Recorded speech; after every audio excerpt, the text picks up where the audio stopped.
How's it going, everybody? 1 second when I turn off my sticky notes because we are not in focus mode today. Oh,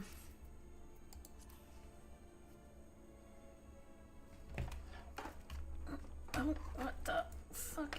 Why is the cable to my controller being weird? Okay. Hello.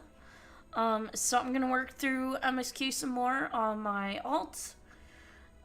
Search for Oriander, the designated location.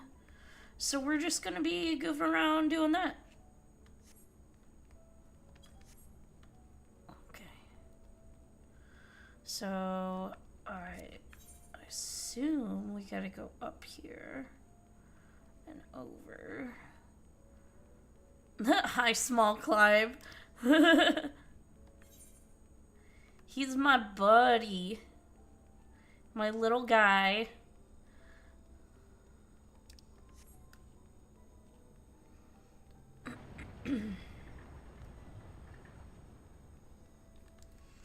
I forgot I can use him out here. Oh, it's literally right there. So yeah, we're gonna be doing some MSQ today. I am going to get I'm gonna get Clive through Endwalker this week. Well, it's almost the weekend, but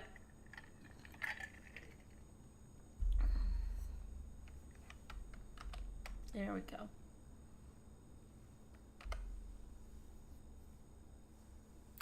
Oriander ventures off into Mare Lamentorum for reasons unknown.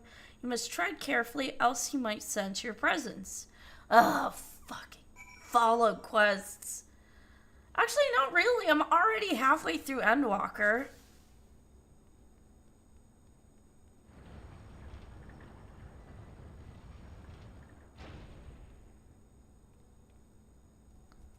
Is he gonna be able to see me?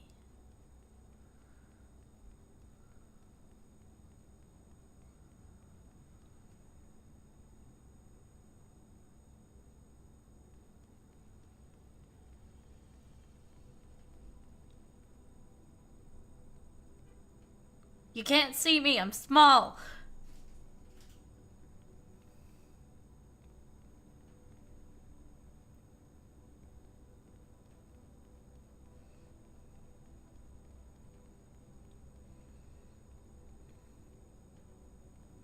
You can't see me, I'm small.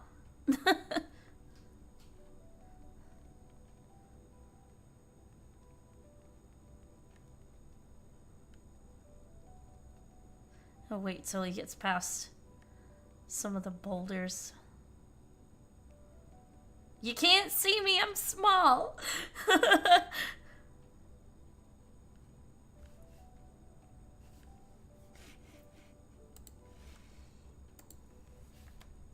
Oh god, don't lose sight of him.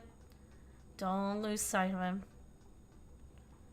You cannot see me.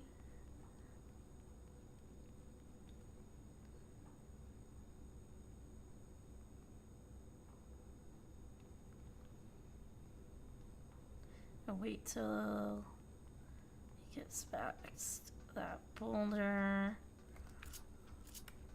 Where's my sprint? Oh no! I lost him!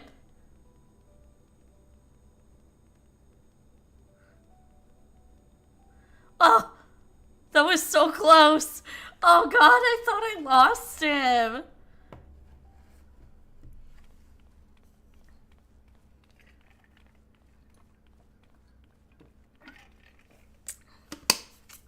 Confront his ass. Thine arrival is timely as ever. Yeah, Mr. Sneaky.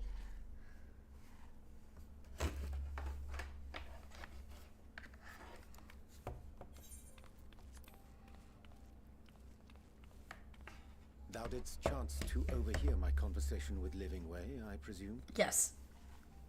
We're sneaky. 'Twas not mine intent to move in shadow. Nevertheless, I have been asked to do that and more yet again. We're Is it so sneaky. plain that these strangers could intuit it at a glance? my capacity for silence and secrecy and duplicity. We're sneaky. And Grahatir did contrive to deliver the first at the price of his own life. I was complicit in the scheme. A sacrifice averted for a mercy. Oh my god, Would that I could say the same for Menphilia. One life for one world. And by that bloody bargain, brokered by my hand, were the scions robbed of a dear comrade, and Flamine her beloved daughter. Oh my god, he's blaming himself. Two souls, whose selflessness was beyond measure, whose resolve was unshakable. They would not be moved even had I thought to protest. But protest I did not. Far from it. I pushed them forward. No effort did I make to seek out alternatives, ones that would not demand such terrible costs.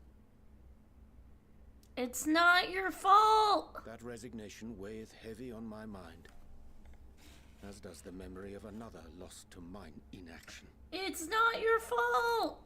Dearest Moonbringer, who did face death unflinching, that we might secure It's a not means your to bring fault! low the Ascians.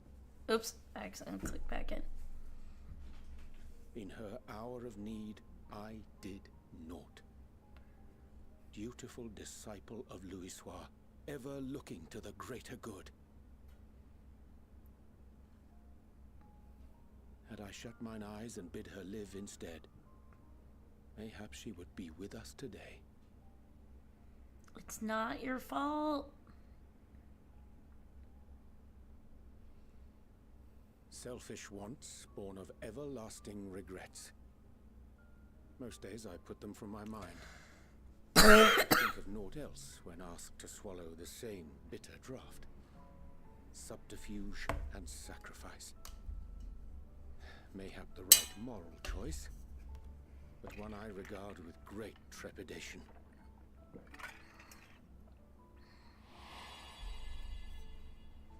The calamity of Amarot was a tragedy beyond reckoning. One which must never again come to pass. Is that Doom Train? Thus must Trauma from the Doom Train. haunted I'm by kidding. ghosts of those we have lost, clinging to those we pray we can yet save. Also, if you hear a bunch of scuffling Those running we around, cannot. that is Faye playing with her fish. How do we make Baby, peace where'd with your the fish dreadful go? Algebra of necessity. Okay, 1 second. Fish is under my chair. There! Play with your fish! Ugh, okay. Sometimes there's no right answer. Have faith in yourself and your decisions. Take heart and protect, well, those you can.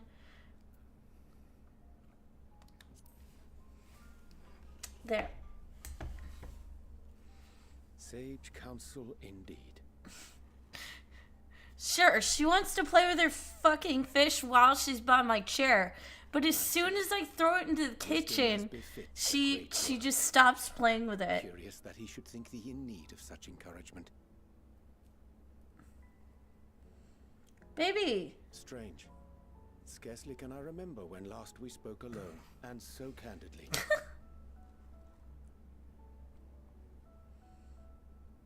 Now she's just staring at me. For all my supposed skill with words, I find it difficult to express such private thoughts. As for the Loporit's proposition, I will take time and consider how to respond. Of course, she's distracting me Would be from to a our really mutual good benefit cutscene. If we could converse more openly with our aspiring caretakers. A concern I should be glad to address on the Scion's behalf. To dispense with all pretense and bare one's heart to another is a frightening thing indeed. But we cannot move forward ere we take that bold first step. A lesson I have learned many times before. And today. Yeah, no secrets. No more secrets. Oh. What are they saying? Curse these ears! I've had bugger all! No matter. We've got our plans. I still thought they were evil for the longest time.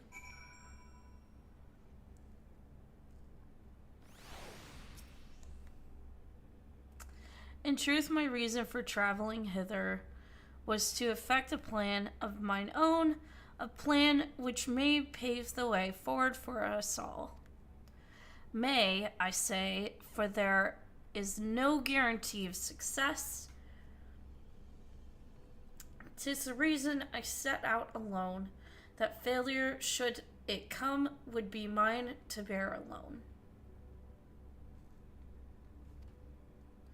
Yet thou standest before me with proffered hand and open heart. 'Twould be remiss of me to refuse thy amity, and so I ask, wouldst thou join in mine endeavor? God, the Shakespeare.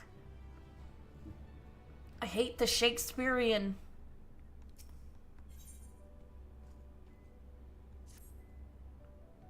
I thank thee for accompanying me. 'Tis a simple plan, in truth. We shall not be long away from Bestwaysboro. Difficult decisions must needs be made in the coming days, but nevertheless believe we are all I nevertheless believe we are all of one mind in our desire to save the people of Theris. To make clear our resolve to the Laparates, I would offer them a gift, but its making doth require a most singular ingredient. We're gonna make them carrot stuff.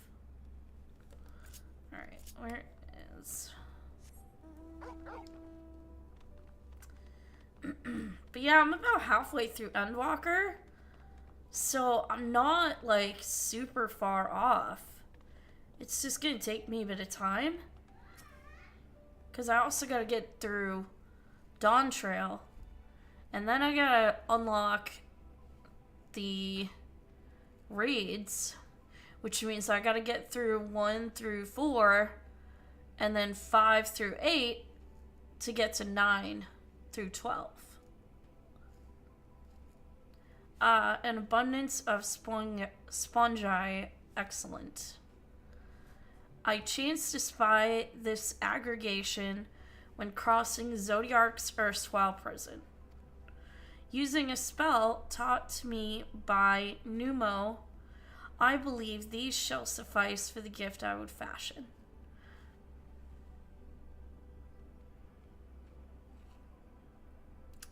The magic requireth considerable concentration, however. Might I prevail upon thee to stand and watch whilst I perform the incantation? Okay.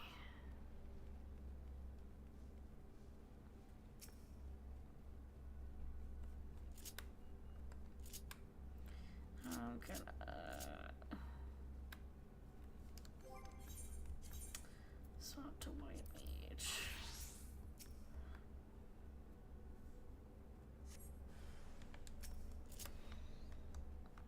Oh, my hotbar's a bit messy.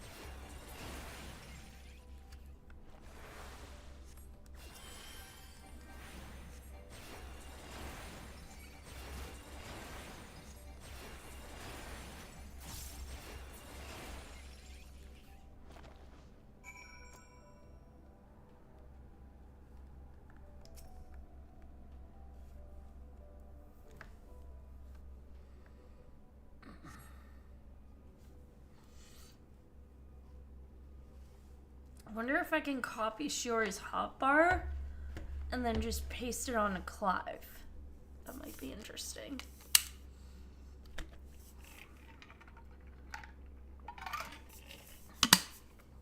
I might just take screenshots. Surveying nearby areas, see no sign of potential threats. This would be good. Okay. Let's just switch to Summoner.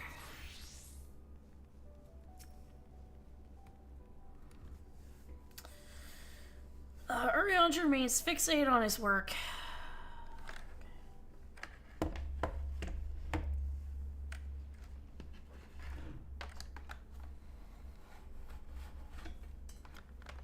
There, 'tis done. A magic ink, every ounce as efficacious as that crafted by Numo. Rare is the occasion I would conjure mine own, but is nevertheless a most useful skill. The resulting product is admittedly possessed of no preternatural properties, but its hue is one of mine own choosing, which I pray the Lockworth will appreciate. Clive, Urianger, thank goodness. I thought you had been eaten, or perhaps fallen into a crater.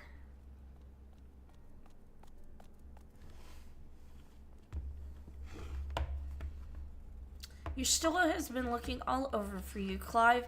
She said she needs to speak with you about something most urgent, dire even. They really want to chase me away that bad. She was also quite clear that she wishes to speak to Clive alone, which means, I'm afraid, you must stay behind, Urianger.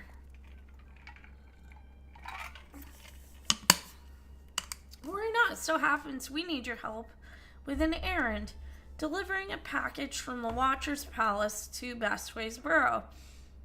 It's quite large and heavy, perhaps even too heavy, for we poor Loporits, and would be ever so grateful if we would be ever so grateful if you could lend us a hand. How about an extra pair of hands before I go and meet Yustola?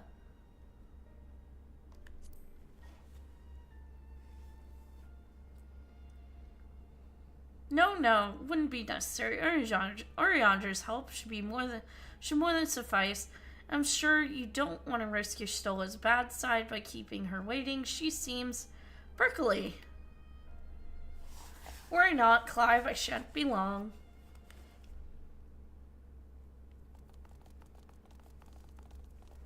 Damn it. I could have... Speak with Yustola. Watch her be like, I have no fucking clue what you're talking about.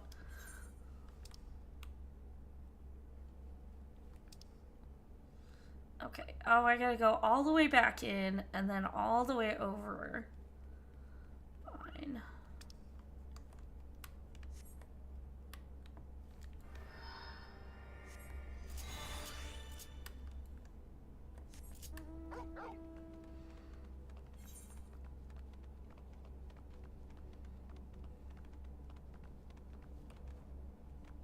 Ooh, an Aether Current. Hello.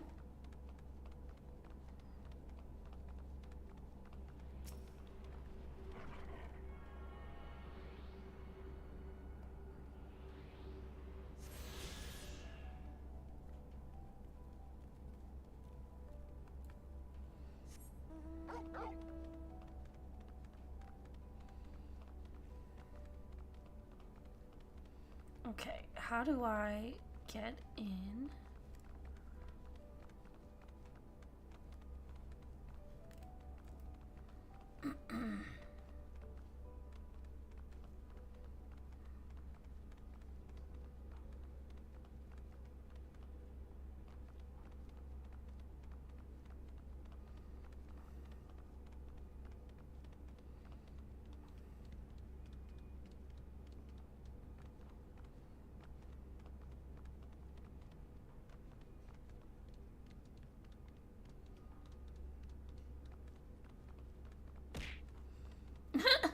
Hi, Orin.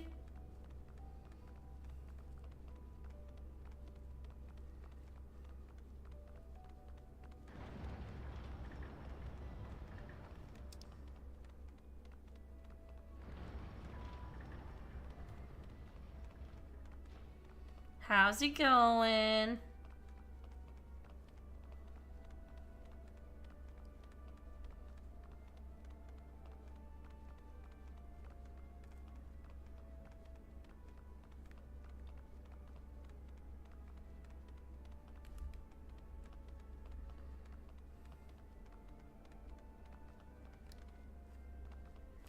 Why is... Hang on. Auto mod tried to...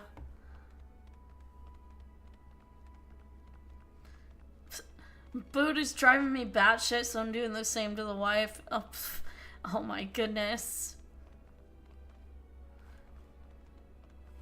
Okay, how the fuck do I get down?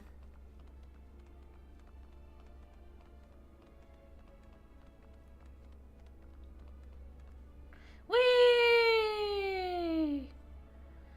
Oh my god.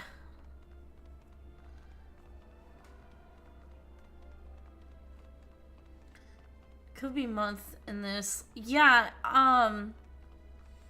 probably, honestly, because, like, you know, feet are pretty,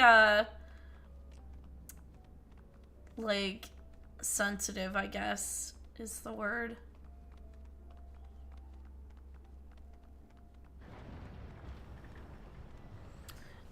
I remember when I sprained my wrist, I had to be in that brace for like weeks. I could not imagine like an actual break. Of course, I kept aggravating my wrist because when I worked for Target, they had me working fitting room doing my usual workload. I had coworkers take pity on me and be like, no, let me do this.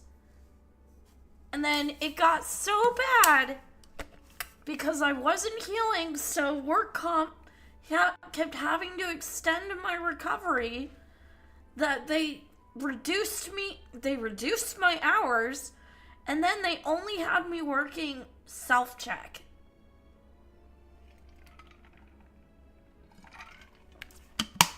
What was stupid was they should have just had me not work at all and paid me because the injury was their doing, because they gave me a ladder knowing it was fucked up, saying, oh, sorry, it's the only ladder we have available right now, just be careful.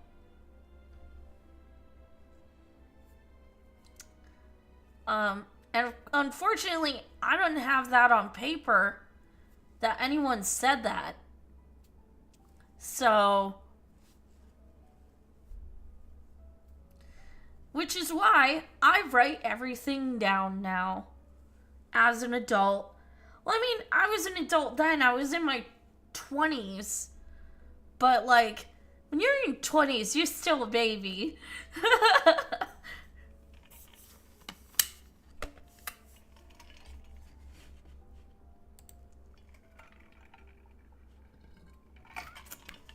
It's okay. I got you.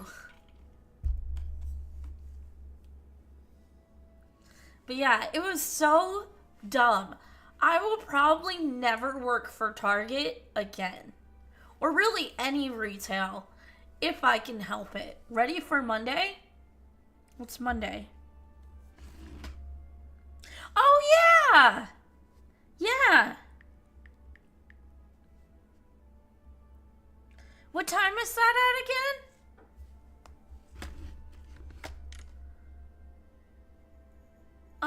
Eastern time. What time is it at?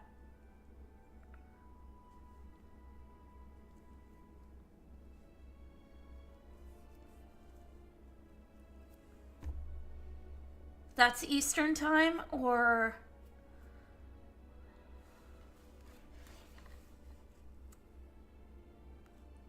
Okay, so 8:30ish Eastern. Okay, so that means Monday I gotta end stream early. If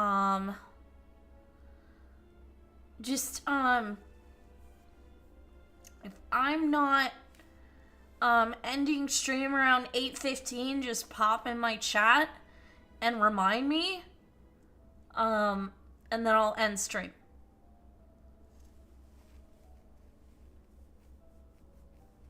Do I need to use actual dice for this? Or are we using Discord? Or are we using, okay. Because I have, like, I have so many dice. I'm a little dice goblin.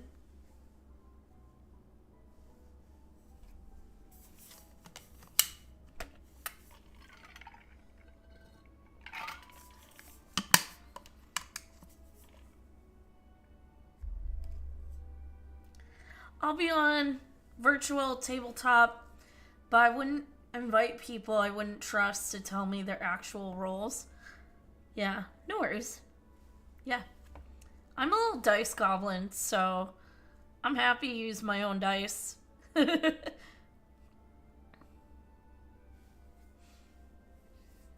I'm happy to take pictures, too.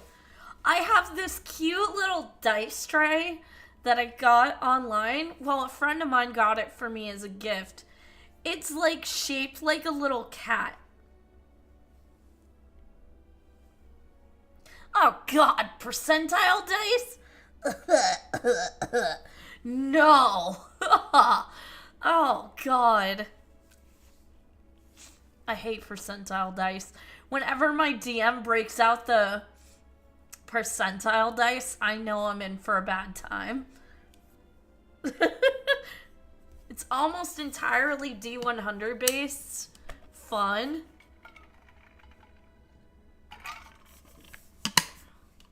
Oh, that's fun. Yeah,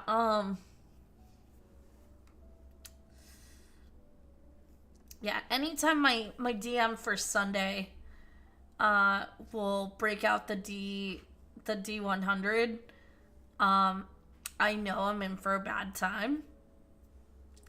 My rolls for D100s and like percentile dice are just notoriously bad with my D&D group on Sundays. I wish I could stream it for you guys, but my group is just not comfy with that. So, but we've been playing for about 2 years, and we're still level 6. Just because we only meet once a week for a few hours. I'm gonna get level 7 for evade. And then after that, I'm gonna multi-class into ranger so I can get Gloomstalker. I don't know what feats I'm gonna get, but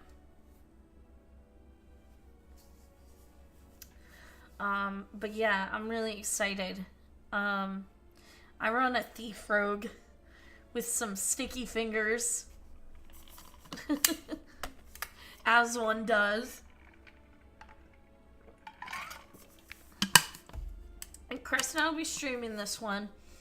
And the possible full-length campaign. We'll be doing the whole tabletop RPG stream setup. Cool. Am I allowed to...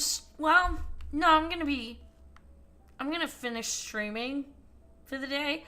I would love to stream it, but, I'd rather you guys get to stream it, so... yeah. Yeah, I'll think about it.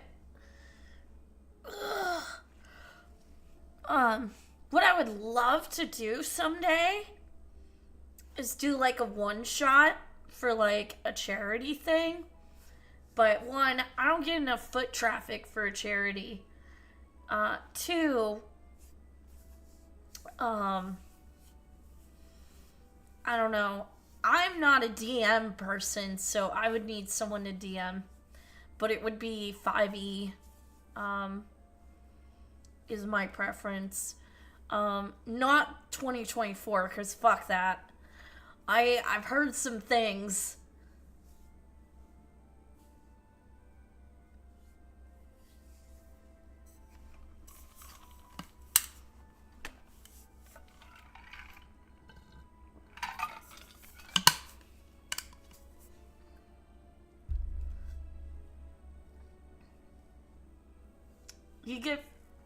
You get it figured out and I'll run it.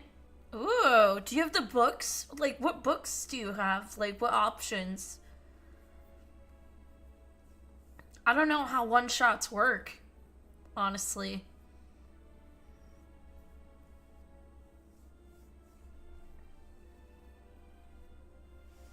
And I really want to keep it small so it's easier for you.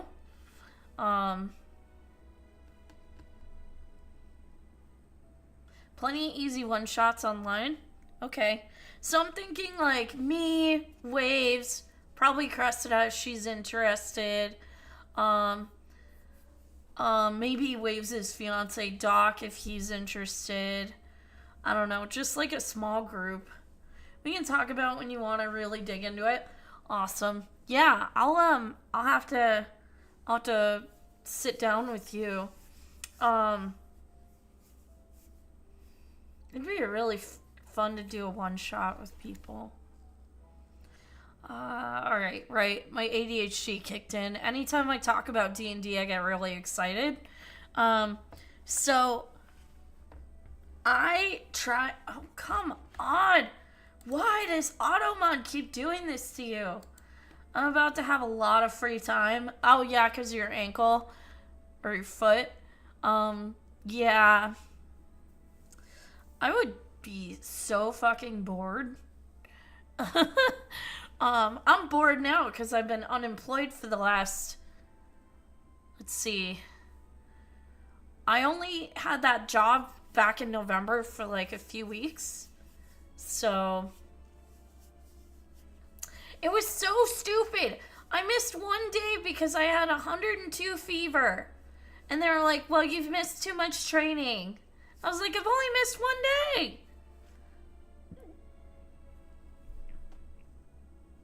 Like, I'm sorry, I had a fever. I even sent a picture to my boss of the thermometer.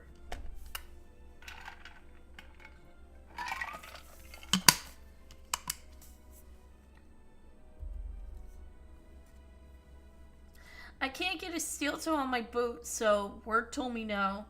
You need an action shot, obviously. Oh, wow. Yeah. It was so bad. Hi, Hal. How are you?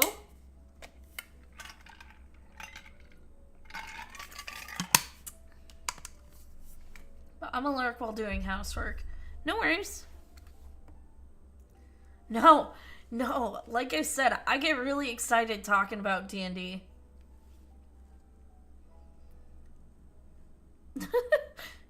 I'm alive, lol. That sounds ominous.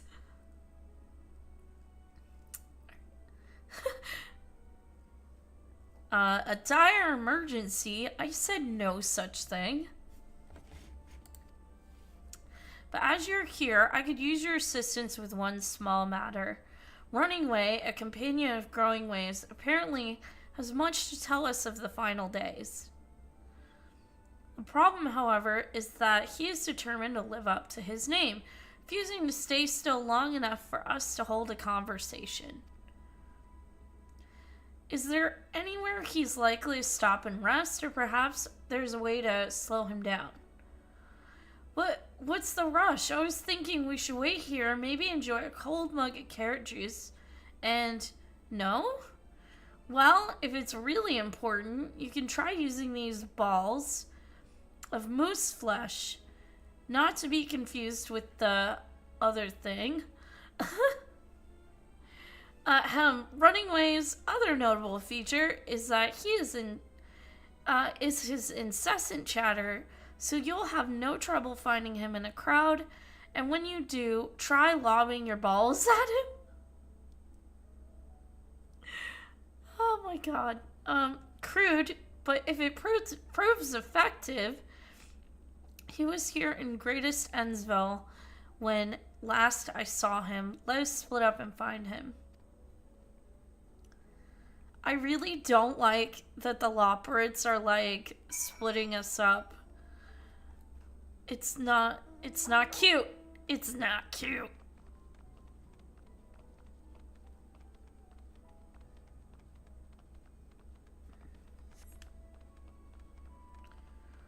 Where the fuck is he?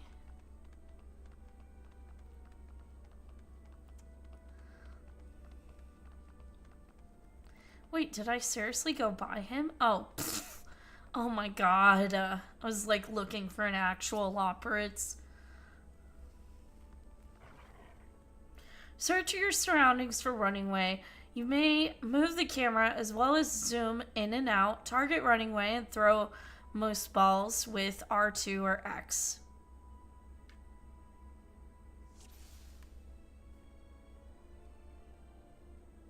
No. Where is that fucking rabbit?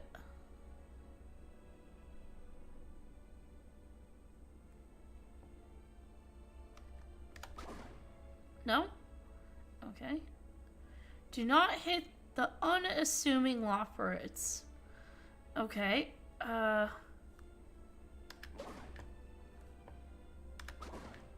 don't hit the unassuming Loporritz. That was the unassuming Loporritz? You bitch.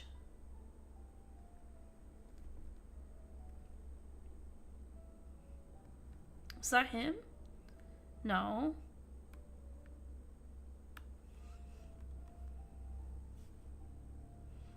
Where's that bastard? Got him! Ah! I can't imagine doing these on a controller. It's not that bad. Ow, that's smart. It was meant to be a joke. It isn't funny. It's okay. Yeah, it's not that bad. It just requires some pre-planning, I suppose. Yes, I'm running away. Do you mind explaining why you hit me in the face with your balls of moose flesh?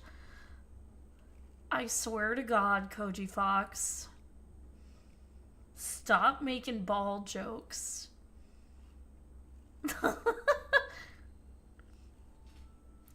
Don't have the muscle memory to use controller anymore. I would be absolute dog shit if I tried to play... excuse me. If I tried to play on not controller, mouse and keyboard, I would just be absolute dog shit. Oh my god, why is everyone in this place giving me the runaround? I'm highly knowledgeable about the final days? Huh? That's the most ridiculous thing I've heard since I woke up. Who told you that joke? As if we've got time to look into the final days when there's so much to do before the Great Voyage. It's true that Heidelin did impart to us some knowledge of the event, but I know about as much as any other Loporrit around here. Less, probably. I don't know why anyone would think it's funny to go around telling people I'm an expert, but they'd better hope I don't get my paws on them. Yeah, we're starting to get bad. This is ridiculous. Sorry, I couldn't be more help, but if there's nothing else, I've work to do. Speaking of work, I need to sit down Sunday and do some video editing. I want to stream, but so I'm gonna make sure I get up early on Sunday and do some video editing, because I don't normally stream until evening on Sundays because I have D&D. But yeah, and I'm off. He made me think of it because I finally did some editing this morning, and then I took a nap, and then was like, oh, I gotta stream.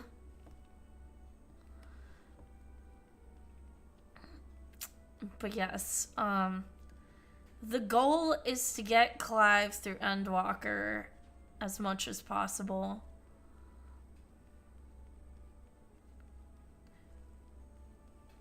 Does it rate stack rate Sunday too? Yeah, not until late evening though. Which is why I'm streaming it. I used to play on Xbox before switching to PC, and my ex forced me to learn mouse and keyboard. Oh my god. So I started on PlayStation.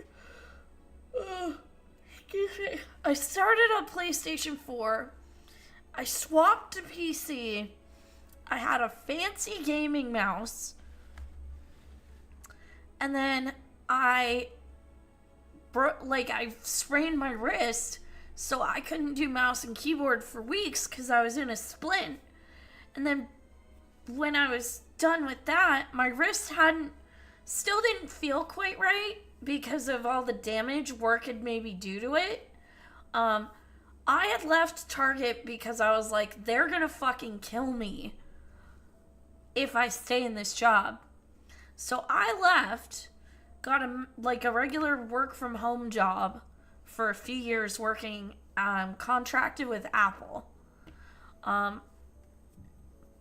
Contracted with, it was a third party company that worked with Apple. So I had all the Apple work without any of the Apple benefit. But yeah, so I did that for a few years. But no, I ended up giving away the mouse because it hurt my wrist because the tendon I damaged. So the tendon I damaged goes from my thumb all the way down my wrist and my arm and my right hand. And it hurt so bad. I used to, when I play video games, I tend to grip things when I'm stressed. So, if I'm holding a controller, I'll occasionally grip it. So I've had to learn not to do that because otherwise I hurt my wrist. But it was a lot worse when I would do mouse and keyboard. But yeah, yeah, sometimes I think maybe I could go back to mouse and keyboard, but no, I don't really want to.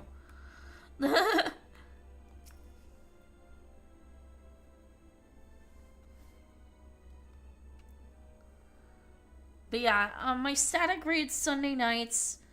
The goal is to get Clive as close to Endwalker or to the end of Dawn Trail as I can, so that Sundays I can raid on Clive, and then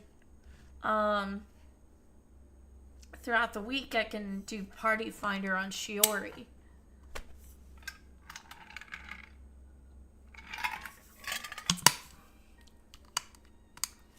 I could find neither hide nor hair of him. How did you fare?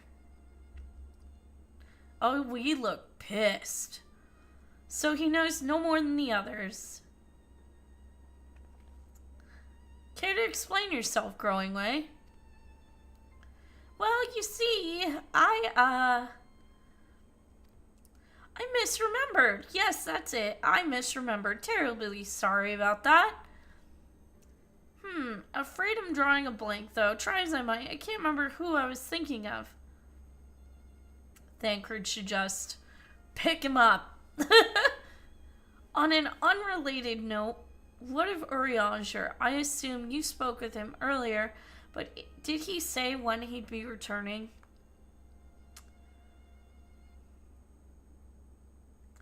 On his way to the Watcher's Palace with Livingway. Pick him up and shake him. Get him. Between Growing Way's sudden lapse of memory and our lack of other leads, maybe our time would be better spent lending Urianger a hand. What? Now hold on a moment. It's all coming back to me. Yes, I remember. Information you're looking for is in the archives. Yes, that's where you'll find all sorts of useful knowledge, including that pertaining to the final days. You fucking liar.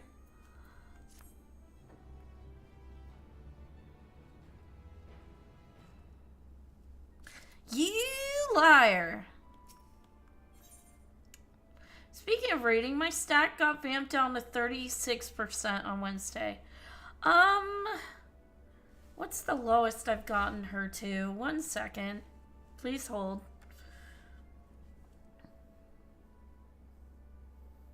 I'm trying to remember that website.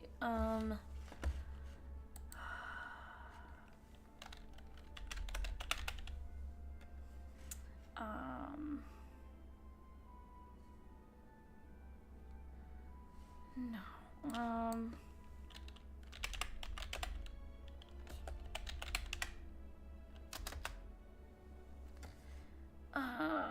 Crap.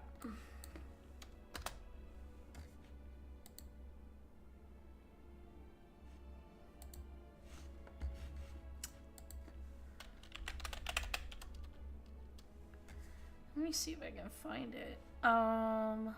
Tombstone. That's what I was looking for. Allow. Oh my god, computer, load. 46%. That is the lowest I've gotten her.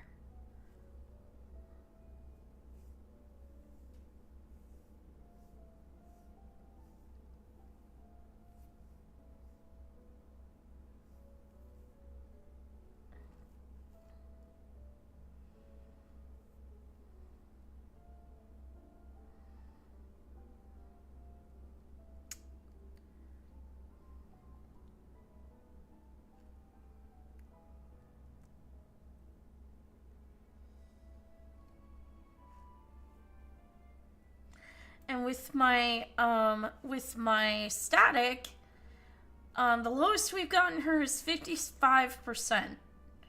At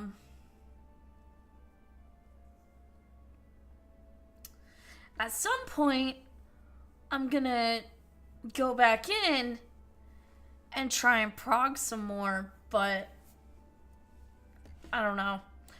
Part of the reason why I'm doing this on my own is because, again, my group only meets 1 day a week. And it's just not enough to progress.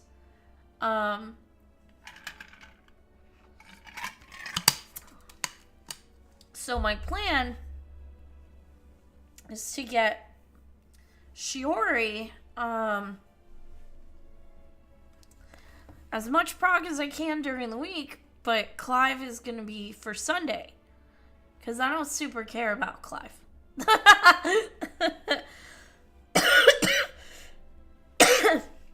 I'm going to 0 PF because PF scares me.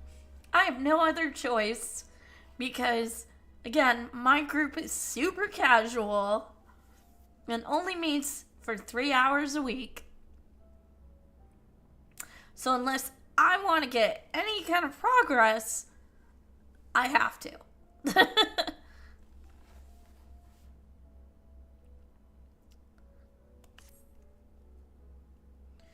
Oh, what to do. I promised Living Way I would help, but no, I promised I'd help, so that's what I'll do.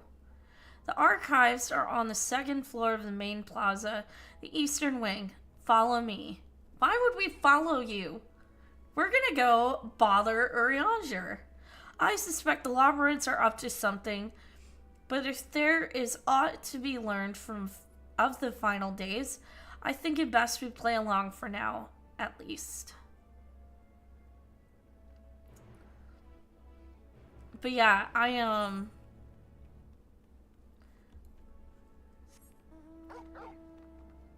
yeah, I kind of wish, I had Clive, like, all caught up.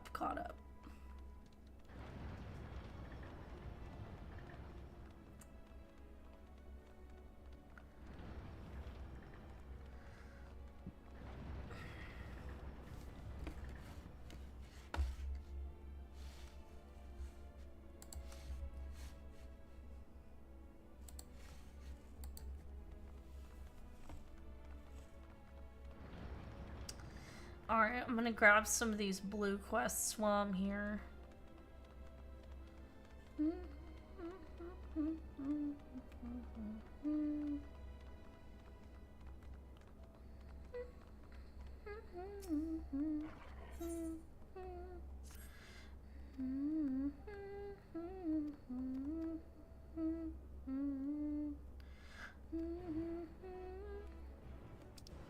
And grab this other blue quest.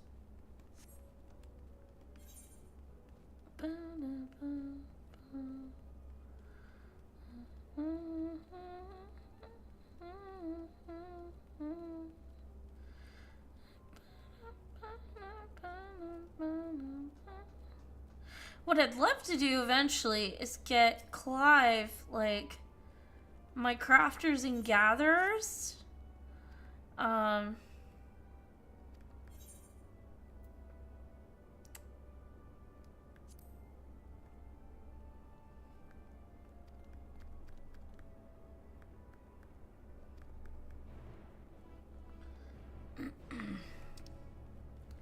Oh, there's another blue quest way over there. But yeah, eventually I'll get Clive's crafters and gatherers. I think mine raid almost 8 hours a week, and that's 3 days out of the week.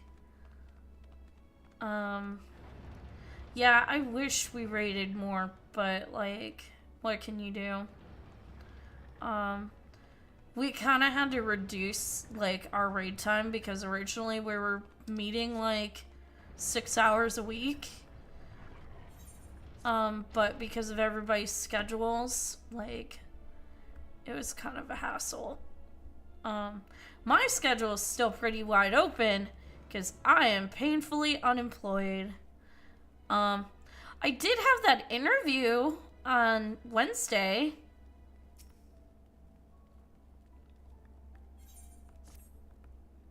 Which was nice. So, prayer circle, I get that job. It was so funny. So, I don't know why they asked me this, but they were like, if you could do one job and money wasn't an object, what would you do? And I said, well, I have friends who think I'm a really good artist, so I guess I would do that and just stream like me doing artwork. I just thought it was such a weird question to ask. Like, are they looking for me to be like, I'm gonna work in healthcare forever? Like, no?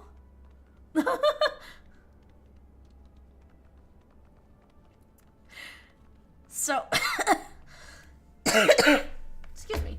But yeah, I thought it went good. We mostly just went over my work history, the usual stuff.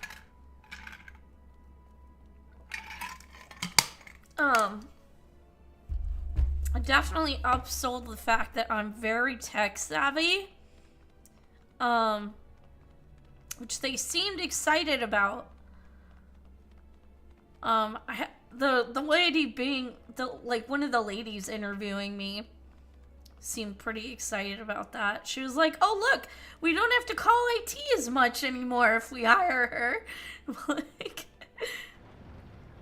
how do I get up there? I gotta go up this way. But yeah,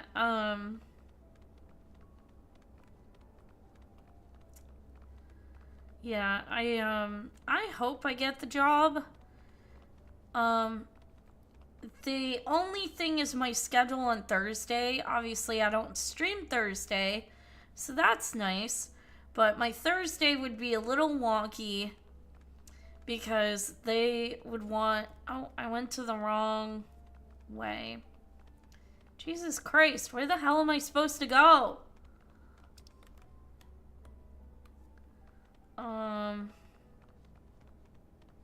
Thursday they want me to work like 11 to 7, which I'm not a fan of, but like, money. And also, like, as depressing as this is to say, I don't have to worry about, like, you know, Bugsy having accidents. because I went and changed his schedule, you know? Ad break is starting soon. I'll wait.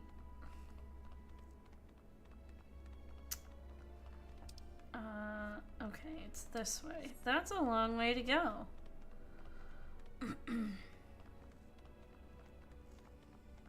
But yeah,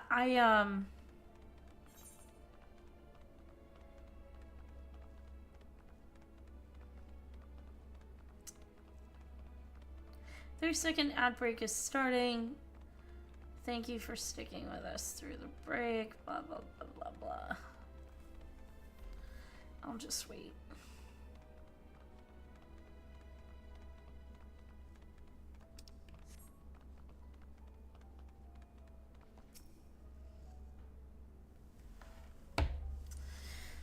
Ugh.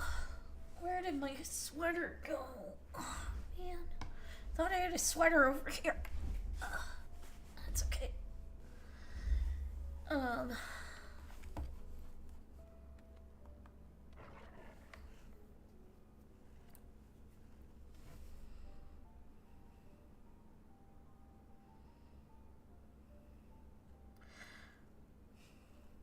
The archives are right through this door, but it seems to be locked. I guess I'll just have to go and find whoever is the key. I swear to God, they're putting me on a wild goose chase. Growing way, enough. Good, you tell him. If you have naught else to tell us of the final days, you need only say so. We can ill afford to be wasting time here, as you well know. Did you yourselves not tell us we must act quickly? Yes, we did, but the moon was to be a perfect paradise for the people of Atheris, and we're running out of time to make everything ready for their arrival. We hoped you'd see the wonders we have to offer, but you found nothing but faults and flaws in our work. Only one of you saw our potential, so you others must be kept here. What?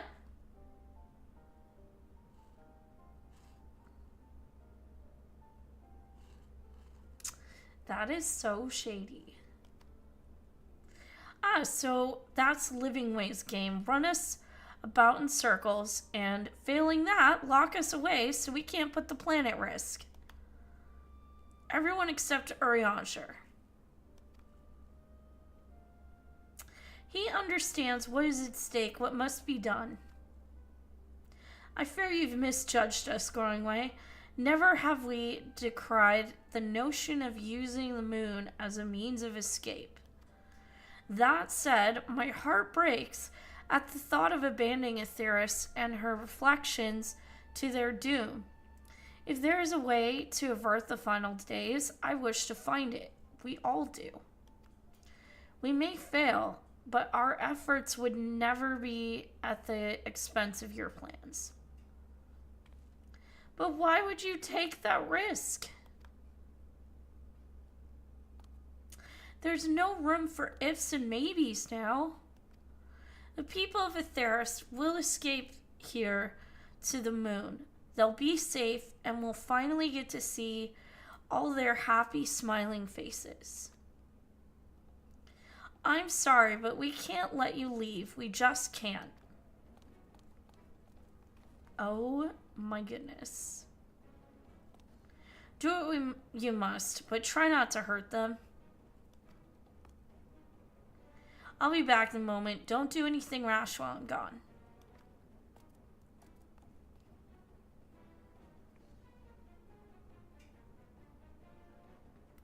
If we delay, they overwhelm us with their sheer numbers.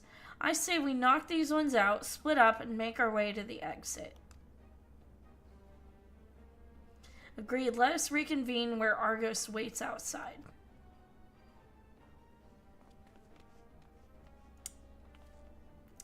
Ha! We're gonna deal with these bastards.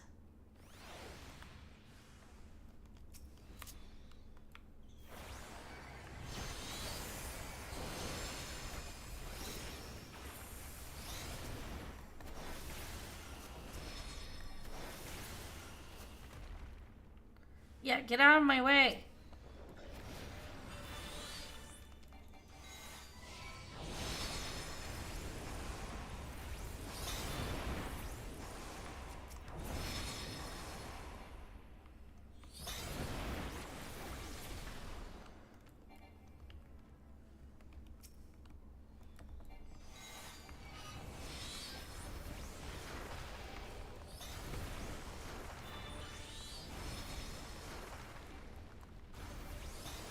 Oh.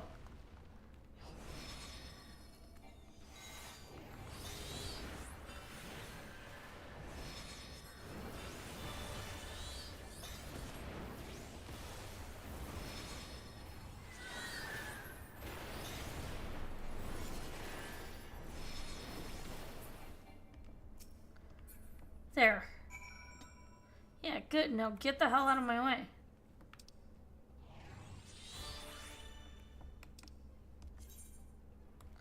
Okay, so we need to go.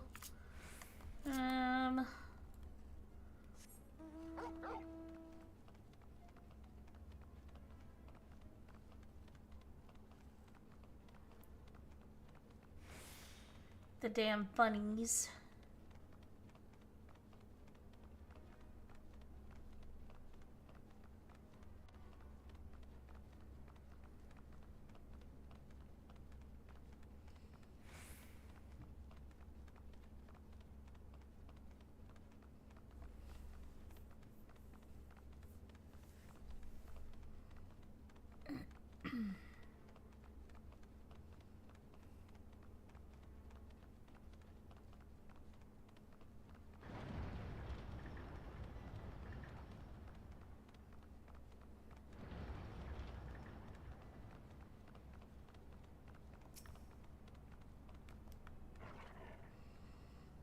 Good, you're here.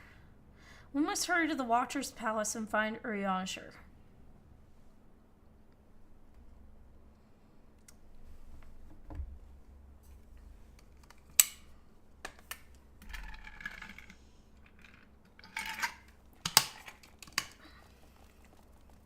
And what, pray tell, do we seek at the Watcher's Palace?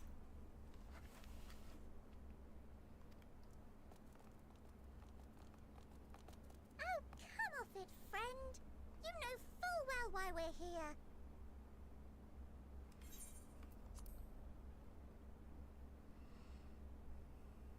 The time has come for you to return to Atheris and help your brethren prepare for their journey here and beyond. Forgive me, Living Way, but I cannot in good conscience proceed with this plan. Huh? But what about the final days? The death and the doom? Oh, we have to hurry before it's too late.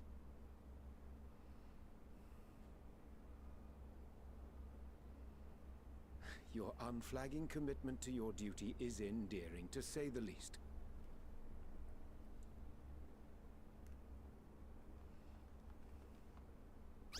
Oh, bugger!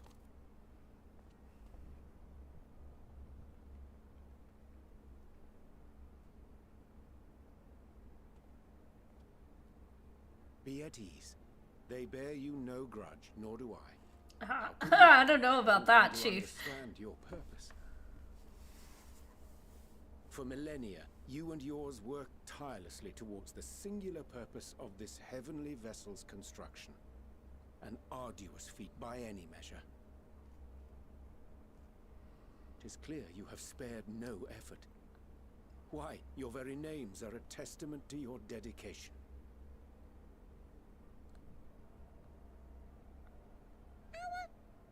Our names? I'm not sure I understand what you're getting at. Names are an expression of the self. A declaration of one's hopes and aspirations.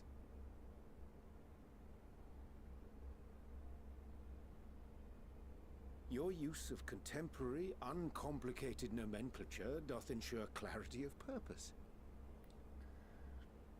There can be no doubt that your love for the people of Atheris is boundless and pure.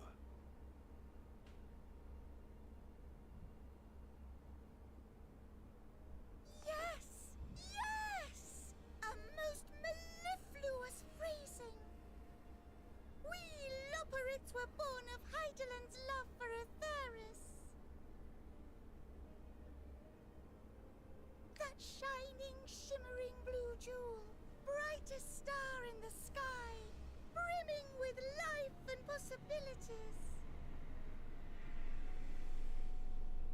For as long as I can remember, I've toiled in anticipation of the day when this vessel might be needed. All I've ever wanted was to meet those she cherished so dearly, to serve and serve well. That goes for all of us, don't you see? So help us help them. Lead them here where we can keep them safe. If there's anything wrong with what we've built, we'll fix it. We'll make it right.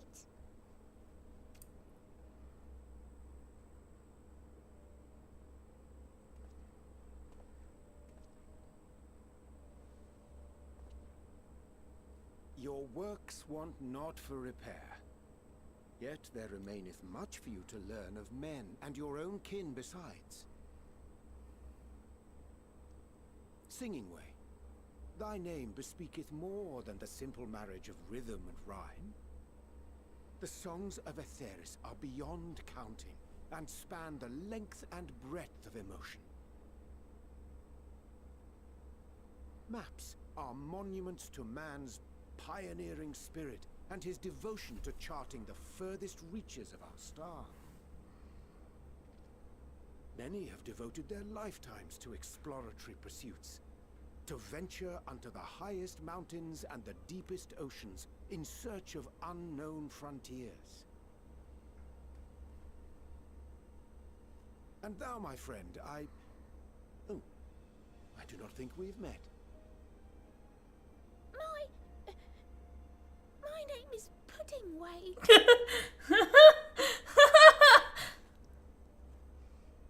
Pudding Way? Yes, indeed. A name of deep and abiding significance, I'm sure. But one perhaps better communicated through delicious deeds than tasteless words. He's so nice. I love Orianger. Judicious application of fey magics at a later juncture may be appropriate.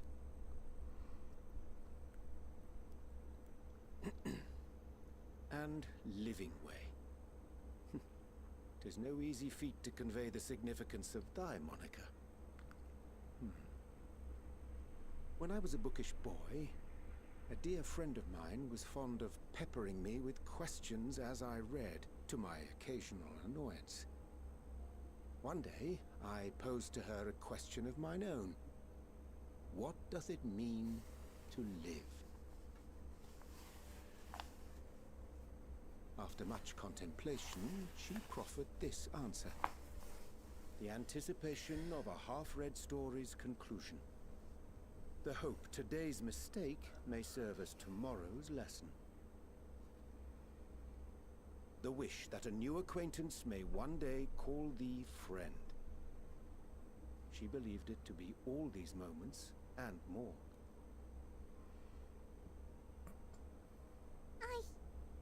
I want to understand, but I, too, still labor to find mine own answer. 'Twould be my pleasure to assist you and yours in embarking on a journey of self-discovery and enlightenment.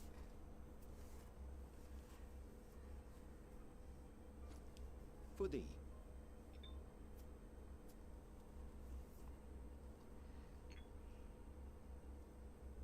Ink as blue as the waters of Aetheris. Made in haste, though I assure thee, the quality has not suffered for it. The people need not be persuaded by honeyed words.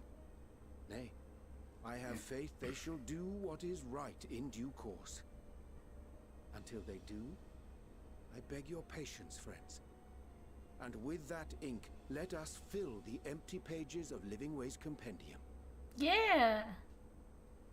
An open exchange of ideas will surely afford you all a better understanding of modern man, and with it, ideas for improvements and renovations. But more importantly, it shall empower us to together find a way forward.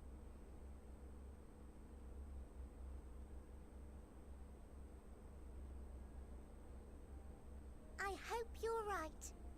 Thank you for this lovely lovely gift?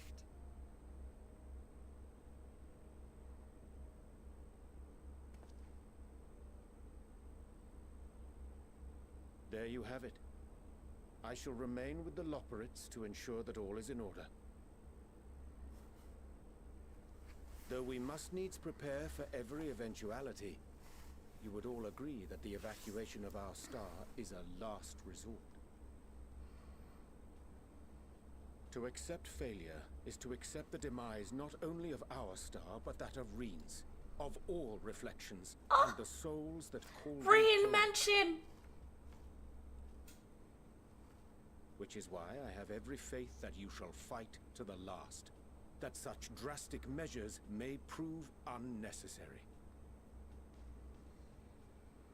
Should the worst come to the worst, and I pray deeply that it won't, I'll take comfort in knowing preparations were made under your watchful eye.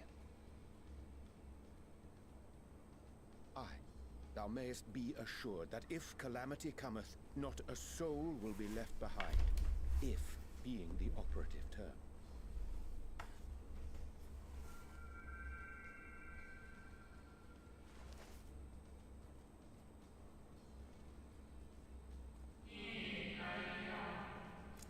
That flower, how came it into your possession?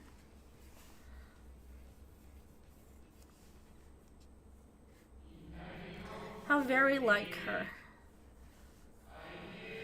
Guided by its light, you may come to know her true intentions. Intentions which remain a mystery even to us. In our time, we called it Elpis. You would do well to remember the name.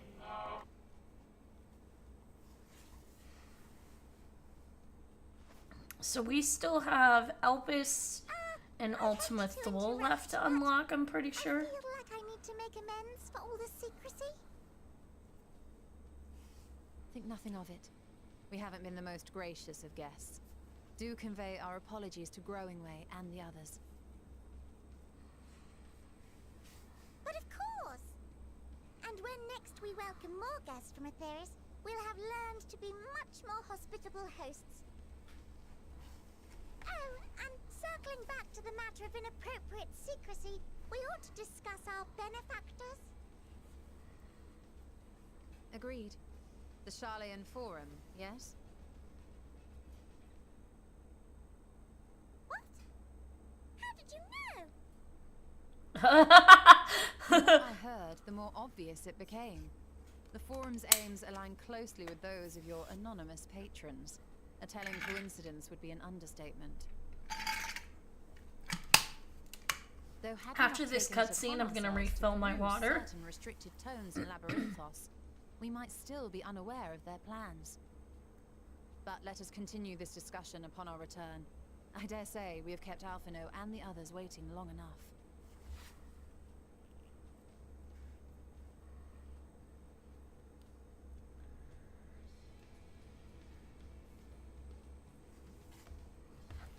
Okay. I will be right back. I'm gonna go refill my water and we're gonna keep going.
'Twas a relief to see Livingway was pleased with my gift of ink.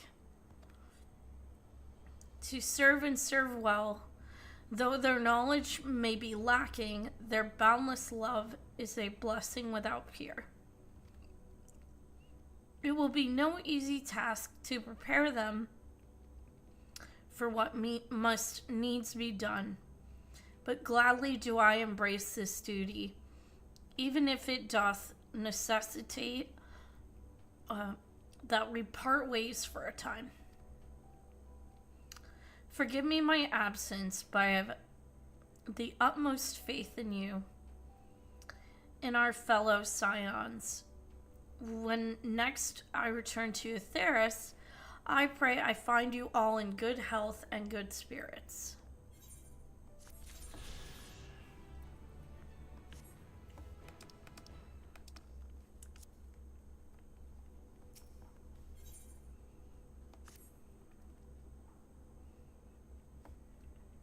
With the Lockbirds and Urianger's capable hands, we needn't worry about affairs here in our absence. Knowing now the face of their earthly collaborators, there is much to discuss with Alphino and the others. Let us return to the Tower of Babel. Our battle for the star will soon begin in earnest, and we must be prepared.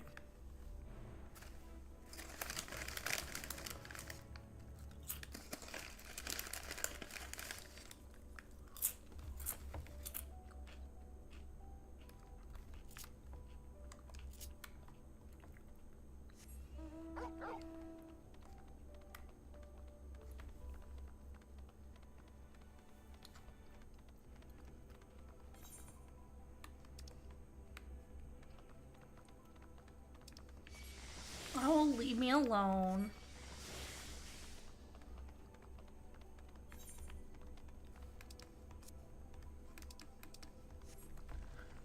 No.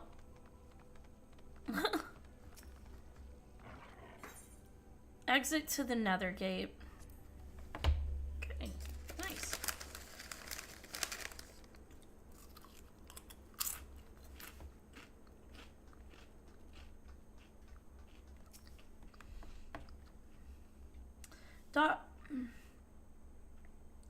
Gods, I can scarcely believe we went to the moon and back. But we'll have time to reflect on that later. Right now, we need to head back to Camp Broken Glass and deliver a thoroughly detailed report to Lucia. I'd like very much to know how everyone is getting on here as well. They'd only just begun to treat the tempered prisoners when we left. I share your curiosity, but warning our allies of the final days is of greater importance. I speak not only of the contingent, of course. The heads of state of every nation must know what we have learned.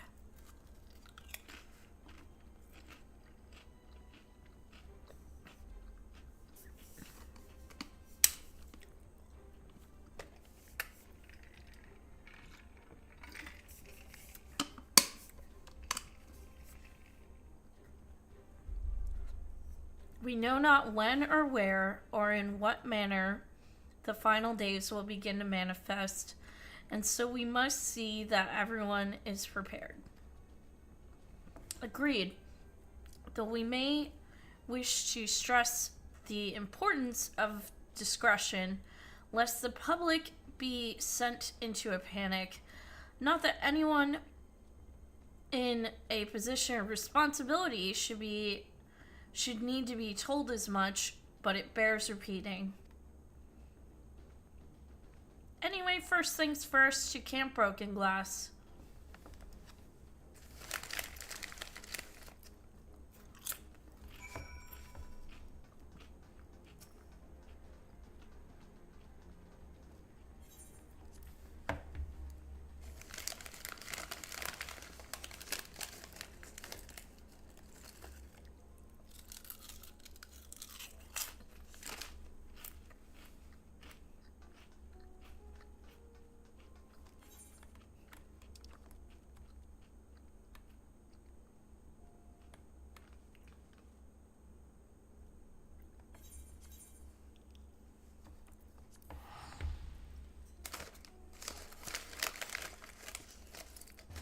Don't mind me, I'm just snacking on chips.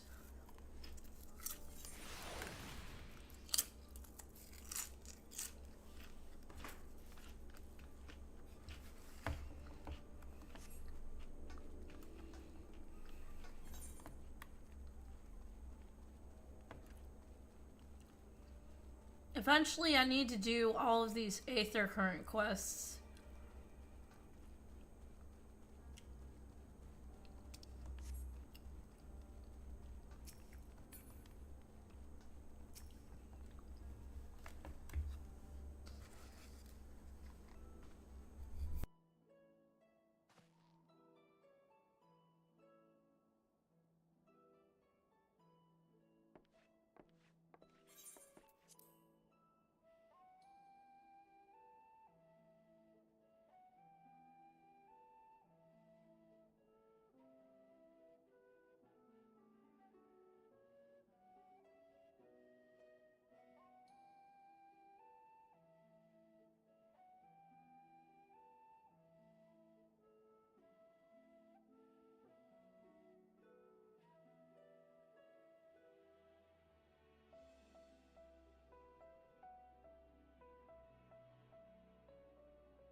We've done what we can for now, and believe me, we intend to tell you all about it.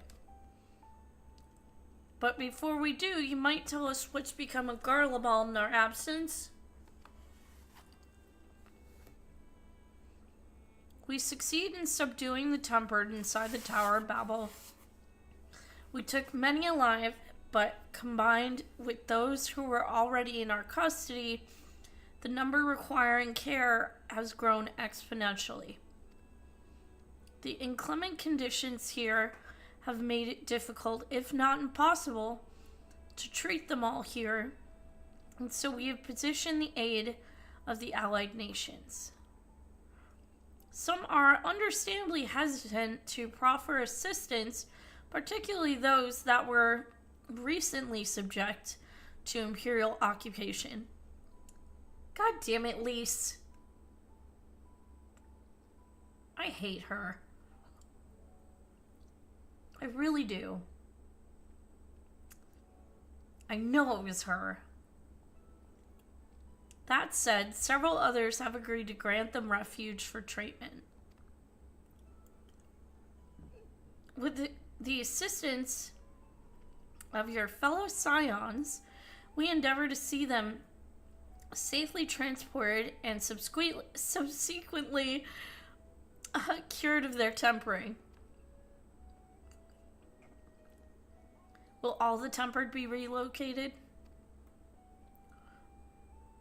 Not all, no. We have sufficient shelter to attend to those whose treatment has begun, and enough healers have volunteered to remain until the patients have recovered. Julius is one such patient, though he is not yet fit to receive visitors. Truth be told, it was a miracle he and those in his company were not harmed in the chaos. If not for Alphino and Alice's timely assistance, I dare say none of them would be with us today. I'm so proud of the twins. In light of recent developments, have the Alliance leaders come to any decisions regarding Garlemald?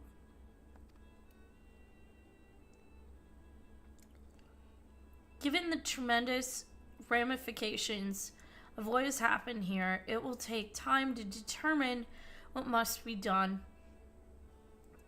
In the meantime, they intend to work with the Eastern Alliance to keep a close watch over the provinces.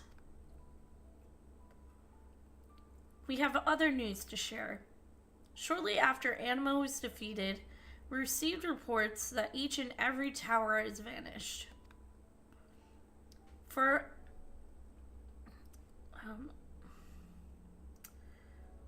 a mercy, the process was apparently not quite as violent as that you experienced in Thavner.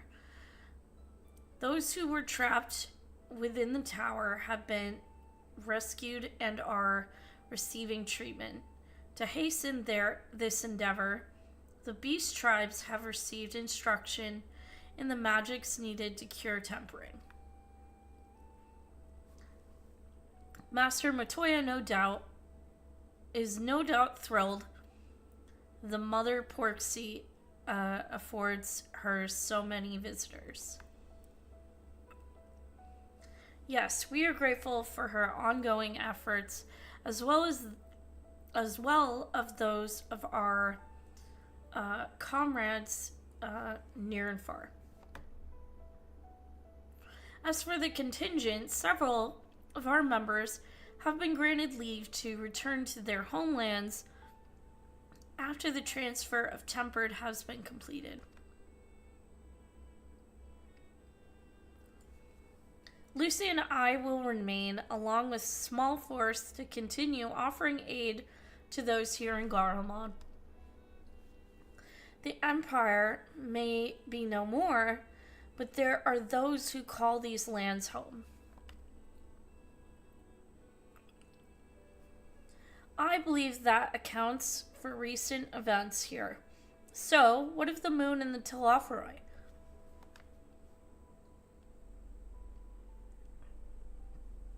We beat their ass.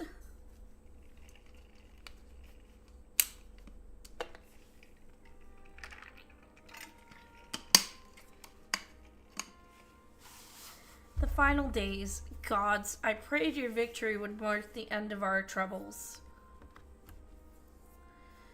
There is still much we do not know, but the Alliance leaders must be told. Would you be willing to contact them in our stead? Yes, of course. I will send word forthwith. We'll also release your fellow scions from their present duties, that they may return to Charlian. Your energies are better spent finding a means to avert the coming apocalypse.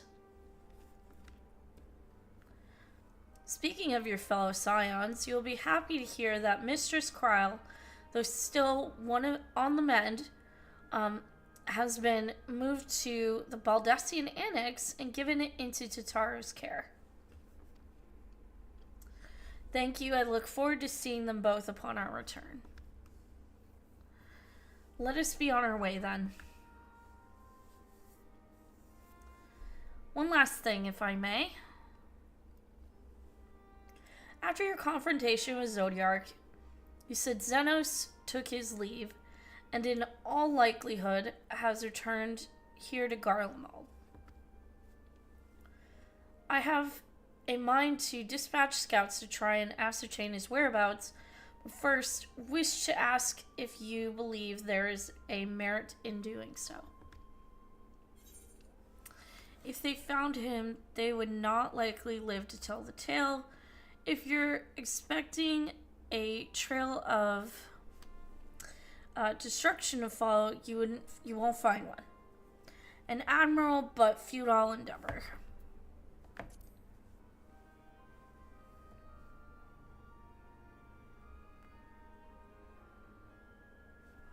I suppose you're right.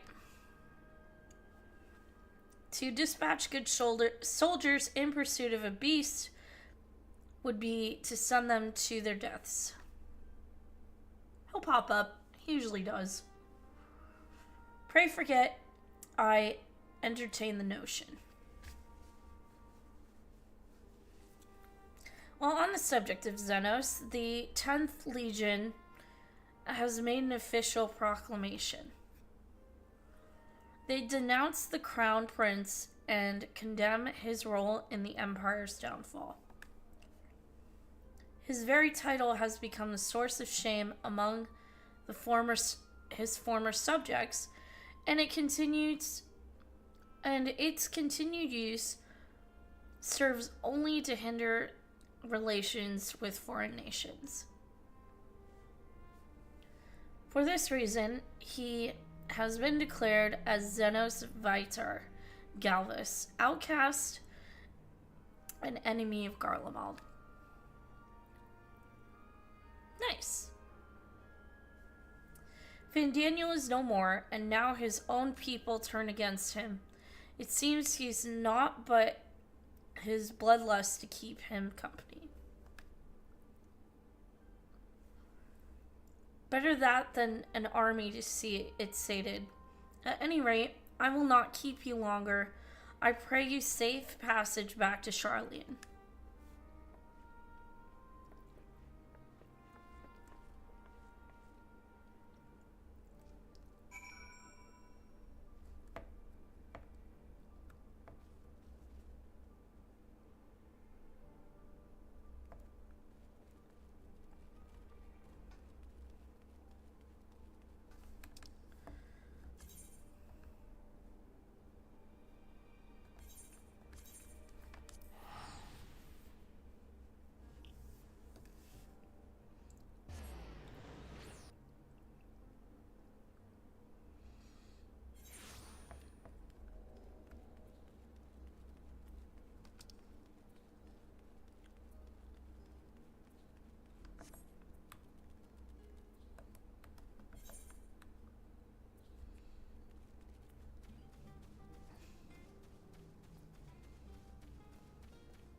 Welcome back, Clive.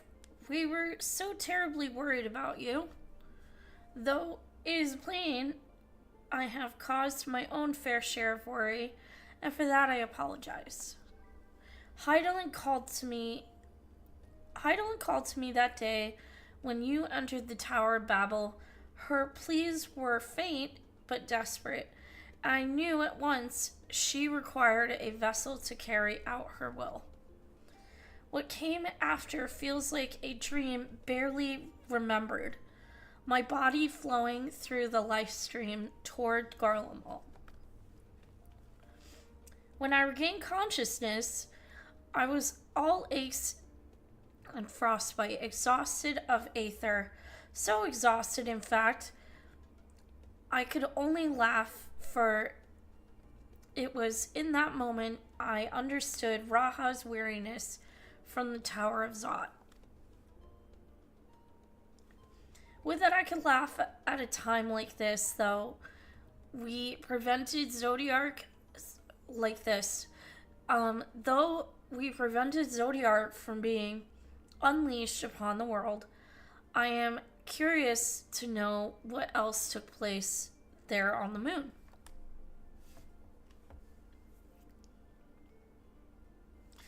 Perhaps we should wait for the others to join us before you give your account.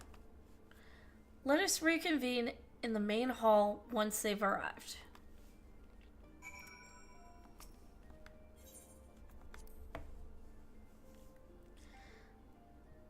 I'm amazed we haven't been kicked out yet. Been running around causing all kinds of trouble. Wait for your comrades to arrive.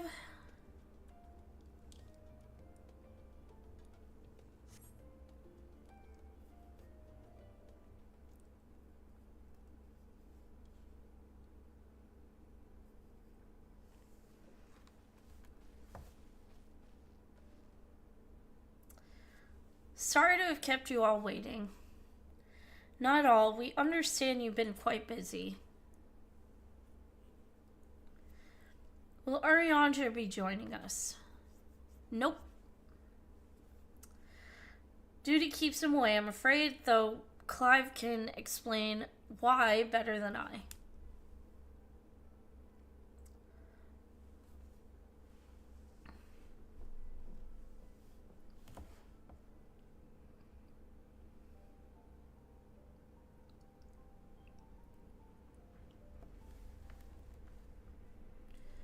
The final days, as befell Amaranth, and we are to escape via the moon? What of the source and its reflections? I've no intention of standing by while the world falls to ruin. So how do we stop this? Unfortunately, we have no answers at present. If the celestial currents have grown stagnant, as was the case at the time of Amarat, the solution would be to alter the flow of aether throughout the entirety of the star. The ancients accomplished this by summoning Zodiark, sacrificing half the star's population in doing so. But it should go without saying that such a sacrifice cannot be repeated. Which leaves us with the daunting task of identifying the underlying catalyst for the final days, a feat which even the Amaratines could not accomplish. Unfortunately, we found no clues in Mare Lamentorum. There's still much we do not know about the catastrophe itself, let alone what may have caused it. The final days were marked by the corruption of the Amaratines' creation magics, but we command no such power, which invites the question, what havoc is in store for us?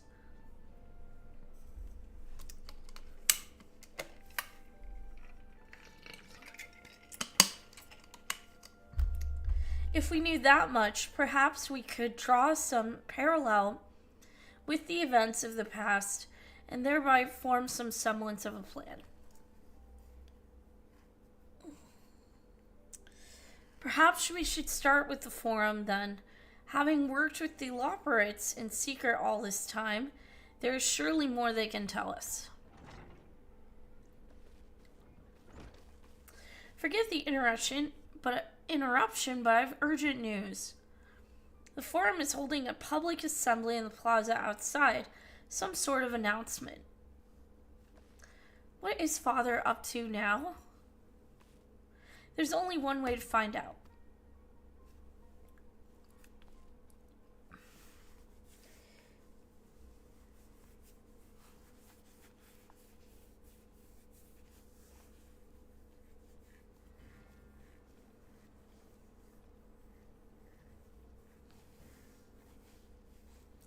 They were probably hoping we left.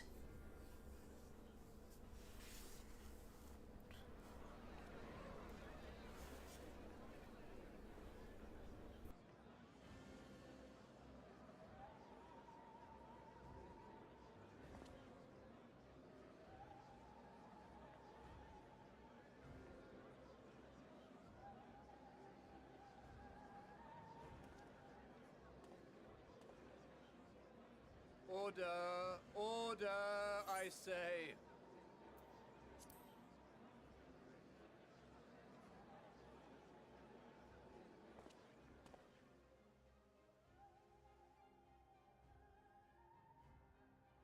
I thank you all for gathering here on such short notice.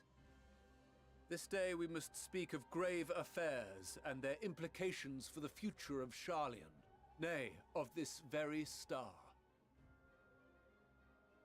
Said affairs concern all citizens, and so we have called for a public assembly.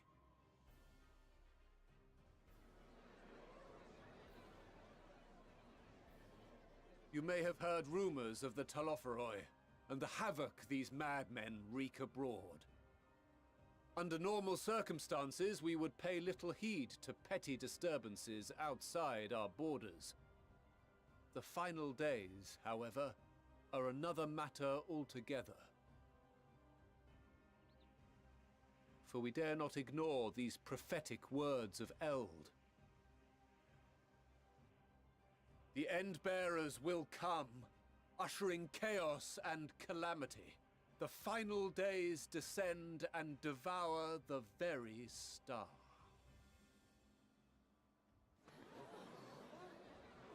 I've never heard this prophecy. Is it true? Will all that really happen?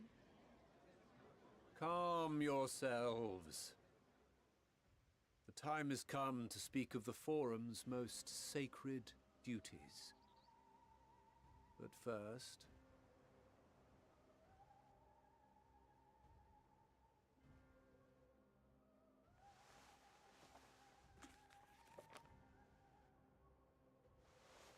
Give voice to the voiceless. Let bindings be unbound. By unanimous decree, I declare the enchantment broken.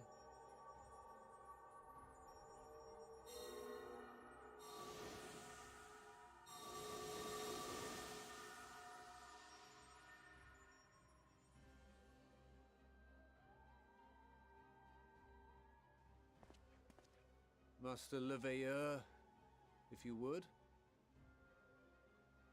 Very well.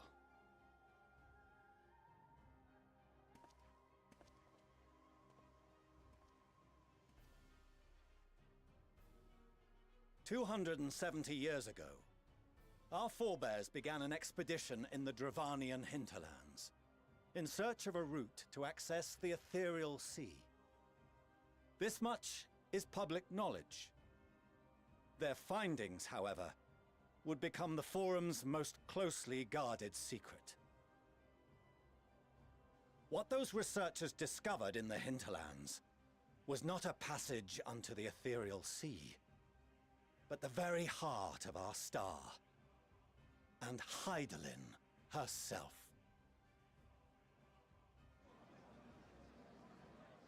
She spoke to them of a calamity that would extinguish all life, and of a means by which we might be spared.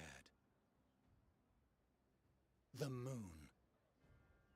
'Tis in truth a gargantuan vessel built to serve as sanctuary for her children and deliver them from this doom. Much like Nunkref's hope in ages past, it will bear the people of a world in the throes of death to a new home. Needless to say, this will be no small undertaking.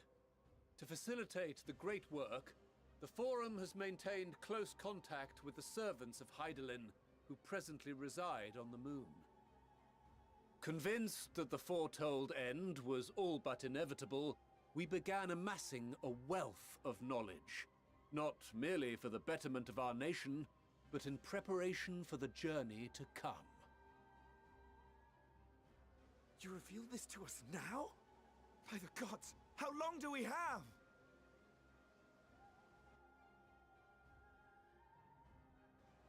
While we cannot say with certainty, we believe the hour to be nigh. We received a transmission from the moon suggesting as much not long ago. Which is why we must in earnest begin preparations for the great exodus.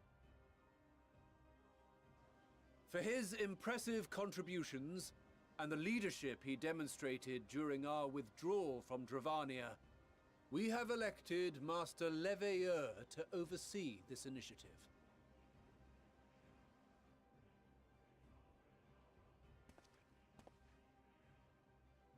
Fellow scribes and scholars, my countrymen, we face a threat of unprecedented scale. We must challenge the trials before us with composure and conviction if we are to find salvation. The wisdom of Sharlayan has ever been a shining beacon in the darkness, and so it shall continue to be. It is our solemn charge to see our heritage preserved for future generations. For those who will come after, we will brave a new frontier.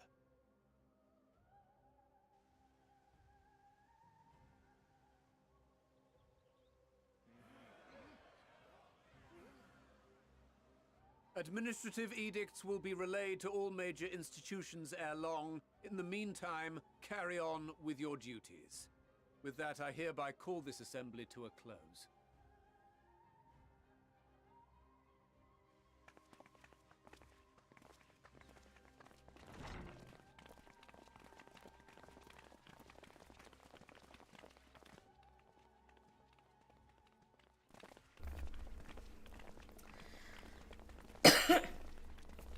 Sorry, I muted myself so I could just let the cutscene play out without any background Do you noise. remember what Mother told us when we visited home?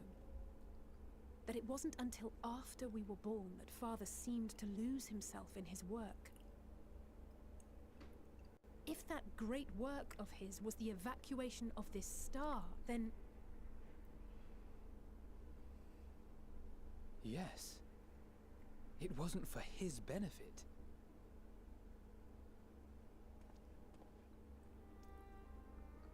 Would you mind waiting here a moment? I wish to speak with Father before we leave.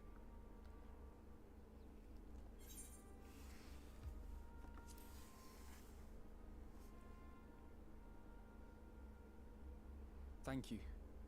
I shan't be long. If it's all the same to you, I have a few choice words to share with Father as well.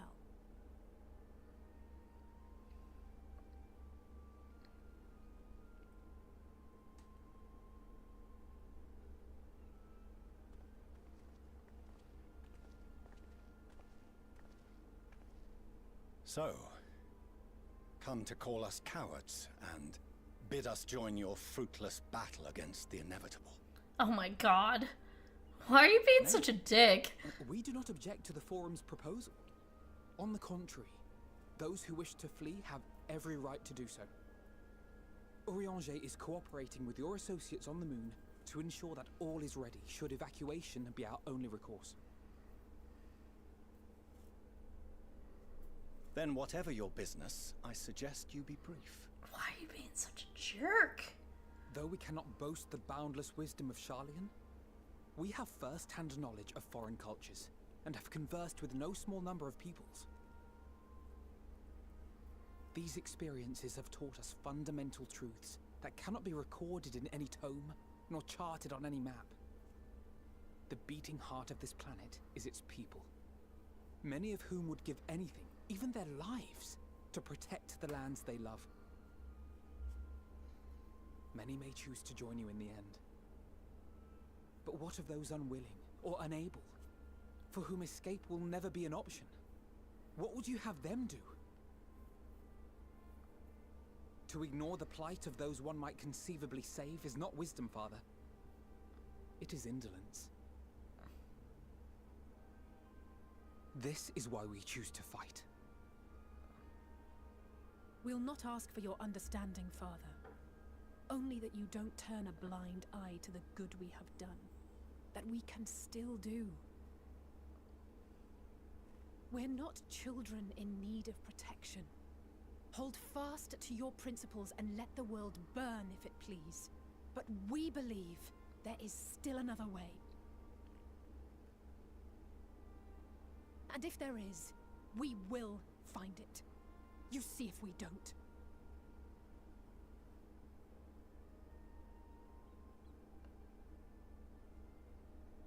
Do as you will. Just stay out of our way. Oh my god.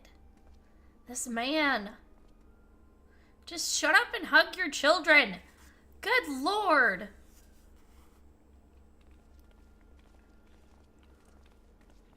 Were he not so consumed with self-righteousness, he might tell you how proud he is of you both. Bold words call for bold action. And there'll be no turning to your father should plans go awry. As if I ever would. So long as there are those who wish to stay and fight for this star, we have to do what we can to help them.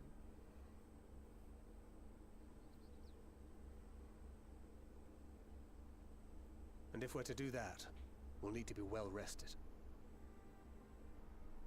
Wouldn't you agree? And having triumphed over what we once thought to be the source of all evil, I can think of no one in greater need of at least a dozen winks. Sure. Could use a nap. Shall we then? To the Annex, to prepare for tomorrow.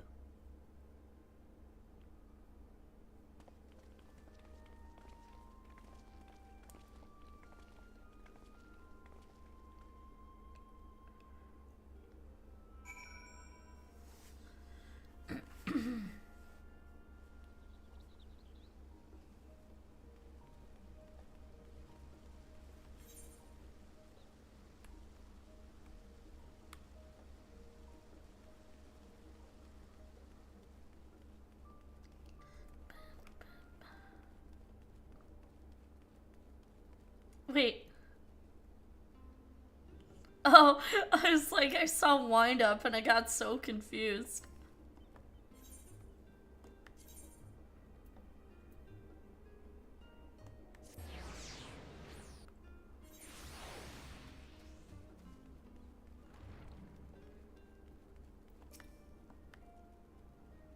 Crowd tells me the forum made a rather momentous announcement. So there's to be a great exodus, is there? I'm reminded of my narrow escape from the Isle of Val.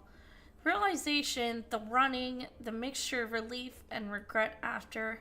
Why me, I asked myself. Why me? Why us? Why now?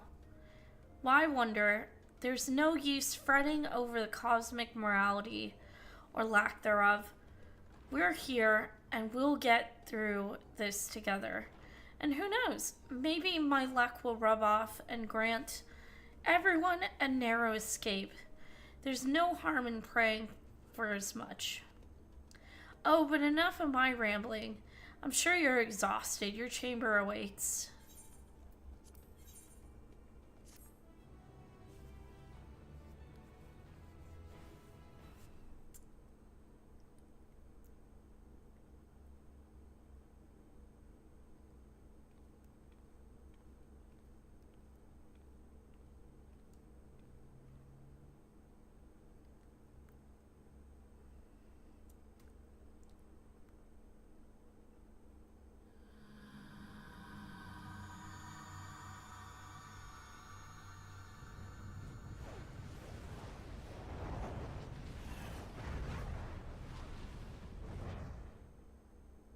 Well, that's not good. That's actually kind of bad.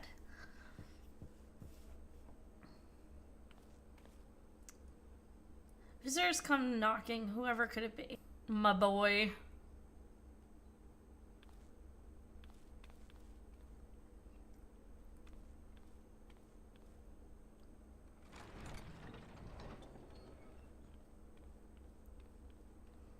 You're alone. Good. The twins thought now would be a wonderful time to pay a visit to my chambers. Rather than listen to them bicker over tonight's snacks and tomorrow's plans, I seized the first opportunity to make my escape. His antisocial ass. Against intruding on your peace and quiet.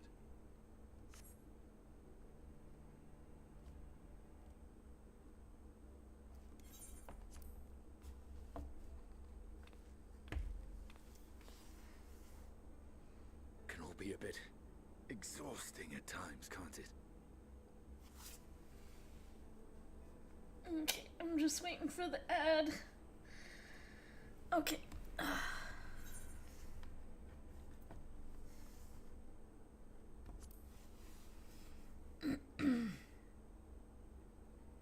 I wasn't sure what to make of you at first. During the Dragon Song War, how quick you were to take up a cause not your own.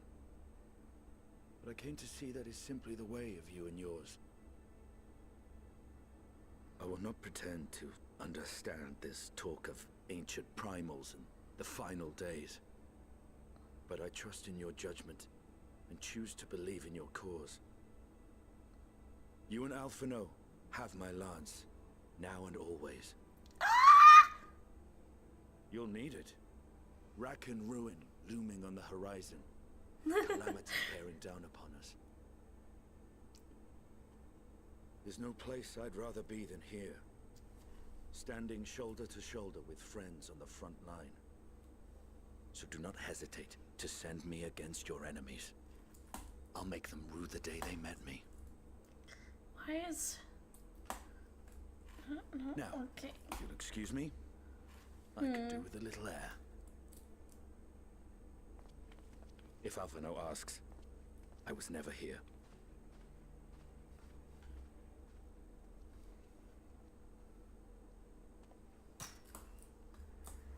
Wow. My VTuber model expressions do not want to work on this thing. Did he just jump out of the window?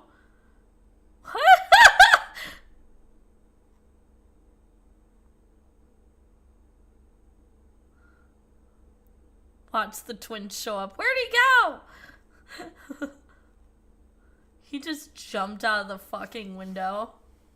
I love that man. Short while earlier in Alamegan Quarter.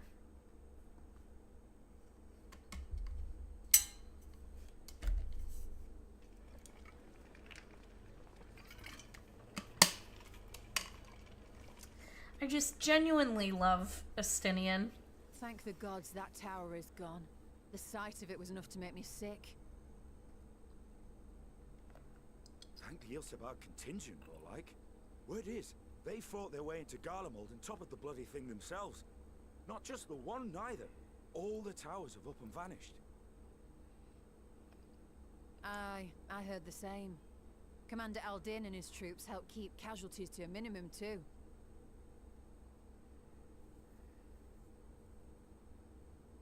But is it true they brought back tempered Garlean soldiers? As Commander Aldin tells it, they've a treatment for that now. But don't you worry. Cured or not, they've no plans to bring them into the city proper. I see. Well, that's a relief then. I know we've brothers and sisters among the lot, but I can't say I'm eager to welcome them home. Awful. Wanted to think about it for a while yet. They're to be looked after in Alagana for the time being.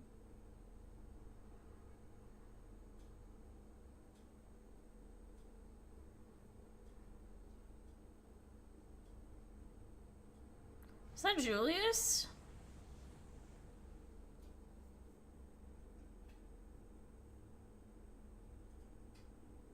Meanwhile in Ishgard.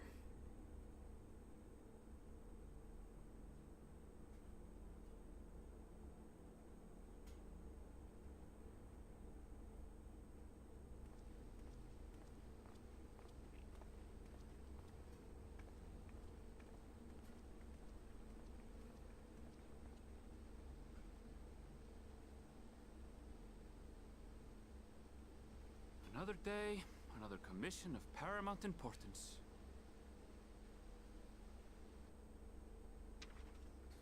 Well, what have we here? Oh no.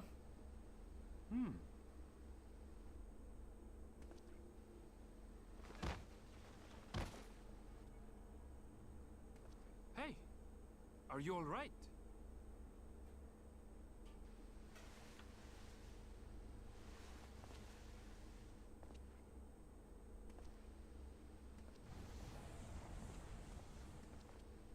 Was that? No. The shadows play tricks, nothing more.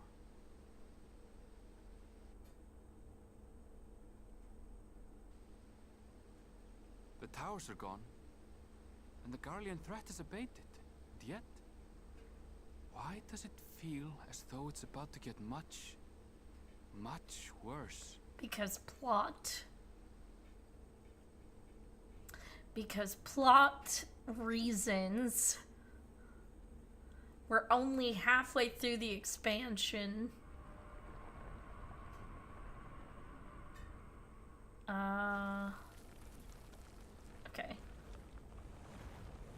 Well, that's not good.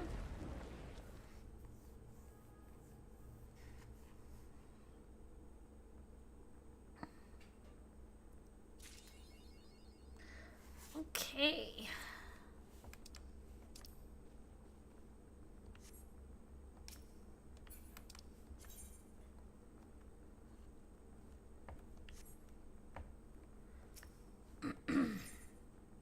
Sky's aflame. Oh, Clive, I was just about to call for you. I'm afraid we received another call for assistance. This one comes from Rods at Han. The others have assembled in the main hall to discuss the situation. You must join them at once.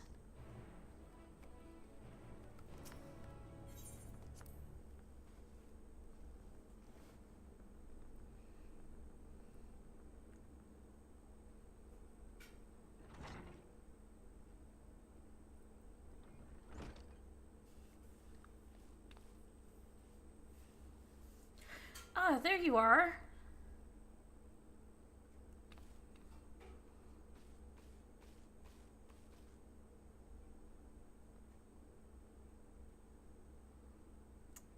Our worst fears have come to pass, but moments ago we received grim tidings from our contact in Radzat Han. Vile beasts have appeared as if out of nowhere, claiming one victim after the next. What's more, they say their sky burns above them.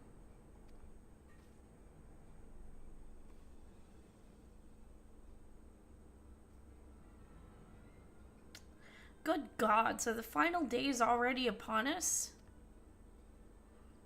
It would appear so. Sadly, that is the information we have at present. No doubt the people of Radzat Han are busy fighting for their lives. Then we must go at once. They need our help.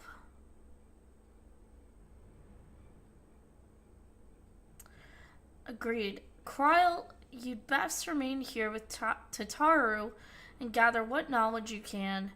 You're in no condition for a long journey, I imagine.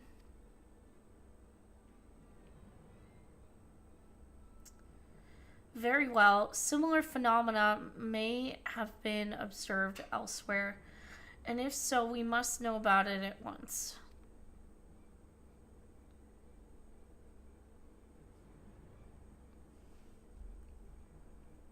Be safe out there, yes?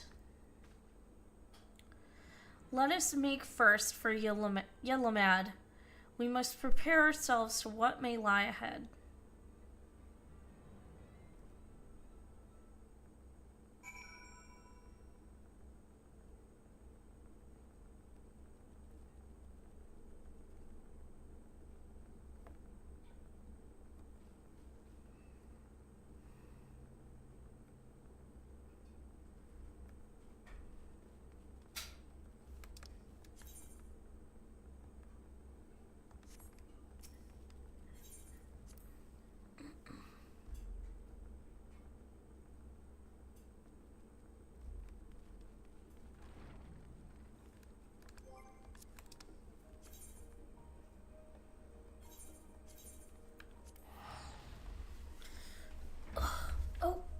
Chair, don't slide out from under me, please. That would suck.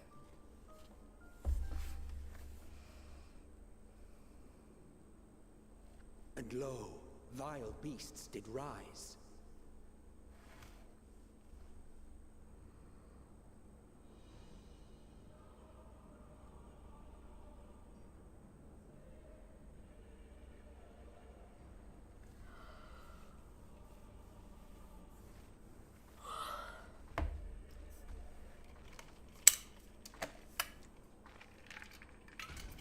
Leaving naught in their wake but blood and ash. So probably later this evening I'm gonna do some dailies on Shiori. Because I do need to count my tomes for the week. But it won't be for a few hours. Ascend unto the heavens. Oh my god, that is so gross. I think that's Vanispati is the next one.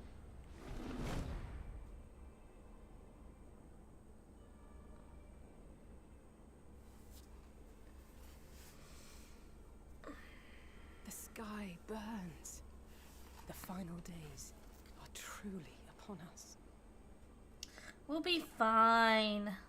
My friends, I trust you have heard the news. We have. What can you tell us of the situation, Your Excellency?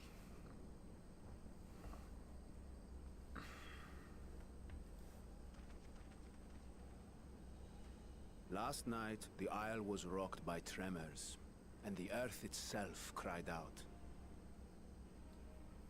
Aloft, the heavens began to burn. From all about, unholy beasts, the likes of which we had never seen, came forth in fury and rage. No. To say they came forth would be inexact. The people of Radzat Han themselves transformed into these baleful fiends.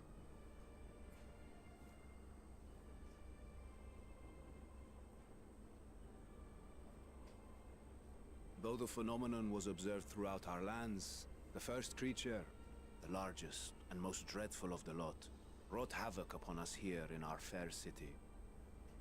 Though they bear superficial resemblance to divinities of legend, they are ungodly abominations. The people decry them as blasphemies. The Large One's rampage has since taken it to the northern reaches of the island. I mean to dispatch our radiant host in an attempt to quell the threat. And what of Vritra?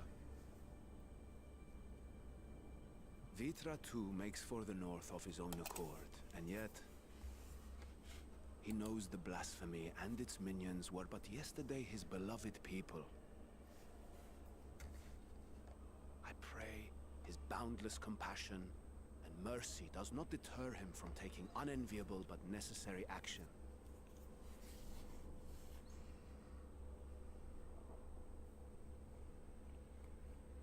Understood.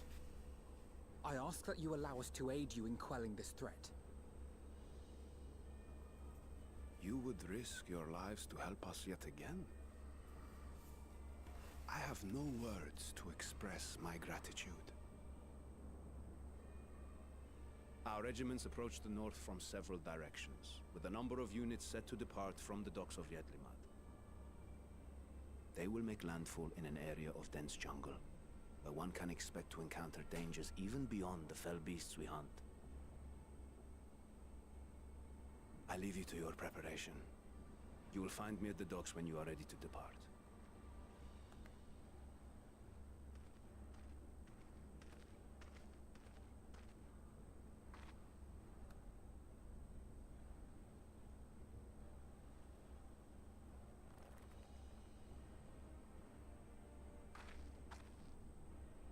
We're as prepared as we'll ever be. Let's go.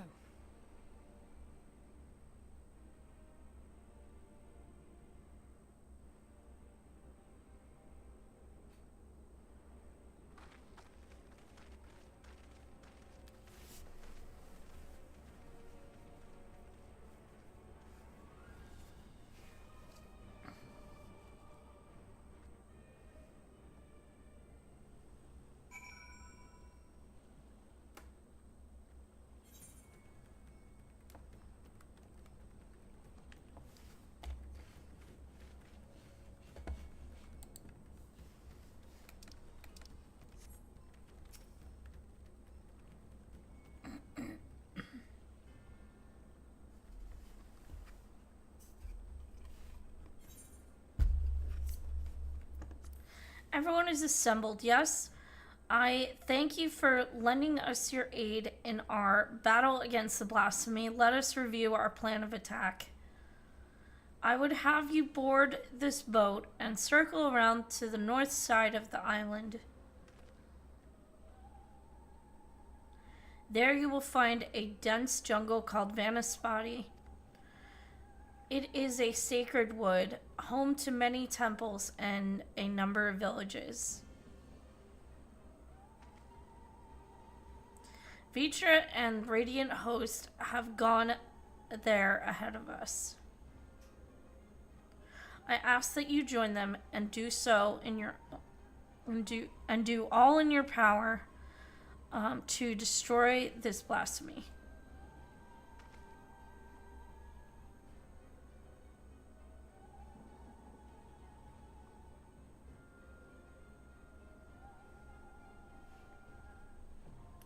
There we go, Vanaspati. Alrighty, so I'm thinking we'll take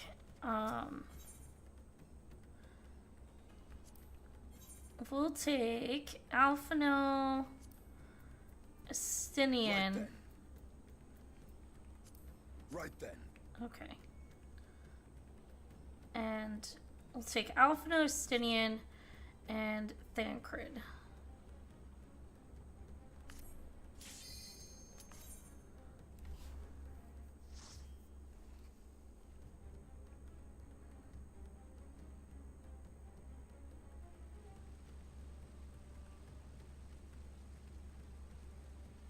It's been a minute since I did this one.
Alright, I'm gonna give it a minute because I have the sun like blaring on my monitor right now. So I can't really see. I mean, I'm gonna have to just suck it up, honestly.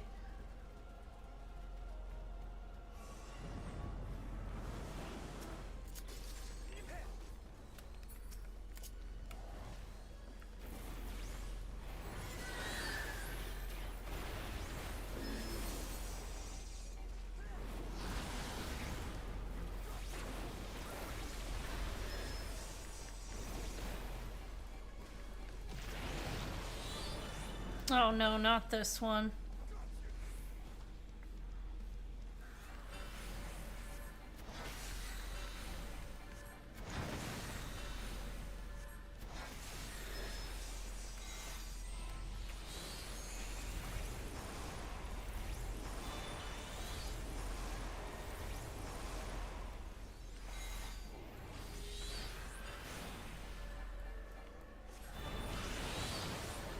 I may die here.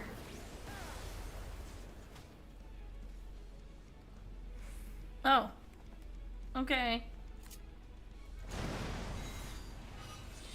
Okay. That hurts. Keep me alive, Alphino.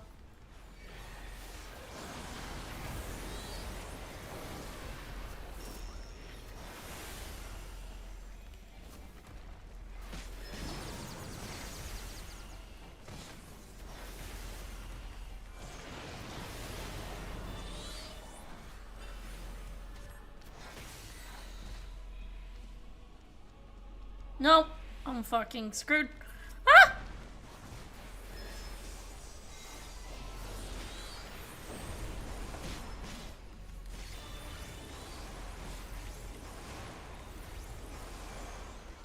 How the heck did I live?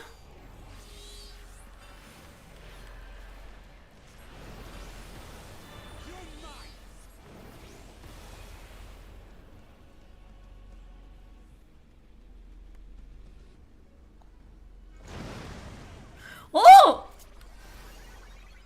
Oh my god! Okay.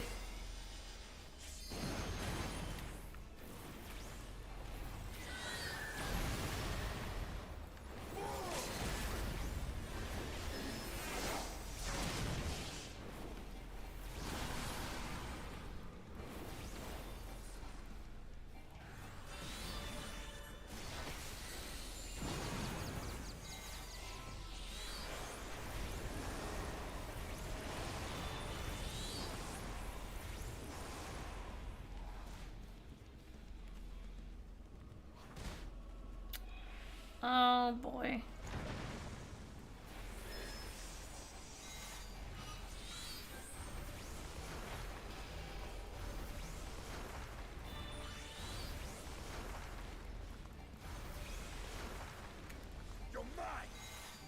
Yeah, get him, Estinian.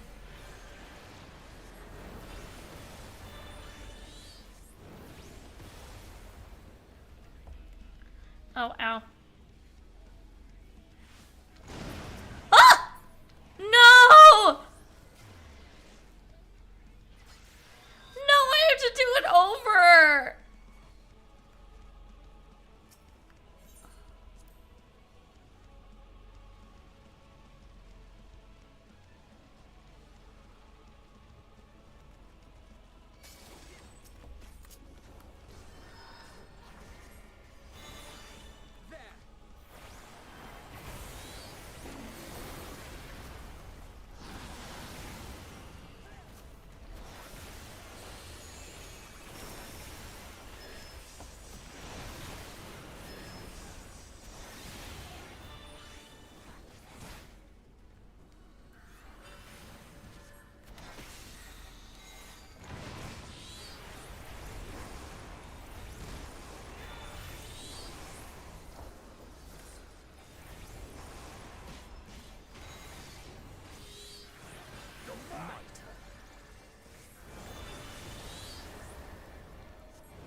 Jeez.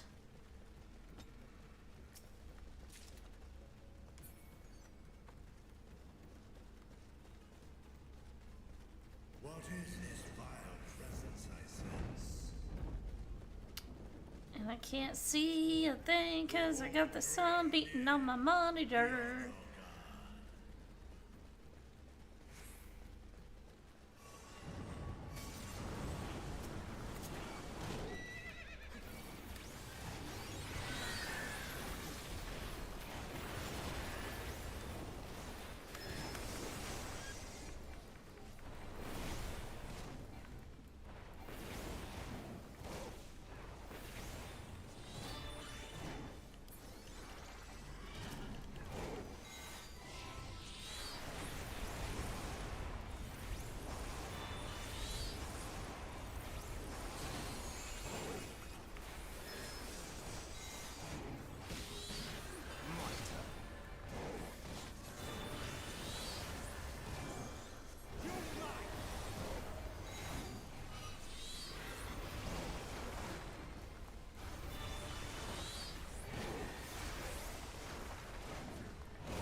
Oh, I knew it.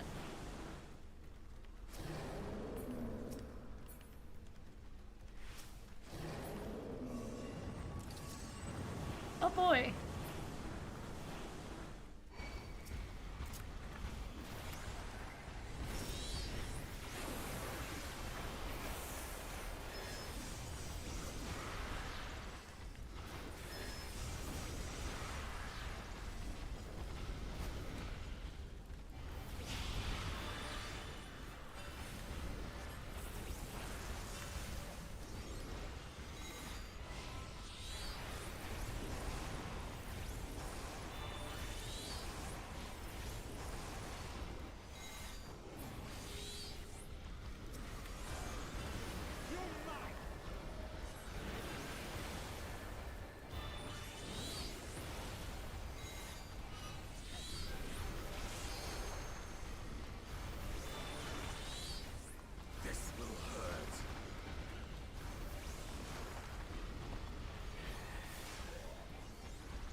so confused.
Easy enough.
Oh, right.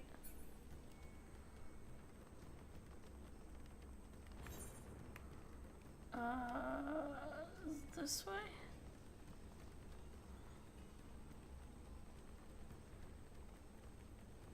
Sorry, I can't see because of the fucking lighting on my... Because I have the sun beaming on my monitor, so I'm just kind of like, oh, it's this way.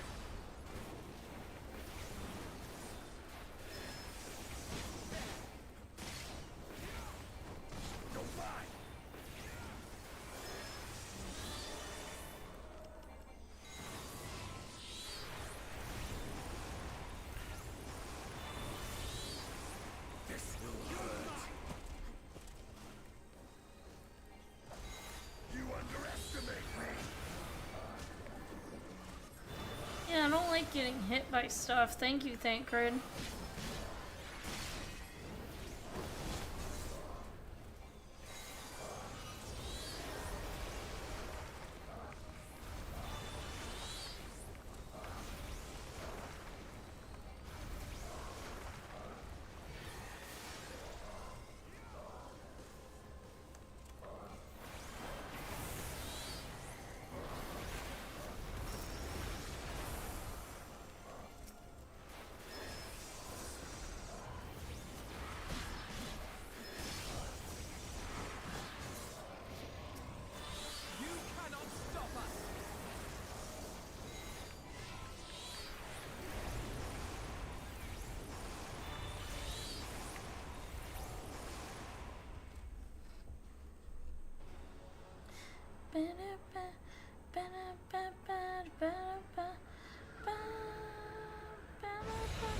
I forgot how ugly this fucking thing is.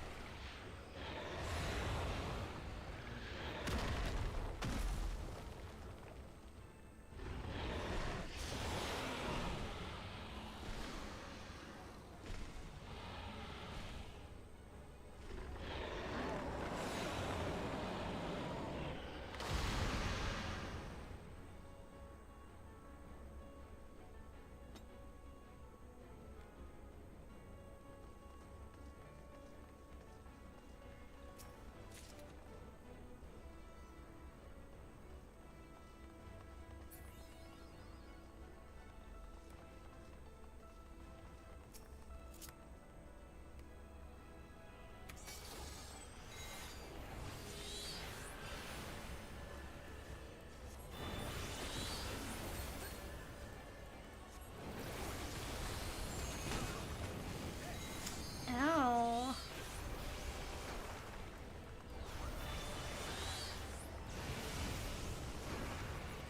Okay. Oh god, I remember having a clip of this years ago. Before I got my VTuber model. Of me just getting my ass handed to me.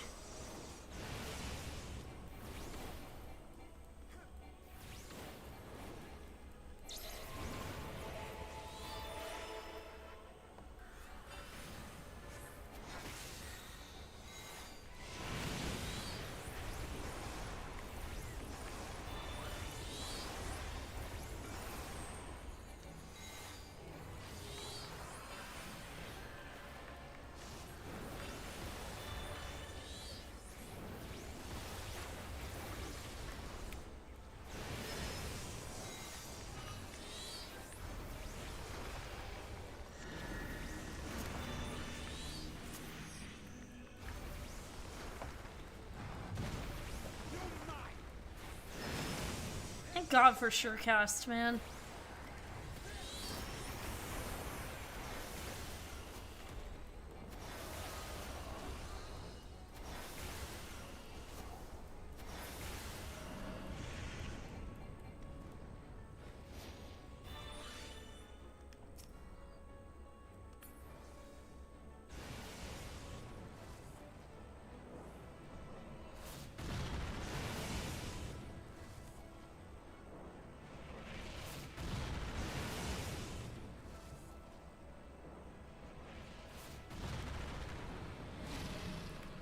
Are my friends trying to get me killed?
Yeah, we did it!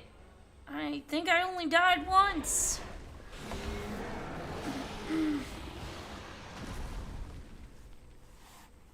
Nice. Da, da, da.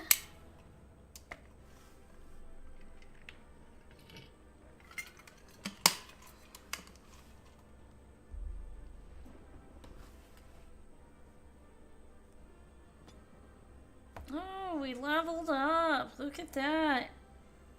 We're like almost level 87. Very good.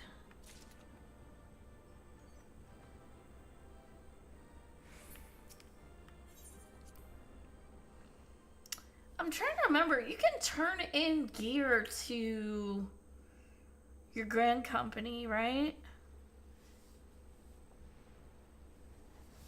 Like all this stuff you don't want.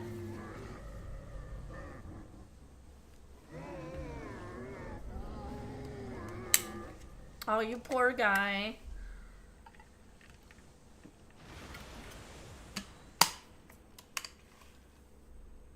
As I feared.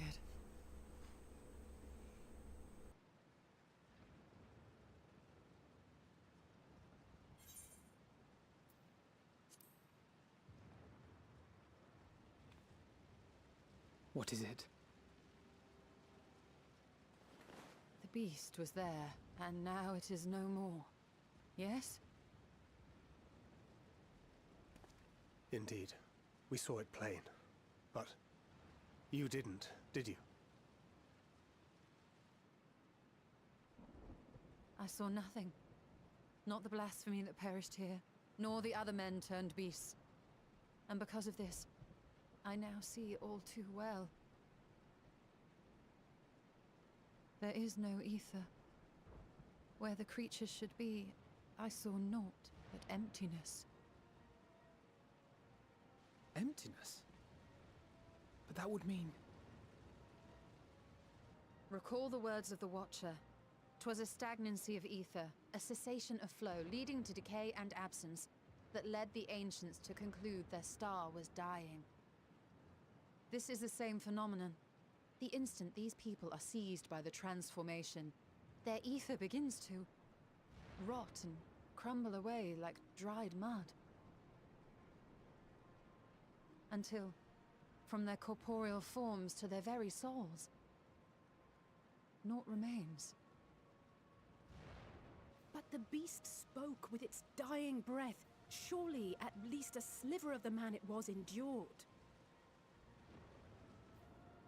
Mayhap so. But even if the process was incomplete, it was little more than a faint residue. Gods be good. You're saying they cannot be saved? Not by any means known to me.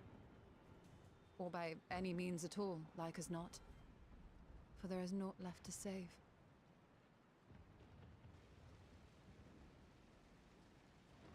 They return not even to the ethereal sea.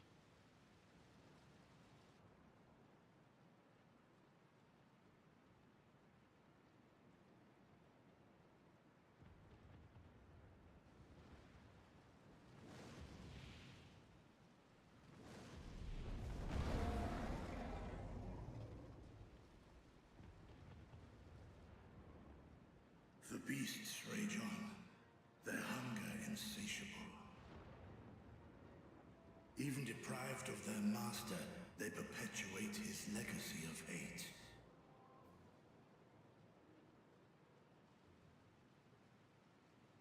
Once proud sons and daughters of Thavnir, all of them, and now I spill their blood.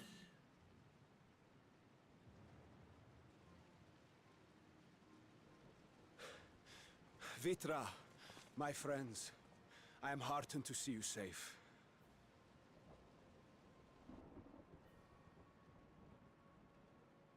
You put your secret at risk. Those closest to me already know the truth. A truth I must now share with one and all.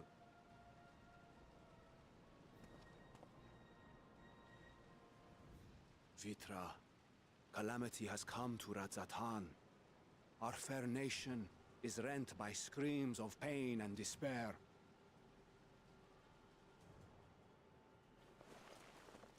More than ever, we require a strong leader to shepherd us through the storm. Reveal your true self to our people, Vitra, and guide us to salvation. What madness is this, I-One? Thou dost forget thyself.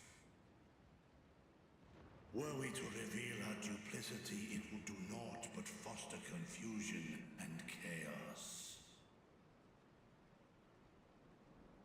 Nay, I shall remain the Satrap's loyal ally, and do battle with the beasts. Easing hearts and leading the people to safety is thy task, and thine alone.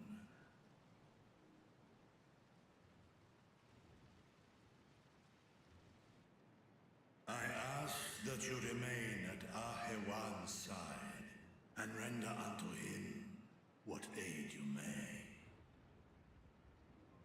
I know not what lies ahead, but without you, Radzatan will not survive.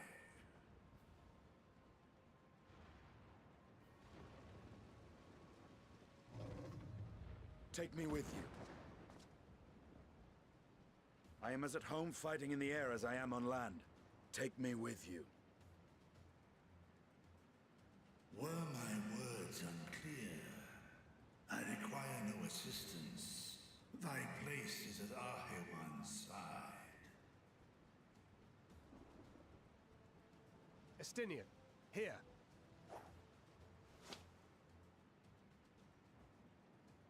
It's the last thing you ever wanted. A link pearl. We'd gain much from knowing your elevator perspective. And it'll keep you from getting lonely, which I know you love. asshole. I love You heard Thancred. the man. Seems I'm coming with you after all.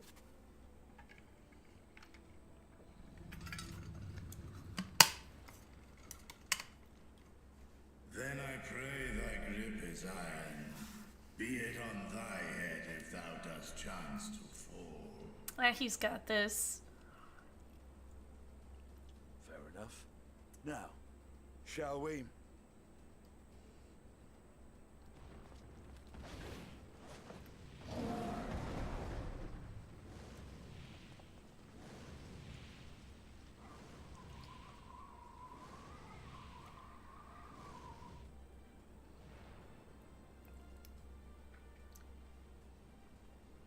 I fear it is as Vitra says. We will not survive this on our own. While I am loath to impose upon you again. I would insist if you did not. 'Tis the very reason we have come. My baby, And once more, my I find Alphino. myself without words to thank you properly. Let us return to the capital and plan our next course of action.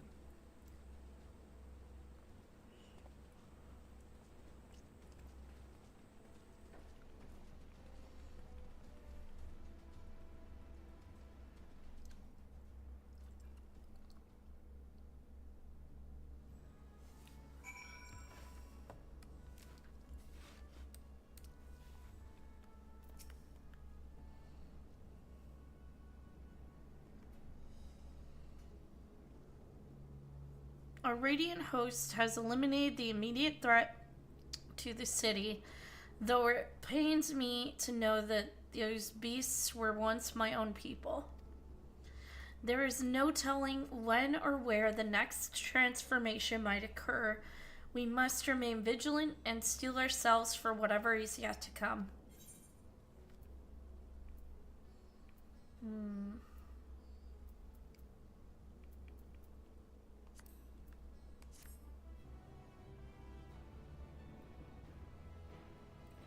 You may now enter advanced body as a party of NPC avatars. Make use of this feature.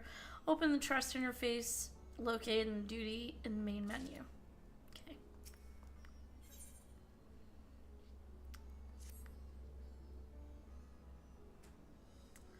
Forgive me, my friends, but I must return to the Megaduta for the time being there. I can better manage this crisis and dispatch my troops at this situation as the situation demands. In that case, we shall carry out an investigation of our own here in the city. Mayhap the residents can tell us more about the first of the transformations and the conditions under which it occurred. If we can ascertain what exactly triggered these tragic events, it may give us some insight as to a possible solution. Time is of the essence. Let us split into 3 groups. That way we may cover more ground. Alice and I will see to Paxa's path. Thancred and Yerstola, pray make for Dama. I leave Arthur to Graha and you. Clive, any information you can gather on the first blasphemy or the manifestation of the final days here in this city would be most helpful. When we have implemented our respective inquiries, let us convene in front of Megaduta that we might share that we've learned with the satrap.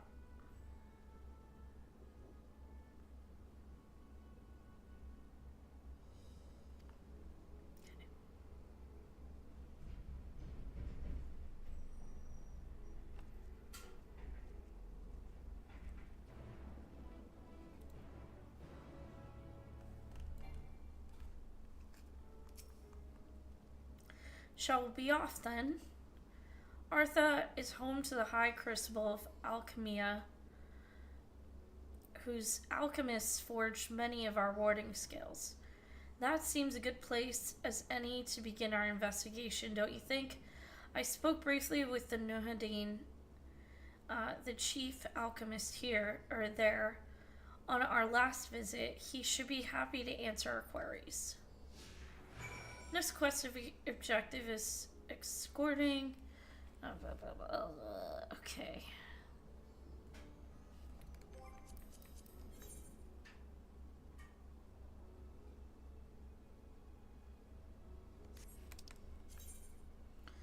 Okay.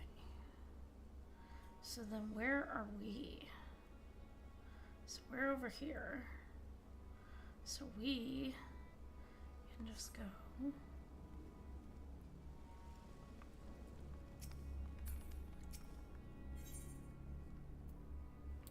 Oh, that's right. We can't use it yet. God damn.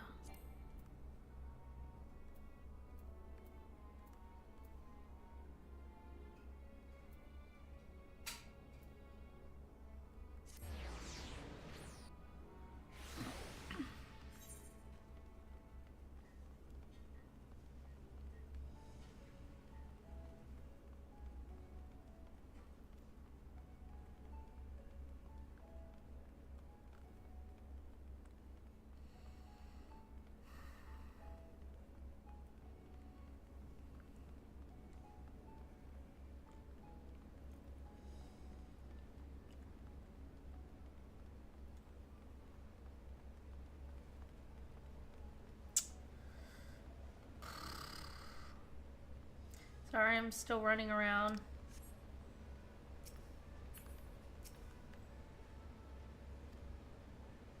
I welcome you back to the High Crucible. What brings you here in these troubling times? We are assisting the satrap in investigating the crisis that plagues the city. Did you happen to catch sight of any of the creatures? I did. As I was going about my work, I was disturbed by crashing footsteps, so powerful that the very ground shook. I rushed outside and could not believe what I beheld. The night sky was burning. Suddenly, I hear panicked screams coming from the direction of Balshan Bazaar. In the next instant, a monstrous beast poked its head out from amidst the stalls. A handful of the radiant rushed to the scene, only to be sent sprawling as the fiend and its minions propelled themselves skyward. So the blasphemy came from the vicinity of the markets. This knowledge may prove useful. I thank you for sharing your tale. Well, I do believe we now know where we should inquire next. To the bazaar, then.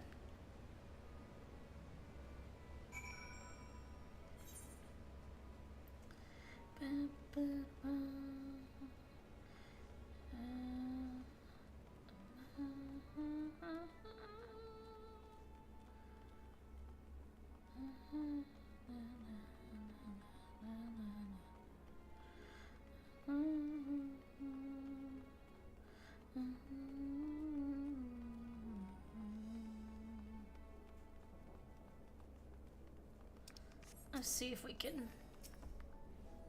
Damn it. Still can't use it, huh?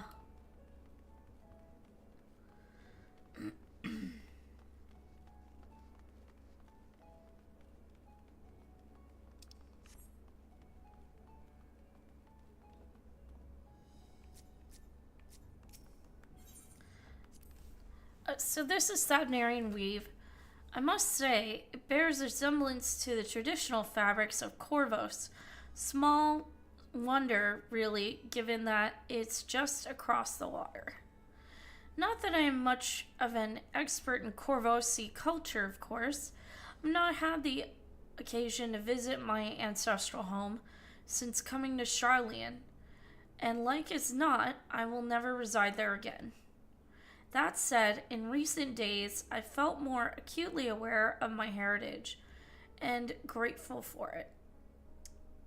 It is thanks to my forebears that I inherited the royal eye, and with it, the wisdom of ancient Aleg. And so, well, I simply hope that my countrymen are safe, and one day when this calamity is but a memory, I would like to see Corvos again, if only once. Didn't he just say he wouldn't go back there? Okay. Forgive me, but my shop's closed until further notice. Needless to say, we've more pressing concerns these days. We have come not in search of wares, but information concerning the enormous fiend that tore through the bazaar.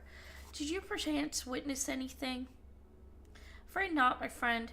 I was here the whole time, so I only saw its little minions made a mess of this place, they did. While that was going on, the great big one tore through the west side of the bazaar. You'd have better luck asking there.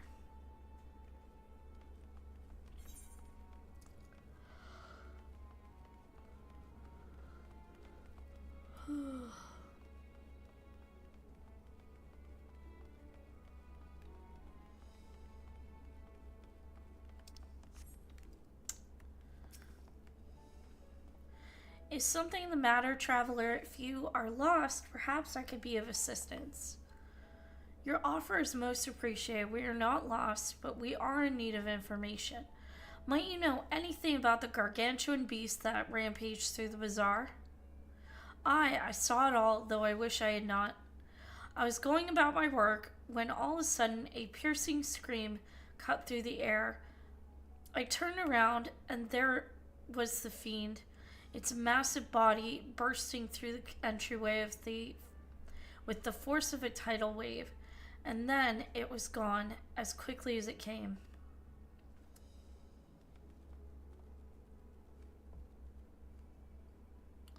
Is there anyone else we can talk to? There we go.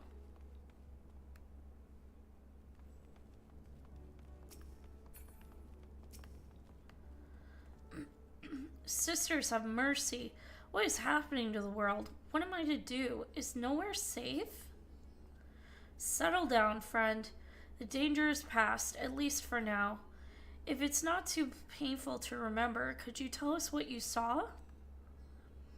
First I heard the screams, then a horde of ravaging beasts came charging towards us. One of them was huge, bigger than a Marid, throwing people about like rag dolls, and it was eating them. I hid under the counter, saw others do the same. But the shrieking and wailing kept getting louder. More voices in the throng, beasts or victims, I couldn't tell. I knew not what was happening. I still don't. That is enough, my good man. You were brave to share that with us. Share with us your tale. Many of your fellow merchants are safe. The High Crucible, too, has survived, mostly unscathed. Pray stay close to your friends and loved ones, and rest your body and mind while you are able. I suspect that is the most we can expect the people here to tell us. I think it best we find a place outside the bazaar where we might rest and review our findings. Oh, I'm going the wrong way.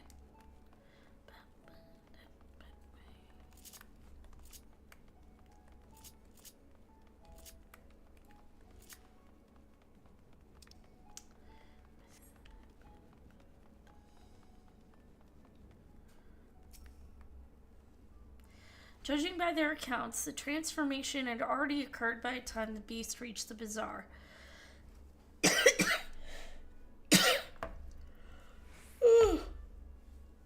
Goodness gracious.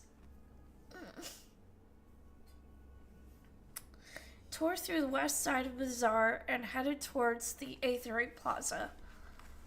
In other words, blasphemy may have first appeared in this vicinity. That being the case, the people in that mayhem can surely tell us more.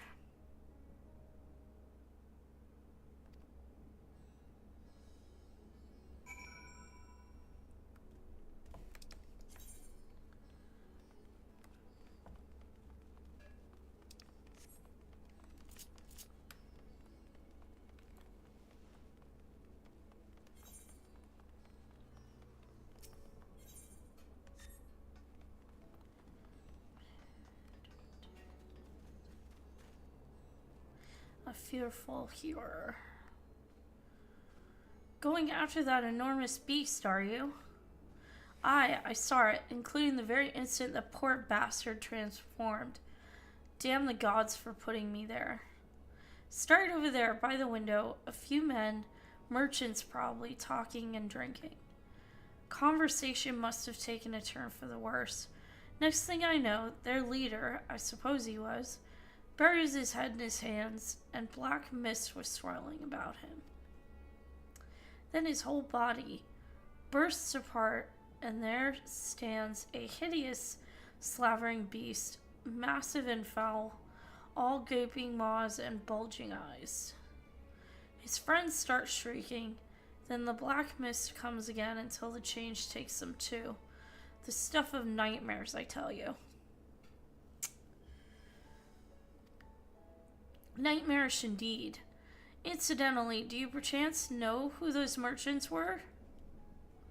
No, I'm a decorator by trade, not much cause to mingle with their sort. Saw Milhiliel, the barmaid, chatting with them, though. She might know something. Okay.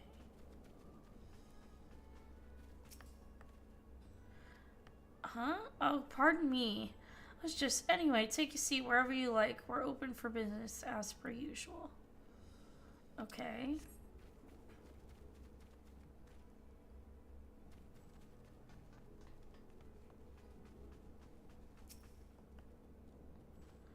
Even after repairing all the damage, it'll take a while for business to pick up again. You mean the blasphemy? That's what the Radiant have been calling it anyway. I saw it too, we all did. I was standing here at the counter as Myriad poured me a drink, when suddenly there came this dreadful sound like a pained, angry groan. It was unlike anything I've ever heard. I turned around in shock, and from an ominous cloud of black mist rose the creature, enormous and ghastly to behold. As for what happened next, to recall it sent shivers up my spine. By some stroke of fortune, I was able to slip outside before the beast got its claws on me. But the sight that greeted me offered no solace. The blue sky above turned red as blood. Merhide, myself, and other survivors clung to each other for dear life until the radiant host, holy cow, came to our aid. Wait, did I hear that correctly? The beast manifested before the sky began to burn? I'm certain of it. The windows here offer a change of view of the sky, and I saw nothing out of the ordinary until the beast appeared and the sky began to rage.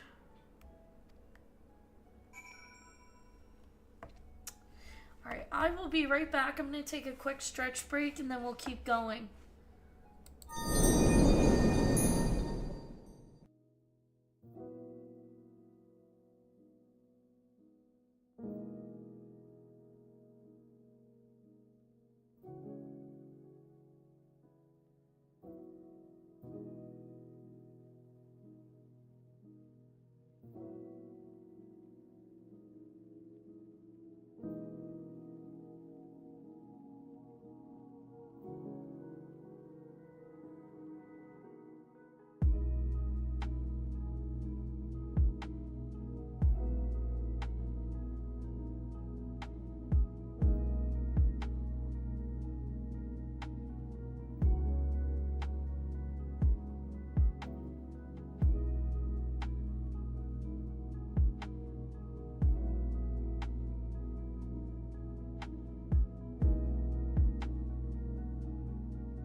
I'm back. Sorry about that, guys. Alright, and we are good to go.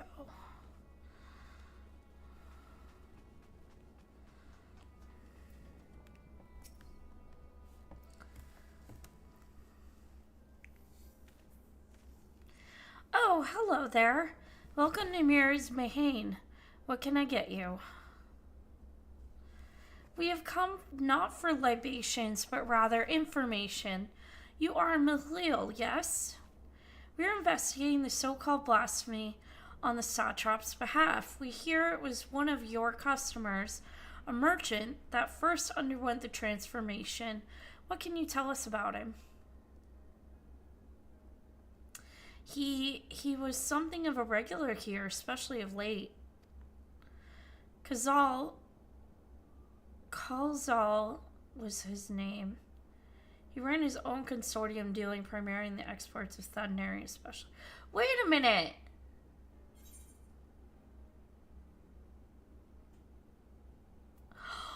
Oh no!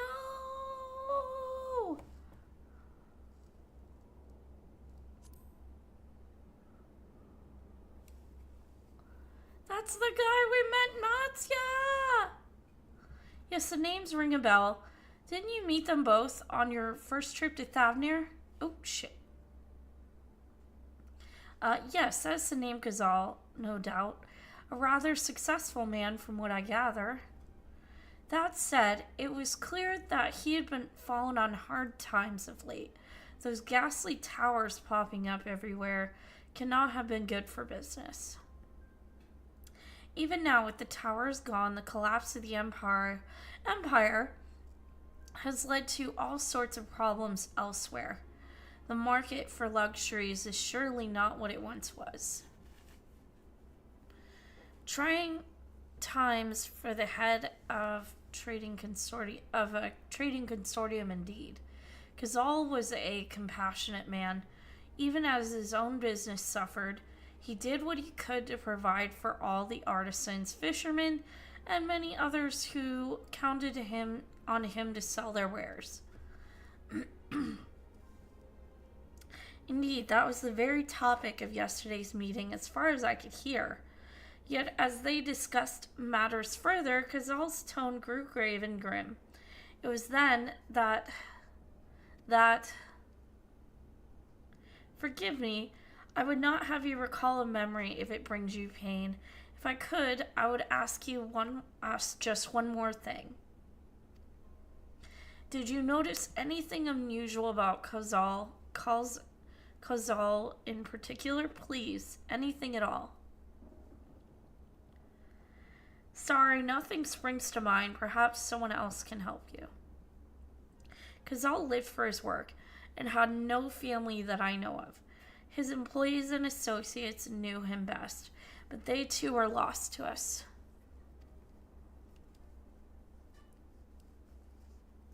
Still, perhaps his neighbors know something I do not. I can direct you to them if you believe it would help. What do you say?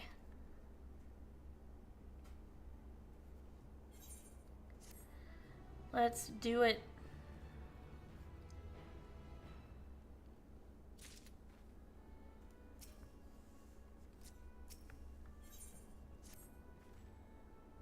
Khazal made his home in Kama, a nearby residential area.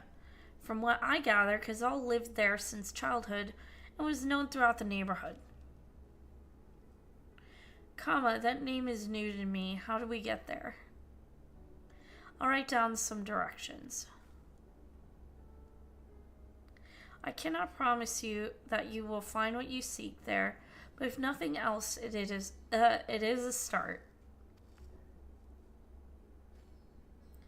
Come, let's see where this takes us. This lead takes us.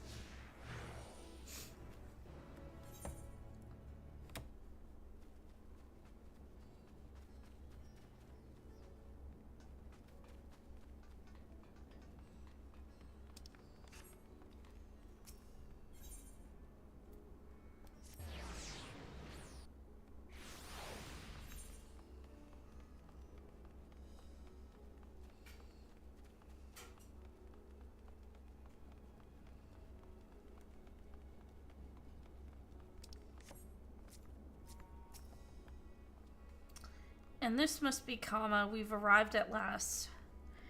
Let us begin questioning the residents without delay. No doubt someone here can tell us more about Kazal. Given recent events, I imagine many are taking shelter indoors.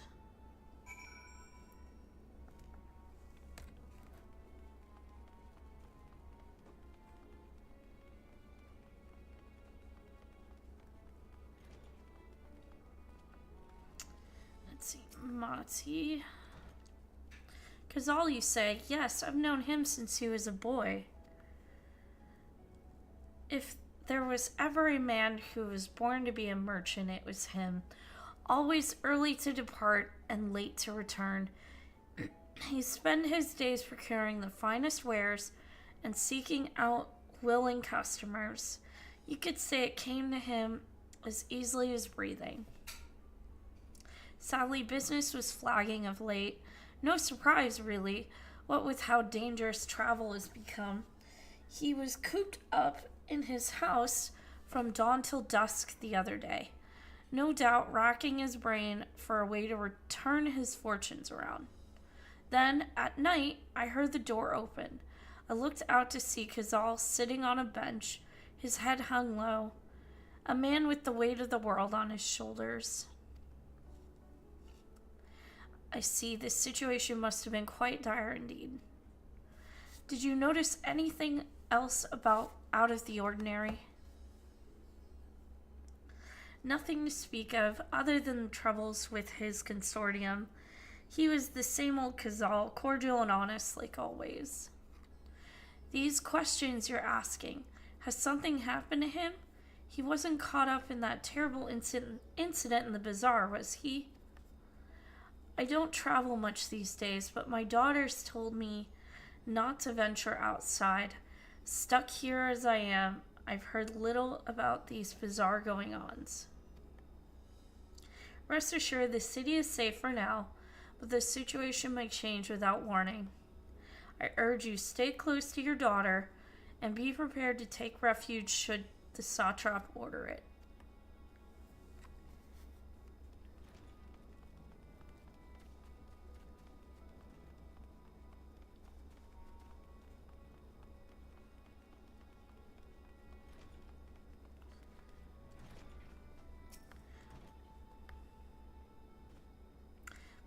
Could you come back another time? I just woke up. I'm not exactly in the mood for idle chit-chat. Well, that's one way to avoid a panic, I suppose. Pardon our intrusion. You may not have noticed, but a great danger has come to Thavner.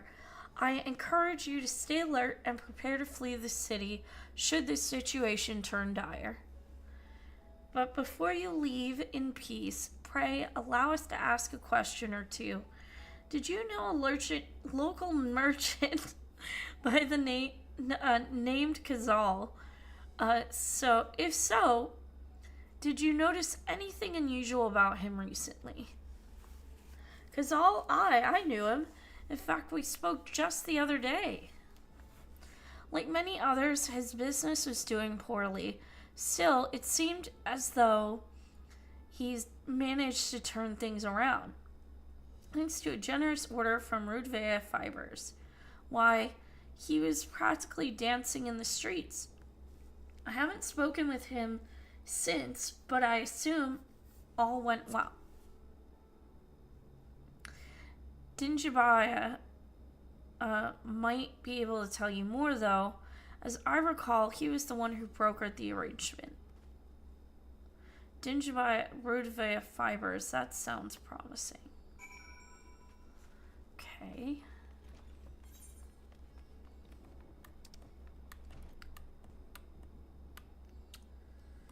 Okay, so we need to go back. Puxus Path. Or we could go Rudvea Fibers.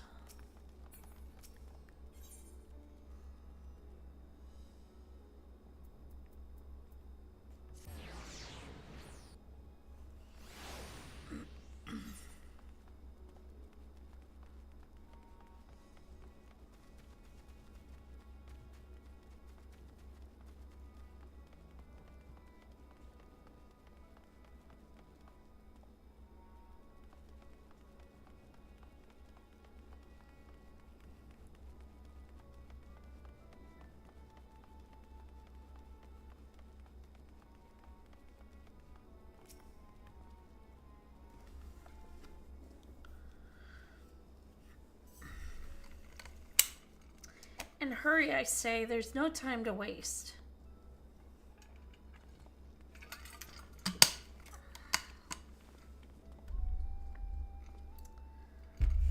Pardon me, but you're in charge of buying and selling here, yes? We have a few questions that we'd like to. I'm sorry, but I simply don't have time to chat. If you hadn't noticed, we've our hands full at the moment. We must carry all our wares and equipment to safety before those accursed beasts return.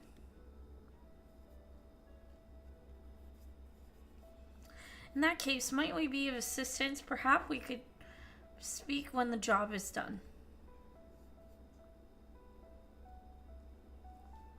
Very well. You can start by helping us move our equipment. Ask the others what to put where.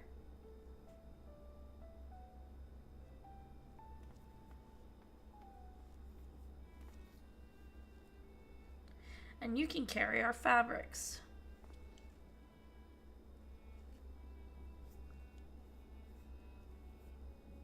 Go through that door, and speak with Kamala.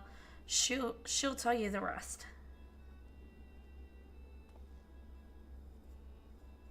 Remember, these textiles are our livelihood. Handle them with care.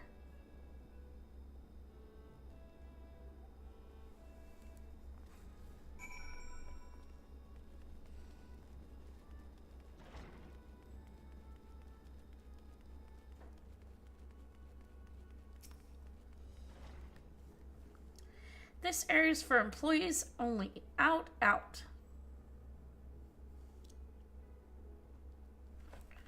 What's that? You've come to help? Oh, praise be to Minerva.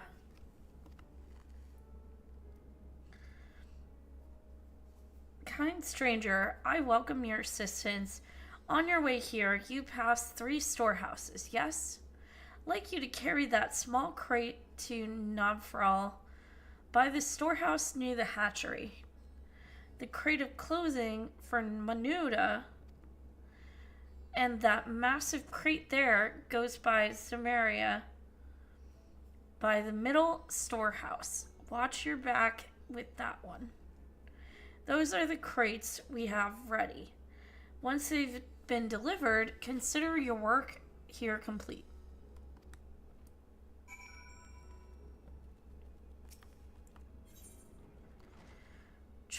Certain transporting duties require 5,000.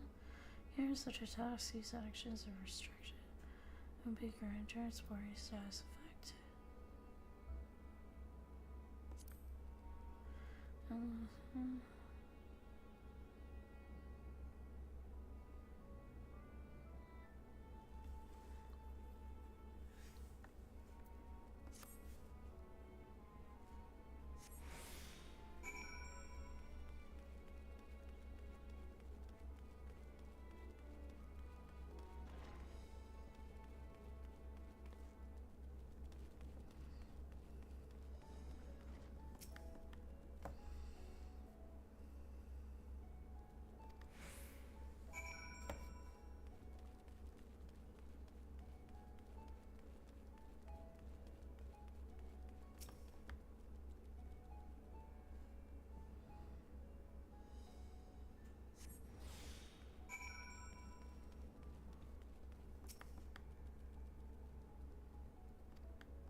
Oh boy.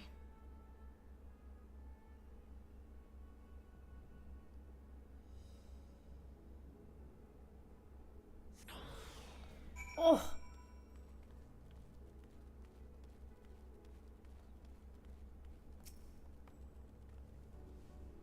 So you're quite the brawny one, aren't you? Good thing that. Never know when you'll need to defend yourself in these unpredictable times. Crate full of fabrics, is it? Exactly what I was hoping to receive. Here, let me put that away for you. We did it!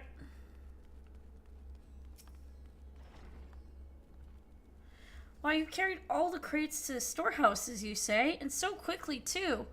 Why, I've never seen anyone so strong.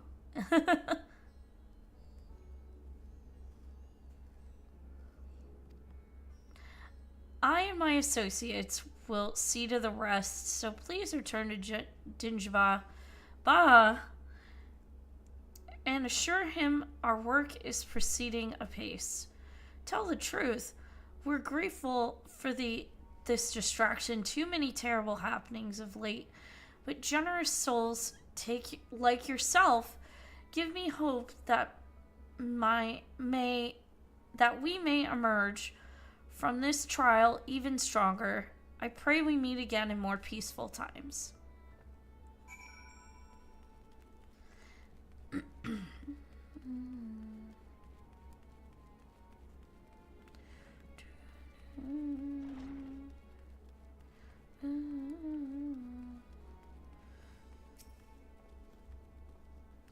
Done as I asked, have you? If Kamal is satisfied with your work, then so am I. You've done us a great favor, traveler.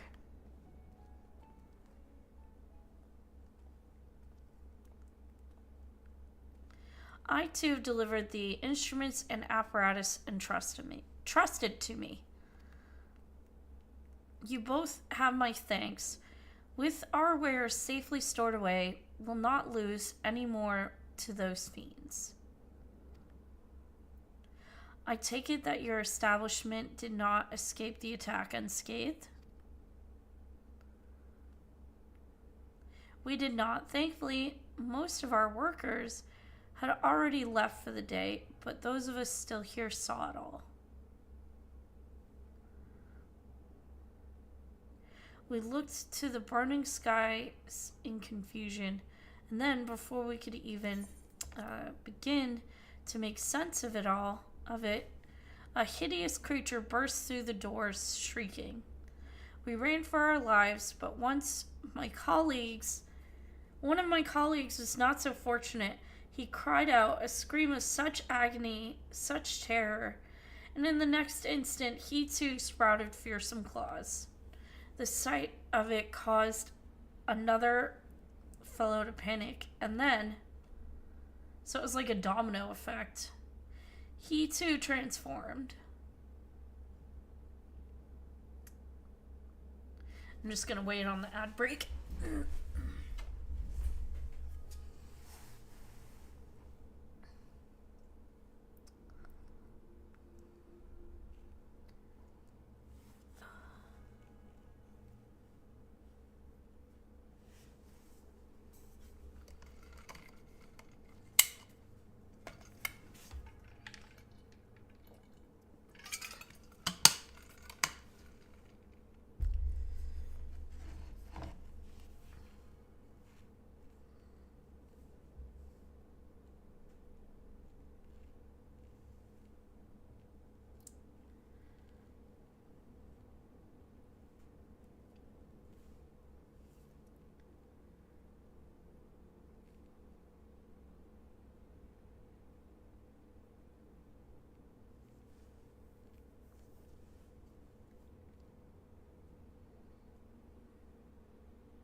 Alright.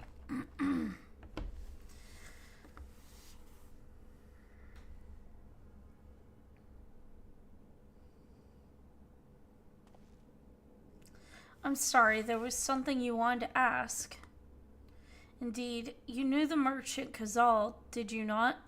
I believe he had some dealings with your establishment. Kazal? I know him well. We'd arranged for his consortium to deliver a large shipment of fabrics, but in the end we received a better offer and had to turn him down. I understand his business is struggling, but so is ours.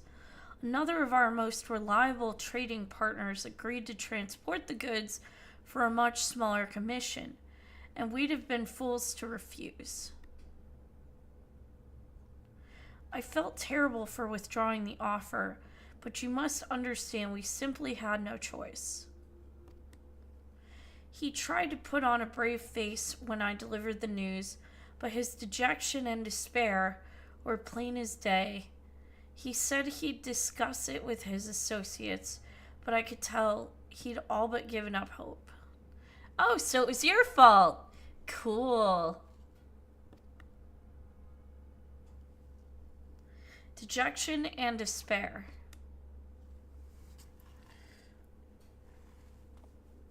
You remember what we saw in Vanaspati, yes? Soldiers and jungle dwellers pushed to the very brink, turning into beasts one after the next. It would seem the same phenomenon occurred here. The poor craftsmen attacked by the fiends, as well as those that witnessed it, all undergoing the change. I suspect that everything began with Khazal.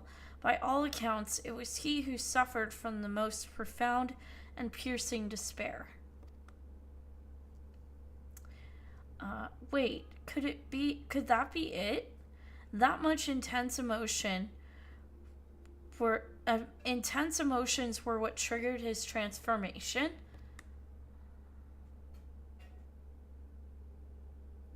Much remains unclear, but I believe we are drawing closer to an answer. At any rate, we must discuss our findings with the others. That poor dude, it is all his fault. Hi, Aro. Give me 2 seconds, guys. I know I just came back from getting a stretch break, but I need a sweater. I'm getting cold, man. Or maybe I'll turn the heat up, but I'll be right back.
Beyond the depths of despair. Okay.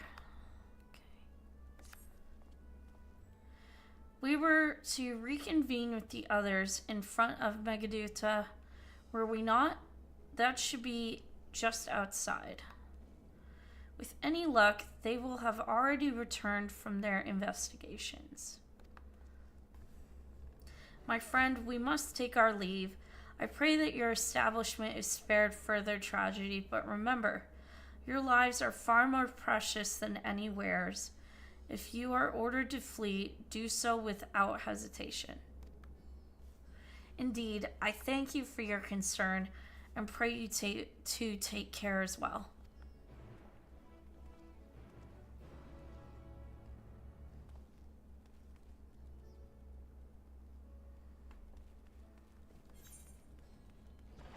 Oh, I'm going the wrong way.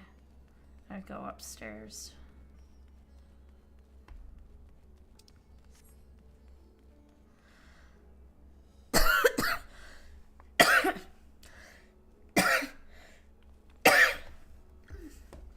Okay.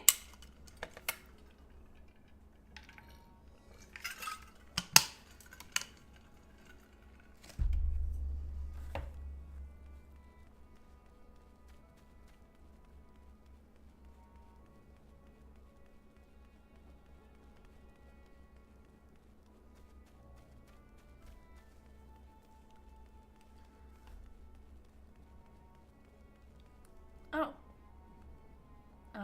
Oh. There we go.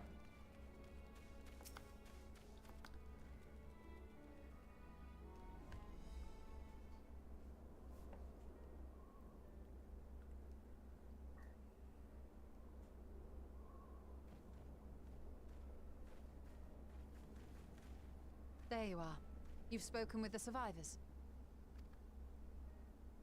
Indeed. We thought to share what we have gleaned, that we might together gain a greater understanding of present circumstances.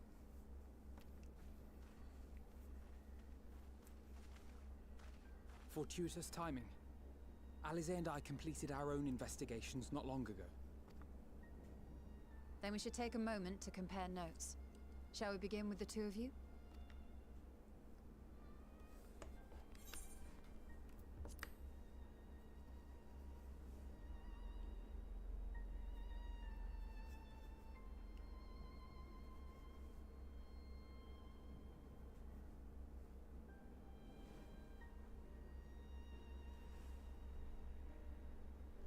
So the merchant Karzal was gravely concerned about his business in the days preceding his untimely end.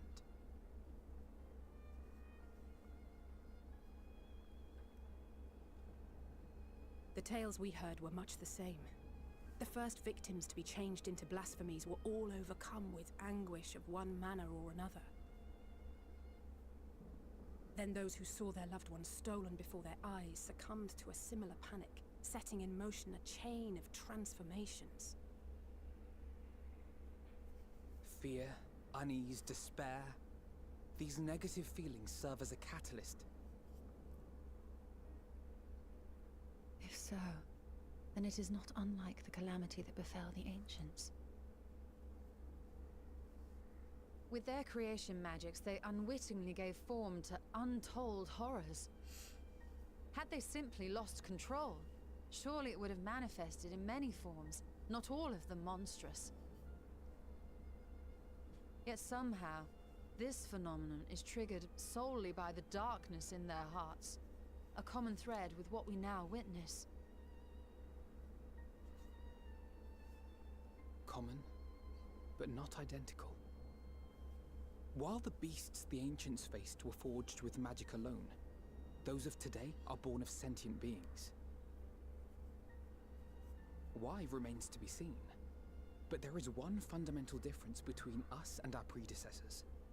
Our souls are sundered, whereas theirs were not. Perhaps that single variable makes all the difference. If I may, there was another detail that troubled me. We have it on good authority that Karzal's transformation took place before the skies began to burn. What? If that's true, then the situation's more dire than we realized. It means even if there's no ominous sign presaging the final days, anyone, anywhere, has the potential to become a beast. Even in lands we thought safe, even as we speak.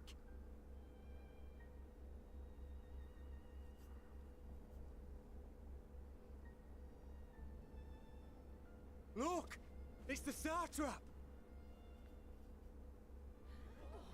satrap! Thank the heavens.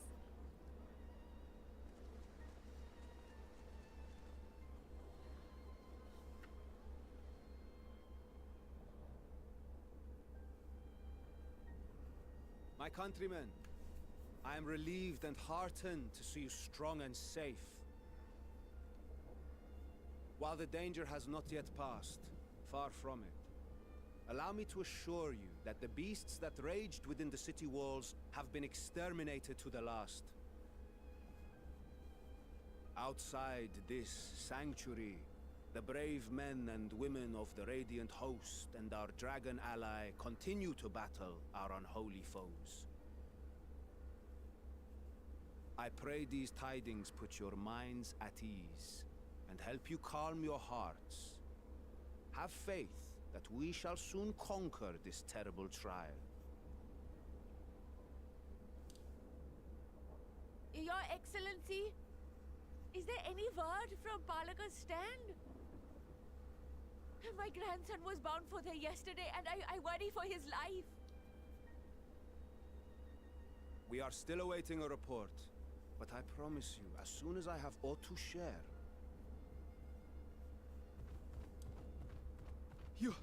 Your Excellency, I bring grave news. Oh boy. Sure, let's cause a panic. You are? I'm Matya of Varkali, a humble fisherman. Ah, I remember you from our first visit. Wait, you're... But no, that can wait. When the skies turned red, I set off for Palaka's stand, fearing for the safety of a friend. But as I drew near the village, I saw dreadful beasts all about. No! Gods have mercy! Your Excellency! Save my grandson, I beg of you!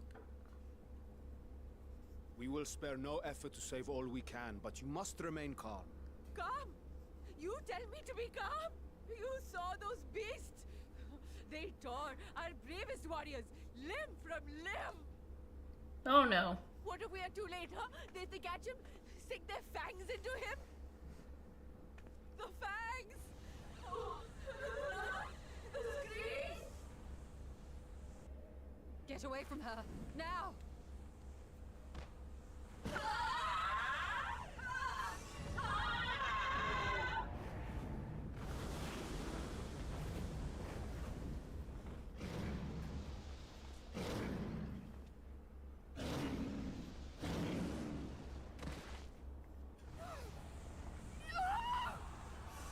Oh boy. Yep. Okay. And it's... oh boy.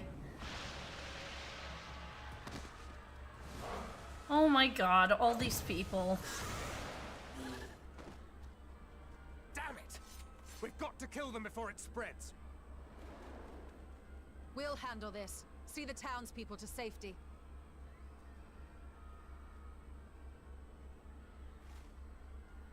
Run as fast as you can!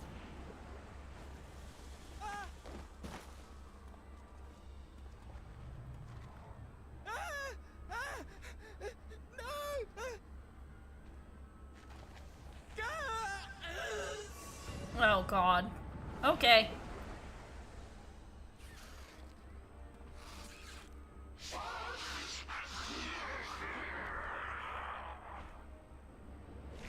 Oh!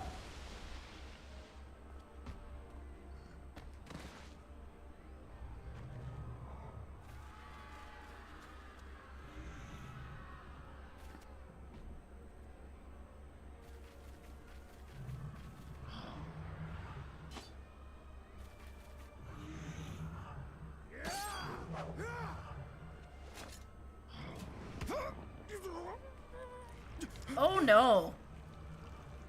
Vitra, our people, you must save them. Are we gonna help him? Oh, okay. Oh boy. Well, that's not good. My son.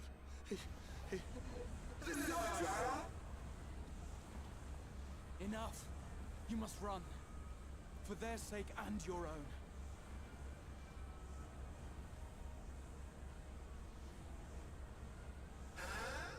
Yes, you will survive. You must.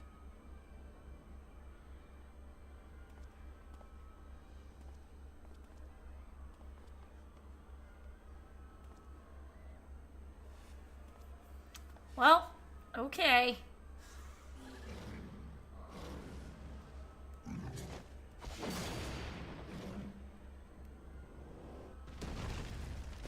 Jeez.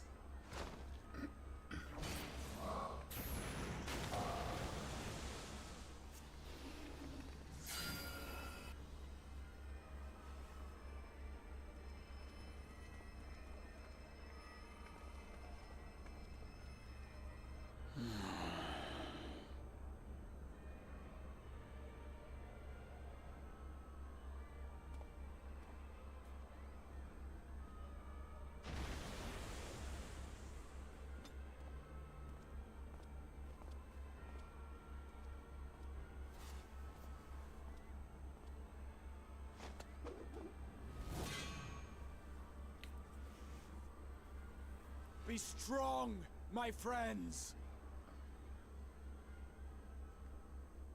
Fear not, for we will defeat these abominations.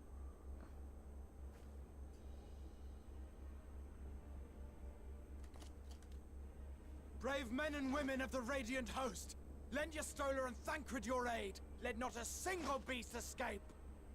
The rest of you, flee this place. Carry the wounded if you must. Head indoors or underground. Above all, stay calm. No beast will follow you. We will see to that. Crystal Exarch. Let's go. Alphino! Alice! Leave the city to us! Our awesome cat boy leading the way. Matya, show my friends to the village. I promise you, they're more capable than the host's finest. Right. Go with them, will you? We will save these people. As many as we can.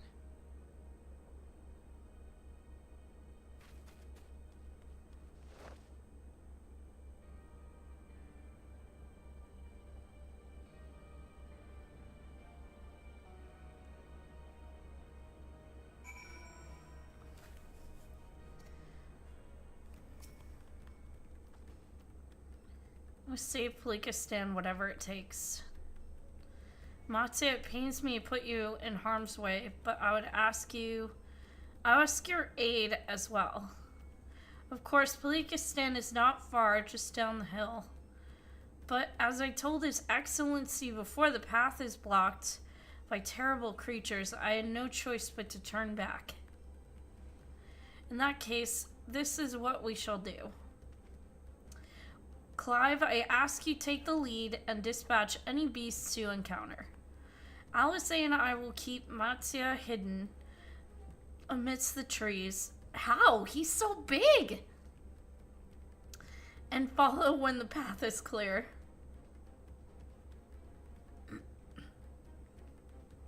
There's no telling what dangers await us. Keep your eyes peeled.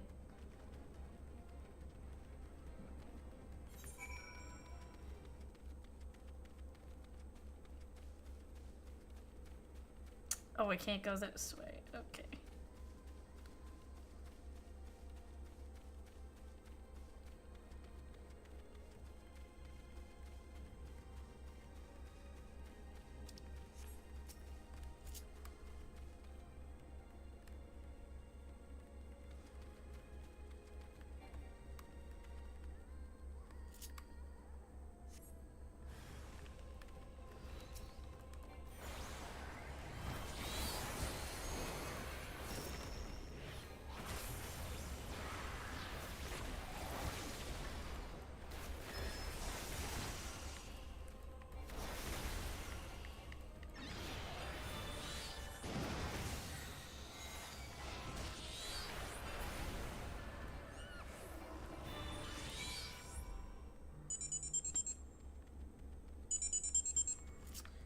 Why is my phone going off?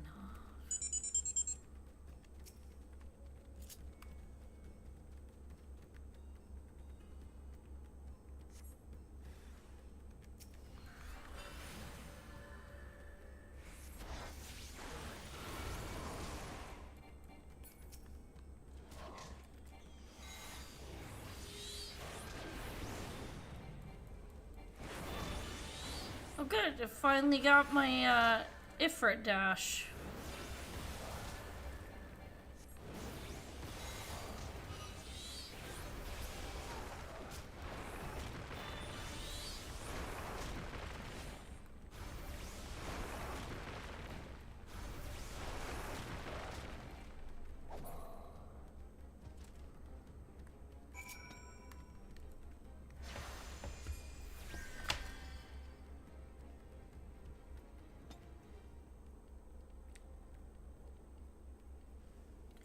Oh, we'd like to.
It can't be.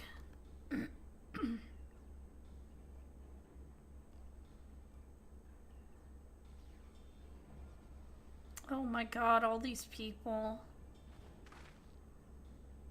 We must heal those we can and quickly. I see no beasts, but stay on your guard.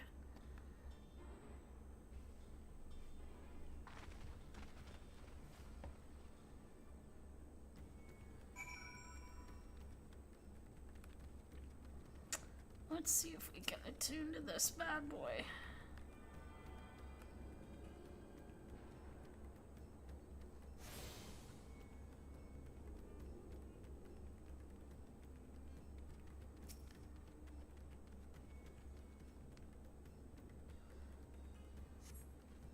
Though the villager's injuries do not appear to be life-threatening, he does not respond to your efforts. His breathing grows more ragged and shallow. His vacant eyes are those of a man who has lost the will to live. Even if I wake, the nightmare goes on. No, leave me to sleep. You call out, but the man does not respond. Jeez.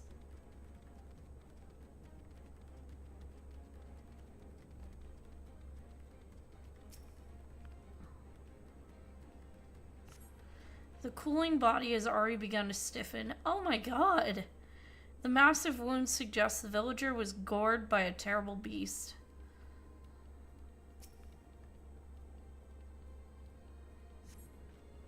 Villager has no pulse, nor do they appear to be breathing. Oh. Those people are dead.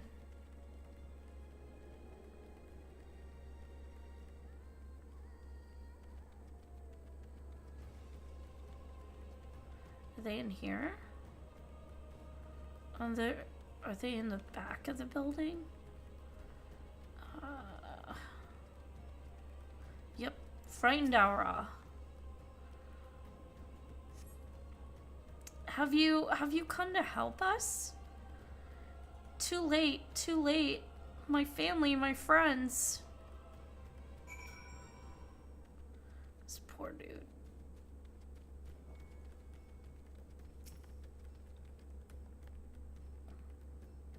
Are these the only villagers who survived?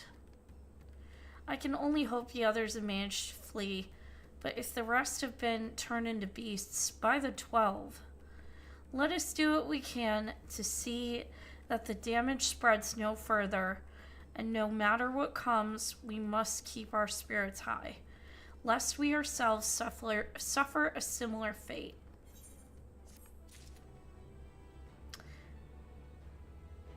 Okay, new Aethernet destination is available. Gate of the first site, that there. I can tend to the rest. Pray look after Matsuya. No doubt what we've seen here weighs even heavier on his heart than ours. Oh.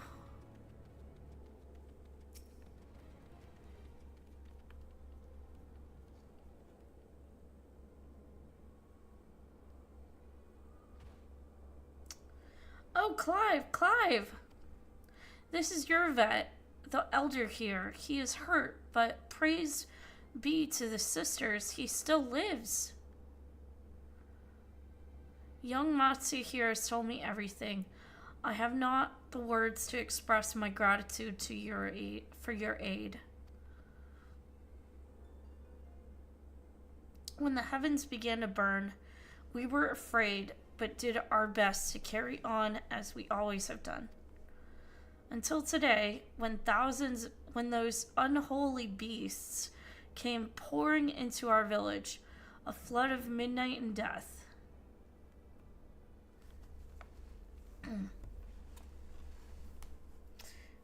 Oh, sorry. There are no words to describe what followed. Men and women I've known since they were babes, struck down by the creatures, only to rise again to join the murderous horde in the guise of those same hideous fiends. In the chaos, a handful of our villagers fled for their lives. I can only hope they have found their way to safety. Probably not. Matsuya, do you perchance remember Kersaf and Maven, the young couple who always bought your freshest catches? How could I forget, Elder? When I first came to peddle my wares, desperate to eke out a living, they showed me such kindness. Others shunned me as an outsider, as is their way, but Kersaf and Maven bought my fish and sung its praises. They turned my fortunes around. Alas, I fear they are in terrible danger. I saw them running towards Agama Temple, one of the beasts in close pursuit. They had their child, still but a tiny babe. To elude these fiends while caring for one so young is an impossible task. Surely, I beg you, go to their aid.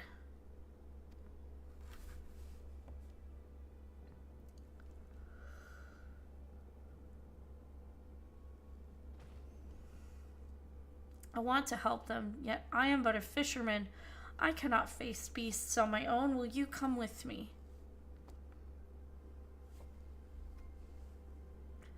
Oh, thank you. Agama Temple lies to the west of here. We must hurry.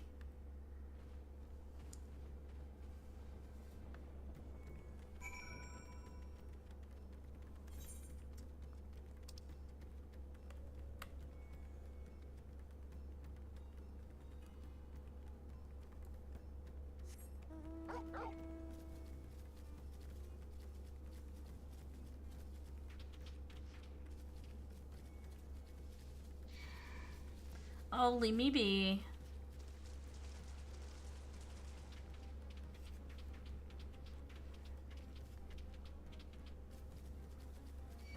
Oh, leave me alone.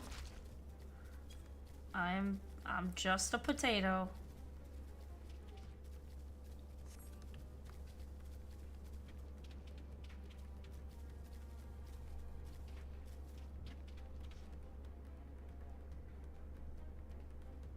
was an aether current there. Alrighty. I'm gonna grab that. Don't attack me. I'm just getting an aether current. Thank you.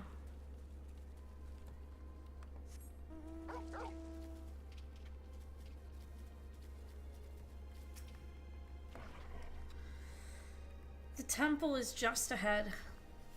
It was built by those who worship Saint Agma, but has suddenly fallen into disrepair in recent years. If my friends made it this far, no doubt they are hiding somewhere amidst the ruins. No, please stay back. That was Kersaf. Oh no, this is not good.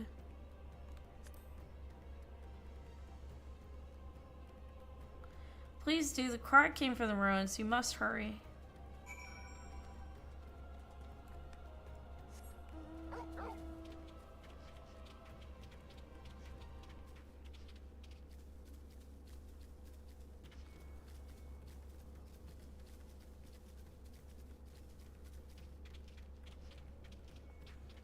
Oh, it's there. Okay.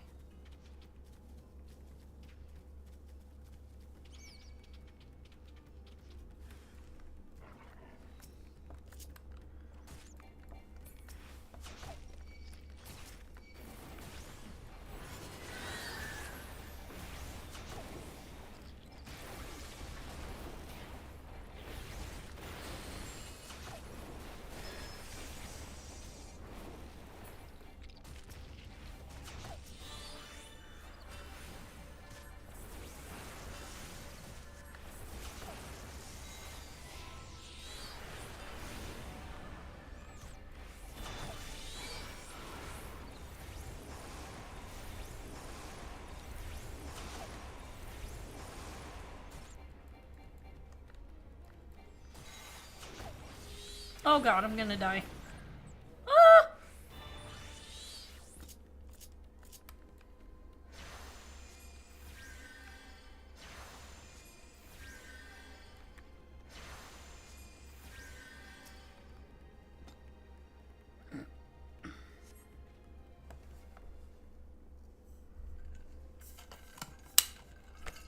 Oh no!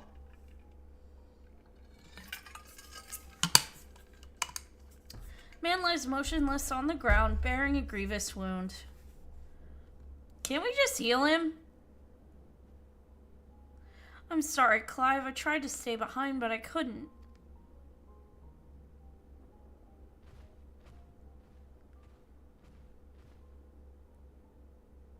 No, it cannot be. Is someone, anyone...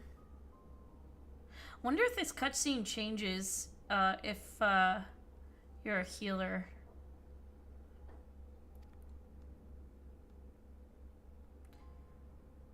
My wife fled with our daughter. I need to find them. I need to be with them. Oh. No.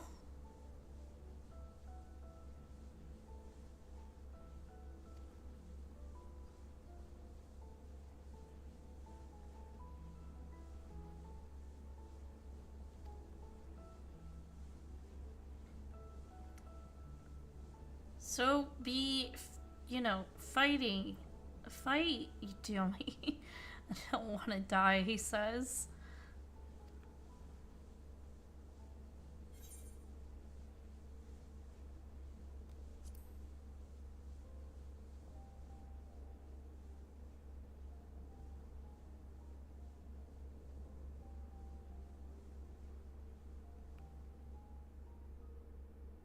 Did we do it?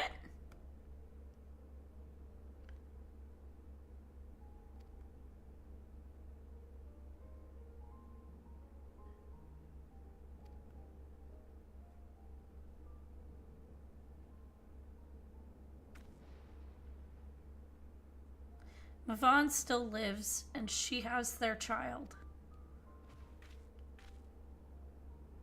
We must search the jungle between here and Palikistan. There is nowhere else she could have gone. I think...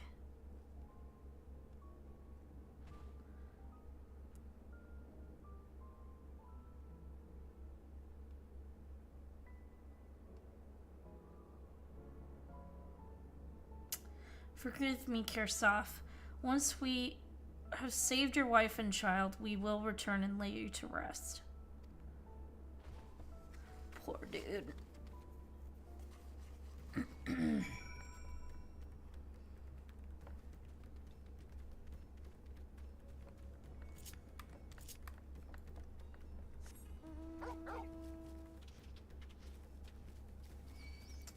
Oh, leave me alone.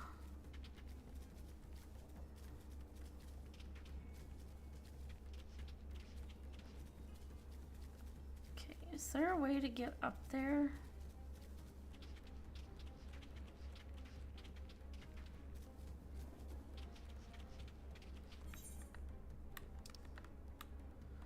Oh my god, I gotta go all the way around.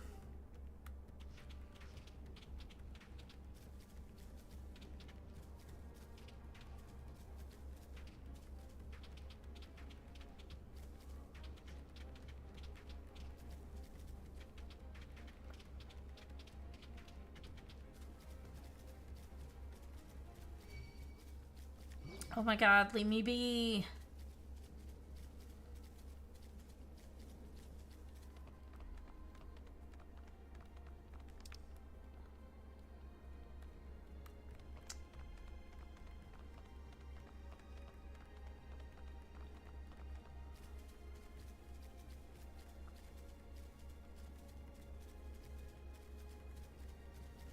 Okay, so I'm going to go back to Great Work, and then we're gonna go over.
What do you mean I need to get back to work? Oh, have I really been out that long? I should really go. But I was hoping to get a better look at the stage before I left. I'm sure you're busy, but could you assist me for a moment? Thank you, Inspect the Walls. Oh, this was a side quest. Whoopsie.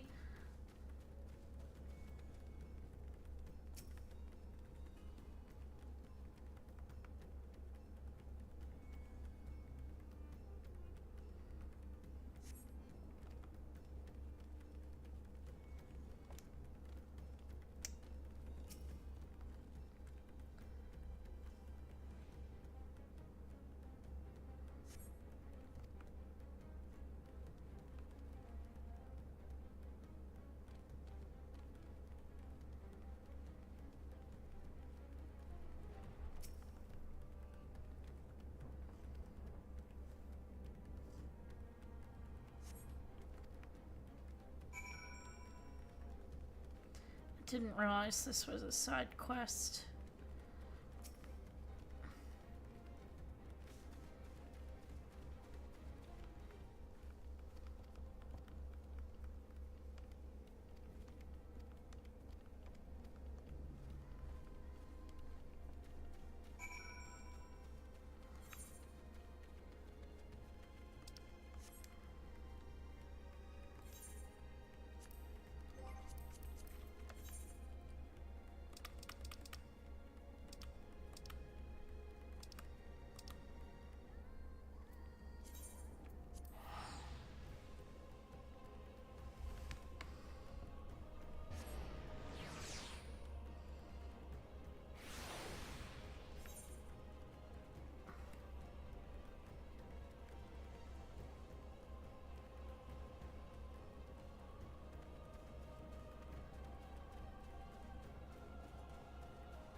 Excuse me.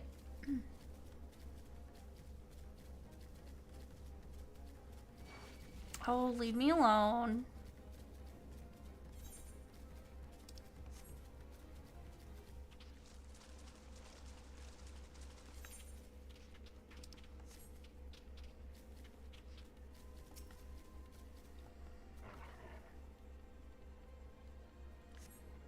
See no tracks or signs of recent travel, Maven, and the child must be elsewhere. Okay.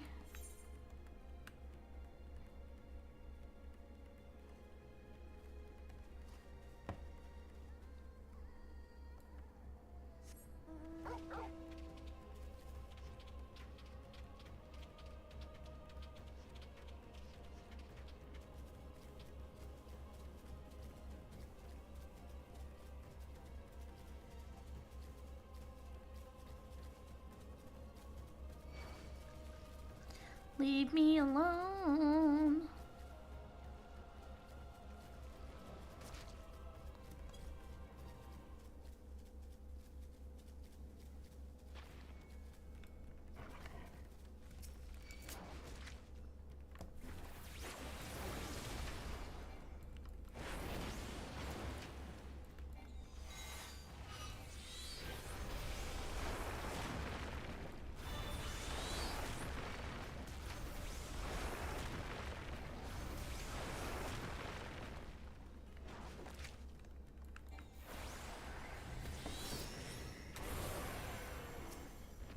There. Jeez, I'm crow.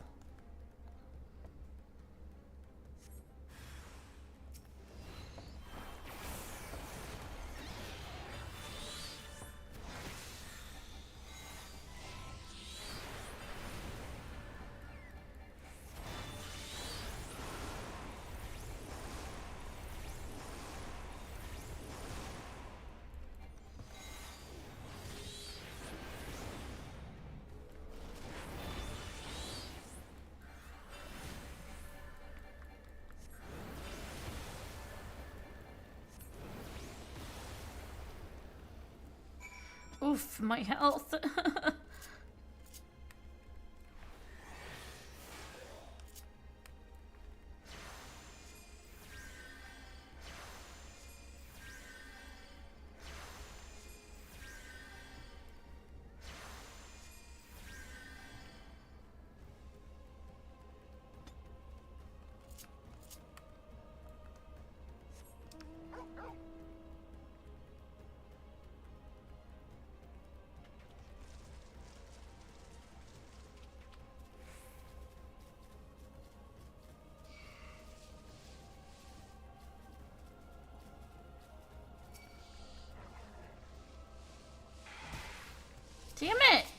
Ah!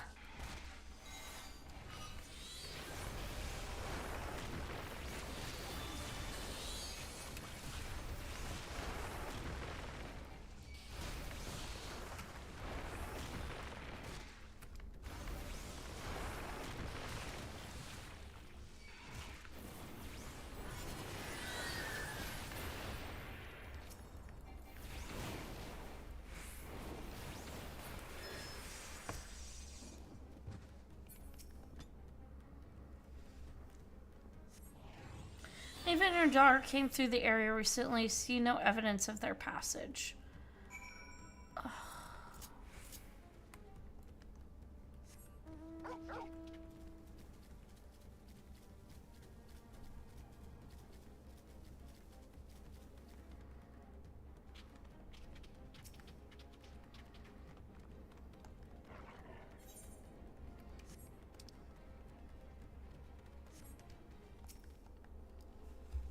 Did you see any sign of them? I found nothing.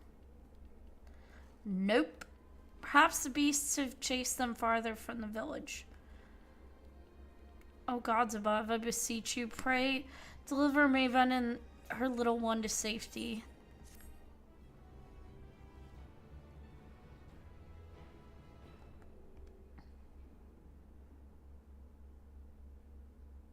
Meanwhile, in the skies above Thabner.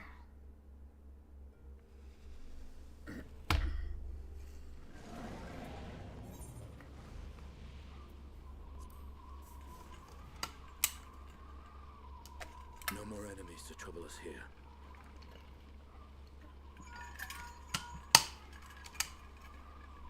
It's me. How fare you below?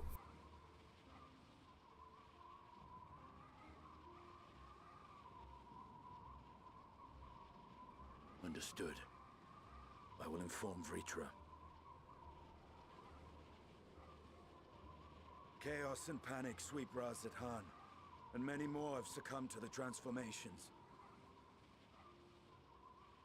Amidst the fray, Ahawan fell, protecting a grief-stricken father.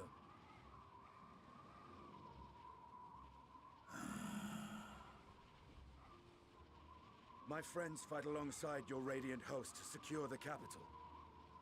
Beasts have been sighted in Palakistan as well. We have divided our forces in hopes of quelling the threat there. Of small solace is that we now know what triggers the transformation. As my companions tell it,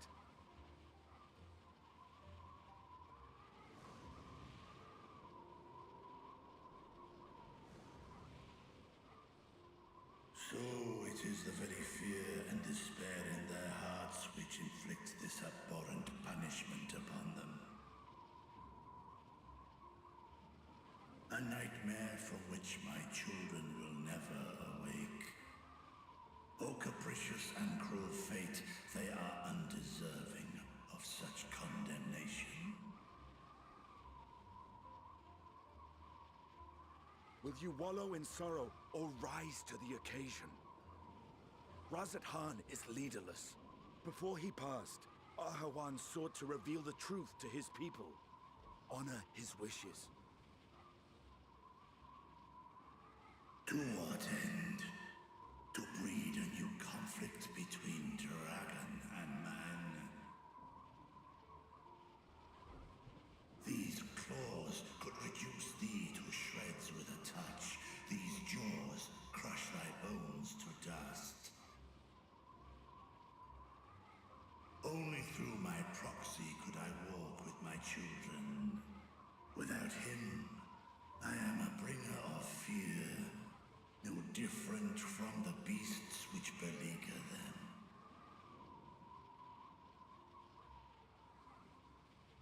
Perhaps so. Only in death were Hraesvelgr and Shiva united. Indeed, whenever man and dragon have come together, death has ever been the inevitable result. It was our fear of your kind that sparked a nigh-endless war.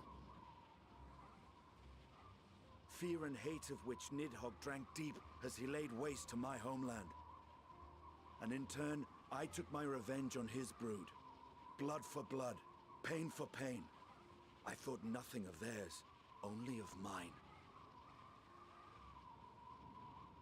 And yet, were the chasm between us too vast and too deep, Hraesvelgr would not have borne Isael to battle and our rescue. He would never have entrusted a mortal champion with one of his eyes, and the Dragonsong War would still rage on. And I would still wage a never-ending war of violence and vengeance. The future of our star be damned.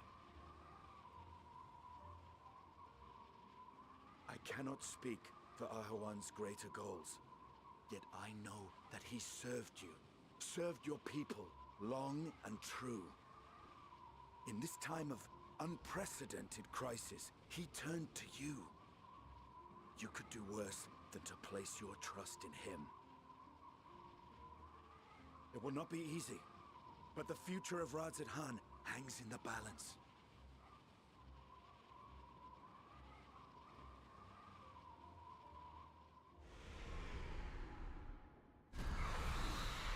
We have company.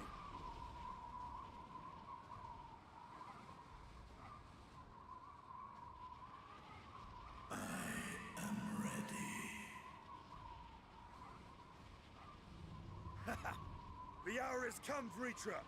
It's all or nothing. Let's go.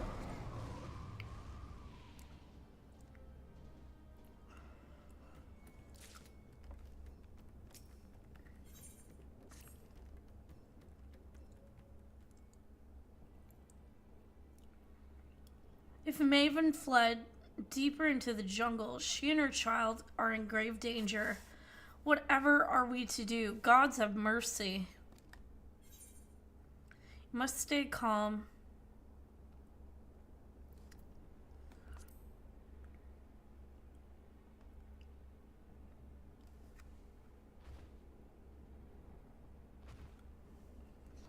How can I at a time like this? They could be dead.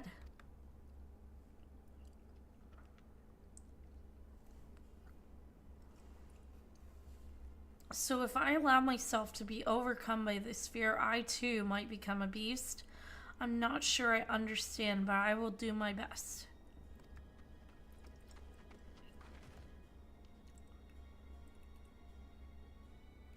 I've seen to the wounded. How did the two of you fare? Did you find your friends?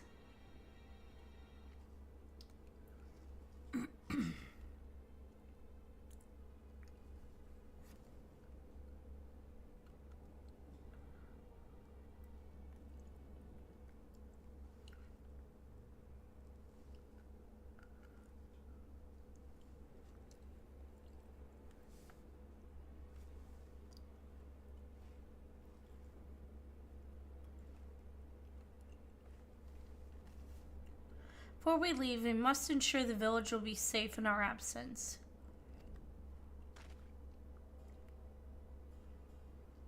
Alisaie and I will patrol the area and search for more beasts. Would you and Matsio speak to Elder Yvette? Pray explain to him the situation and join us as soon as you're able.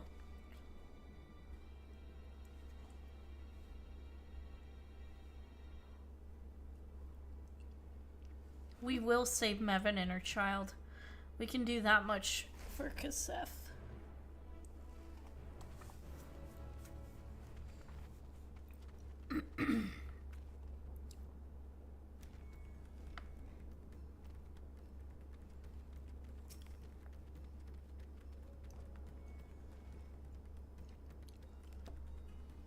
I'm heartened to see you both safe, but what of the family?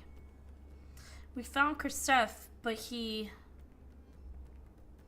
Say no more, I understand. We have lost another of our dear friends.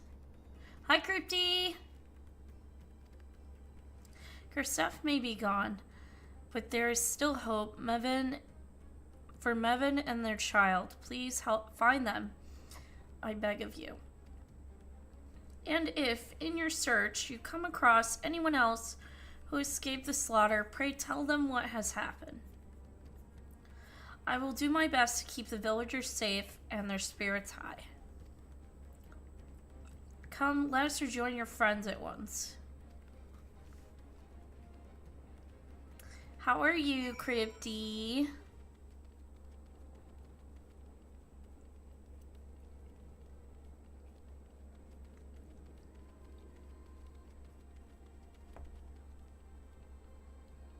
Oh, they're way up there. Pretty good, just chilling. Fallout 76. Nice.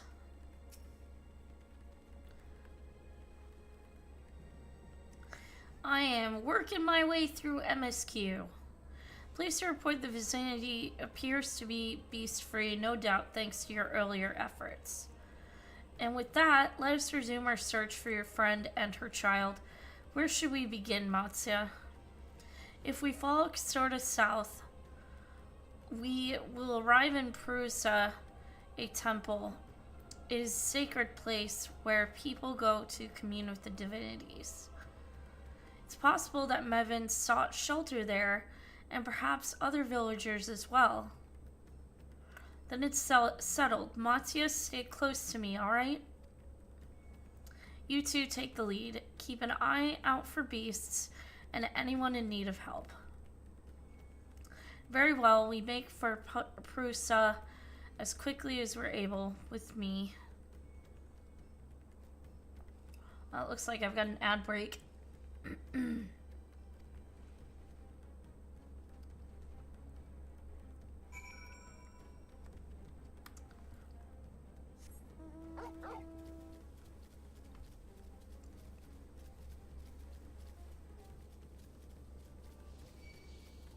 Oh my god, leave me alone, leave me alone. Stop chasing me.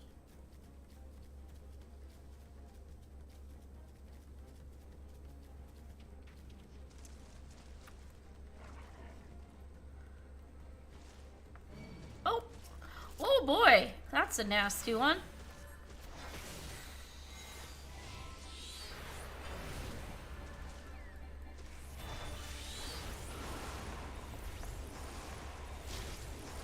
Ow.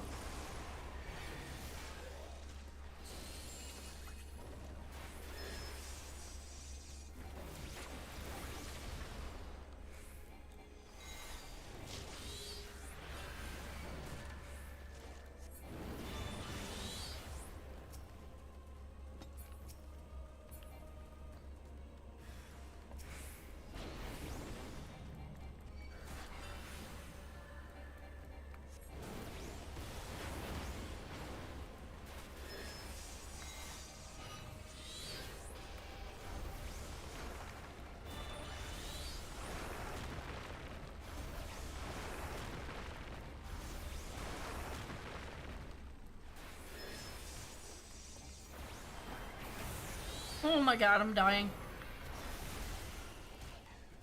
Ah! Oh my god, that was close.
Oh my god, I look so goofy. We're just gonna... No! My glamour!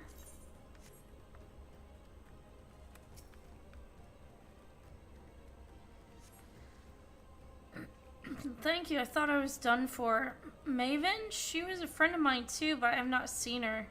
She must still be out here somewhere, trying to avoid the beasts. And with her child, gods, worry not for me. I can make my way back to the village on my own.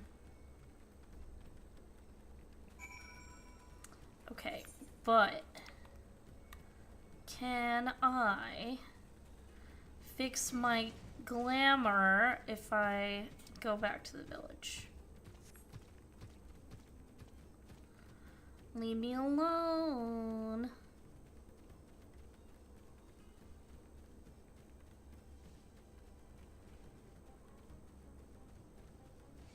Ah! Oh no.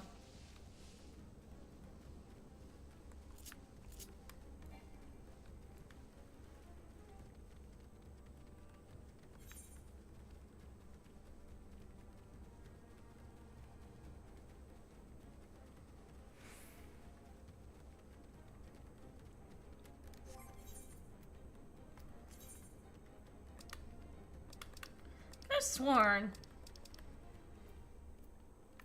Did I not make a glamour plate? Oh, okay. That would explain it.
Okay.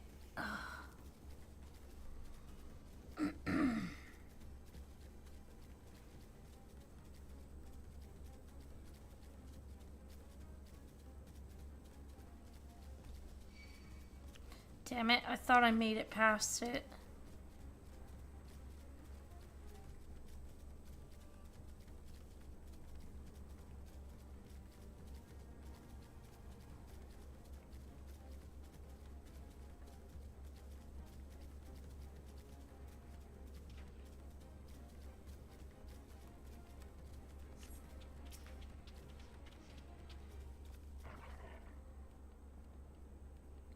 Clive, wait, Prusa lies just ahead, but something terrible has happened. The beasts have come, and many have already been killed. Alphino and Alice have gone to do what they can, but there are so many more than I can count. You must be ready. I'm good.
Oh.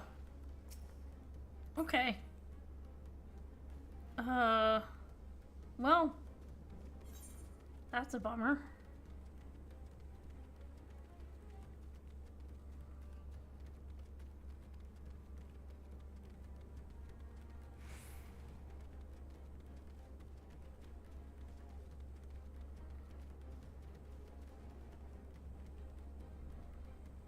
Oh no.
Okay.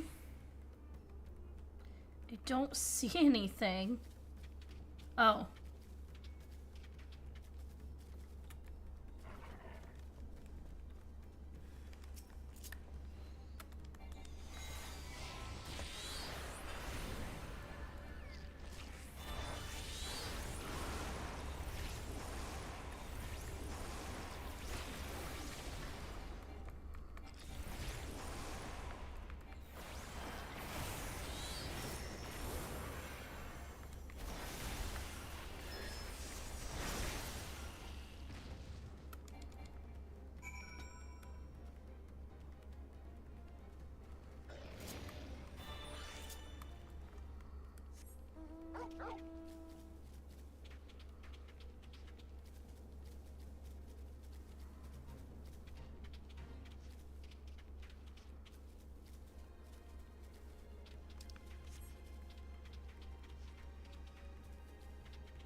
There you are. How fare the others?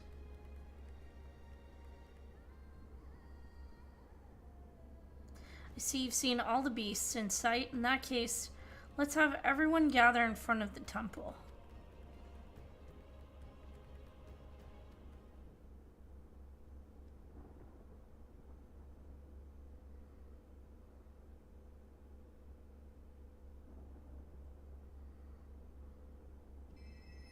Courage, friend. The pain will pass. Has anyone seen Mervan?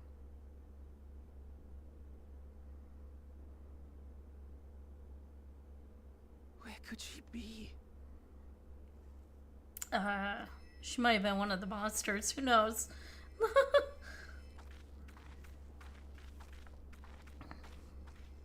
We've dealt with all the blasphemies and made certain no villagers are still in hiding. Good work. We've otherwise tended to the wounded as best we can. What will become of us? Help is on the way, surely. We may have to abandon our homes now, but we will return someday. But where can we go? Is anywhere even safe? That I cannot say. Well, I can. Nowhere's safe. Run all you like, but there's no escaping these things. And even if I could... Oh no! For my family.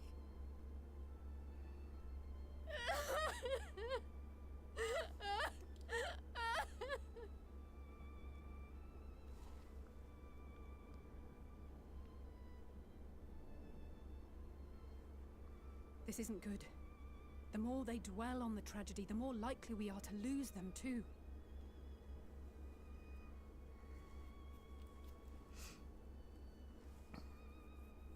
My friends, this is a place of worship. Should your heart quake with sadness, cast your mind to the heavens and remember. Remember the teachings of the old gods. Did they not implore us to stand fast when waves of sorrow break against our shores?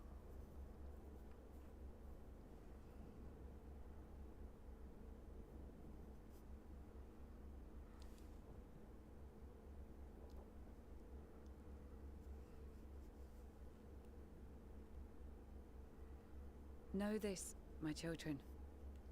There is more ugliness than beauty in this world. To live is to suffer. To drink of calamity and drown in anguish. To toil and be tested, always and ever. 'Tis a perilous path you walk. Death lurks in the dark, and is the sole promise that awaits at journey's end. You will tremble with terror. You will weep tears of anger and despair.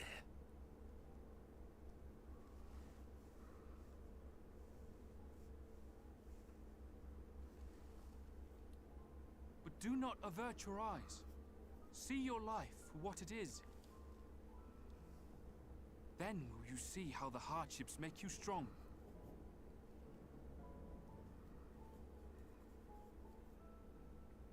Every doubt reforged as scales for your armor. Every agony to temper your blade.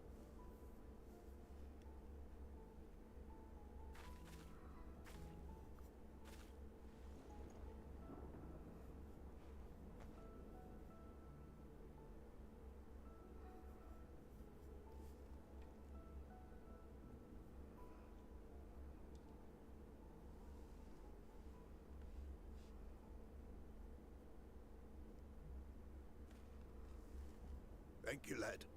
We'd almost forgotten who we are.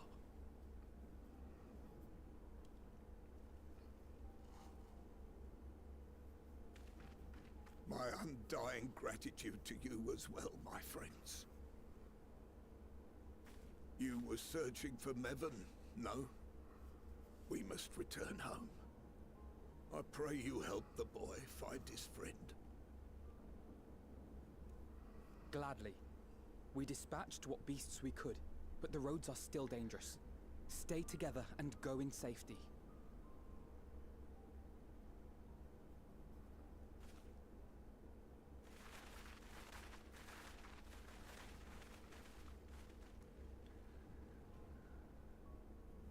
That was very impressive, what you did back there. Those words seem to resonate with your people. They should. They were the first spoken unto our ancestors by the divinity of legend. I'm easily upset, and fish are wont to flee a temperamental hand, so I recite the teachings over and over to calm myself.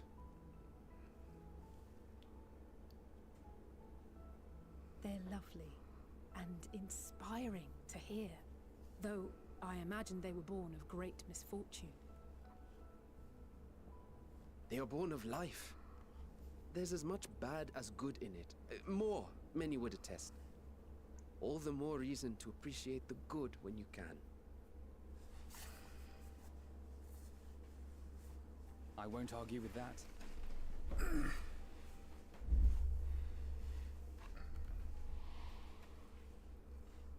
In darkness, seek joy. Surrender not to sadness, and see beyond despair. Walk free, and bear the light for others to follow.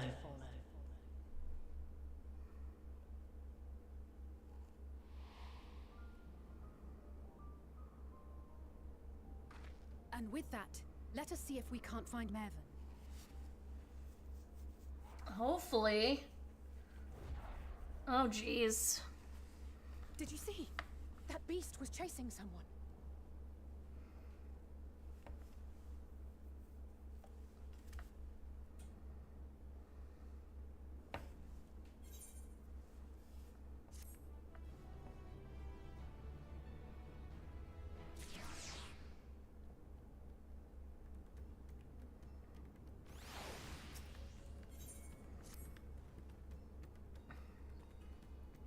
Over there, my view is blocked by the trees, but I'm sure I saw someone being chased by a beast.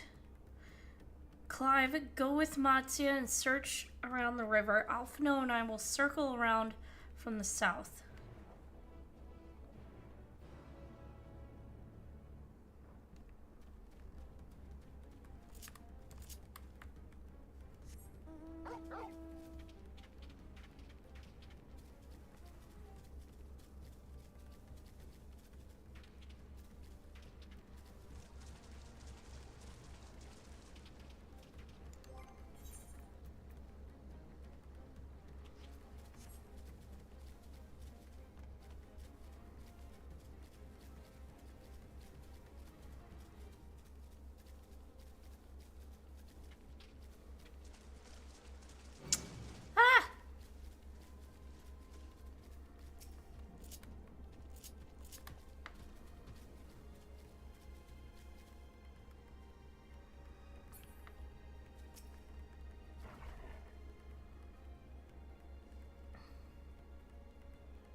Oh no! That's her! No, I'm sure of it! Niven! Don't, please!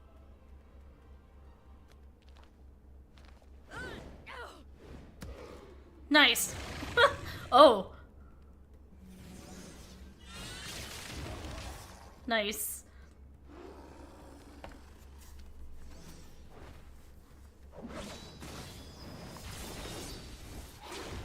Oh. Oh, jeez.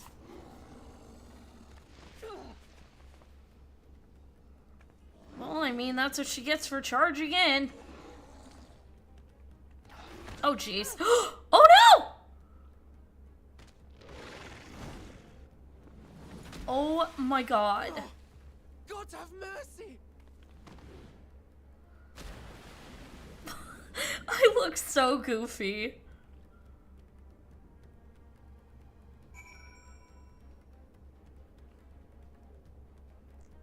Okay.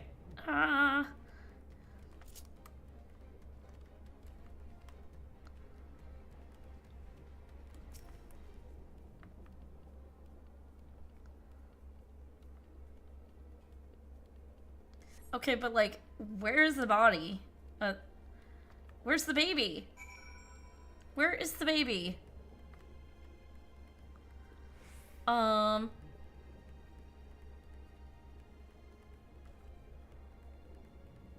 my God.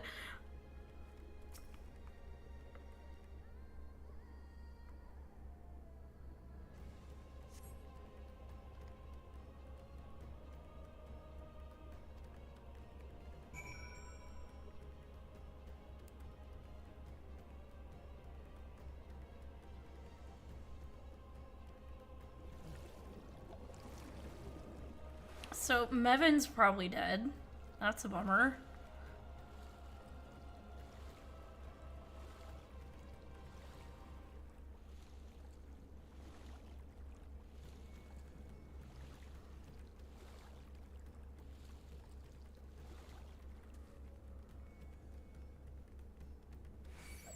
Oh, leave me be.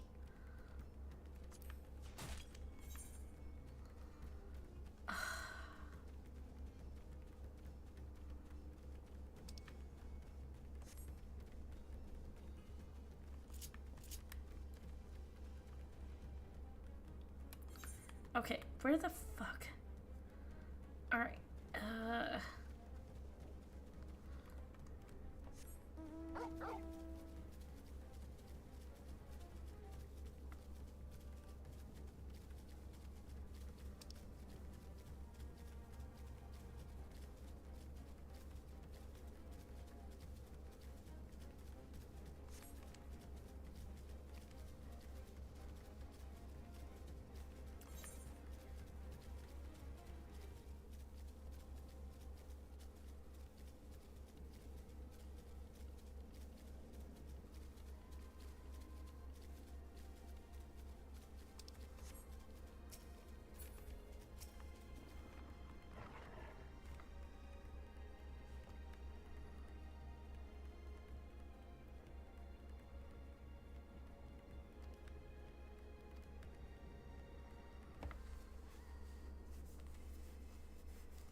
She's so cold, Alphino. The child is alert, and I see no wounds, and yet she grows weaker. My spells can do no more. What she needs is a change of clothes and a warm bed. We must hurry back.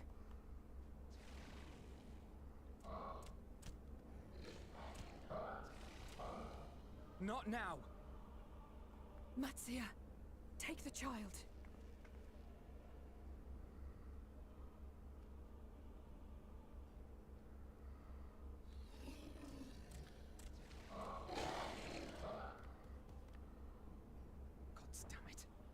It appears we've made enough noise to be heard for miles around.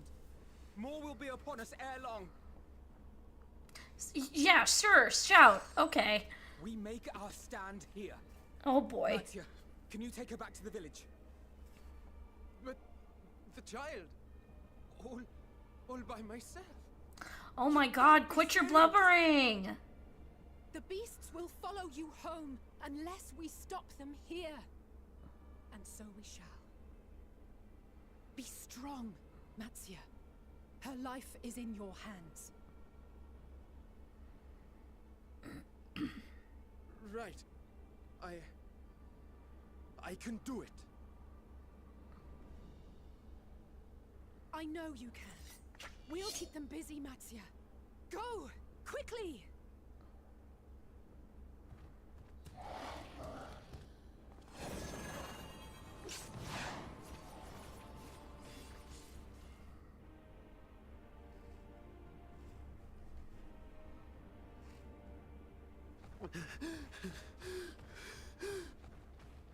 Steady. You know the way.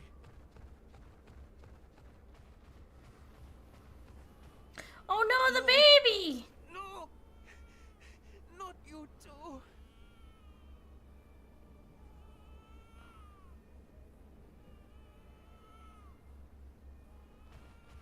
Don't be afraid. Don't be afraid. To live is to suffer, to drink of calamity. It is a perilous path. Death lurks in the dark.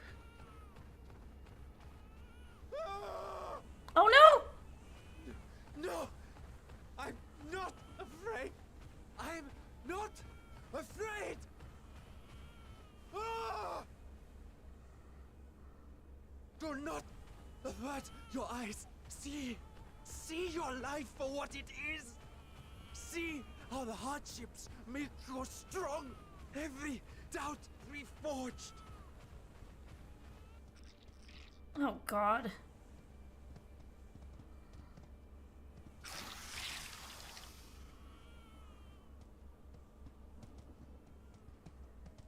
Every agony.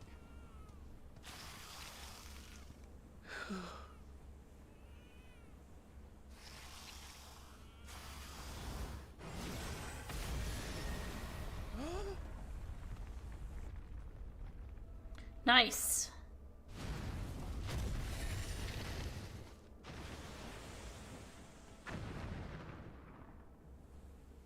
The divinity.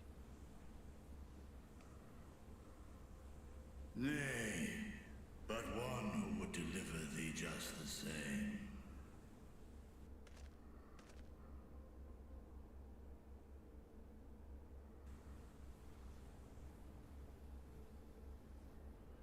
Please. You must save the child.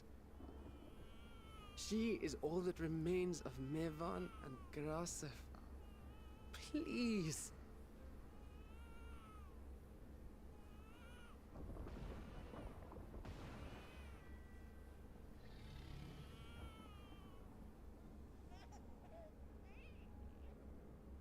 Well.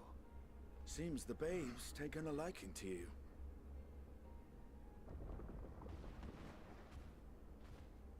Thou art strong, little one. Let us convey thee to thy home.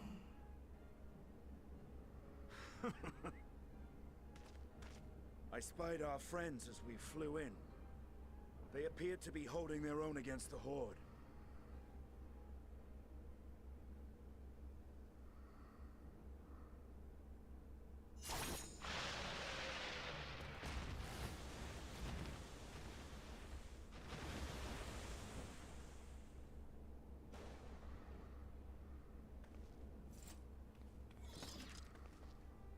right. That's the last of them. We should hurry and find Matsia. I have a feeling he'll be fine. He had a help from on high. I like that first option though. Really? How can you be so sure? Oh, you know, I have eyeballs. A fine battle it must have been. Shame I missed it. Estinian, it was you who came to Mattia's aid. I was only along for the ride. Vritra was the one who saw the boy was in need. The two are headed back to the village. Where the worm will honor Ahiwan's wishes and finally reveal himself to his people. Perhaps so. Will you go and join them? There's something I need to do first. Mervyn gave her life so that her child might live. She deserves better than to be left to drift alone. She deserves to be laid to rest beside her husband at least. Will you help me?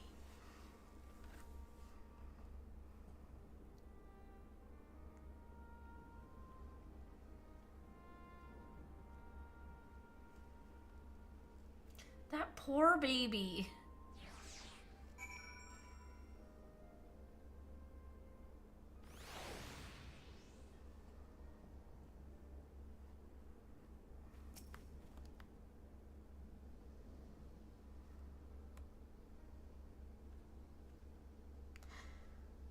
We've done what we can. 'Tis for the villagers of Palikistan to perform the funeral rites.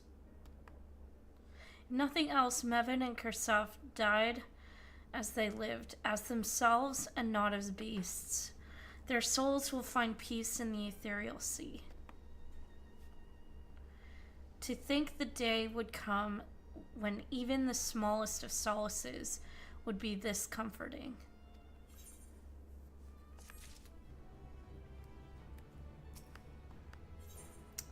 Stinian stands in silence, a grim expression on his face. You ready then?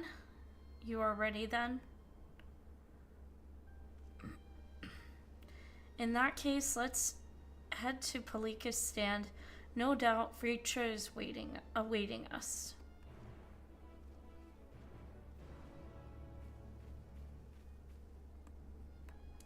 These poor people.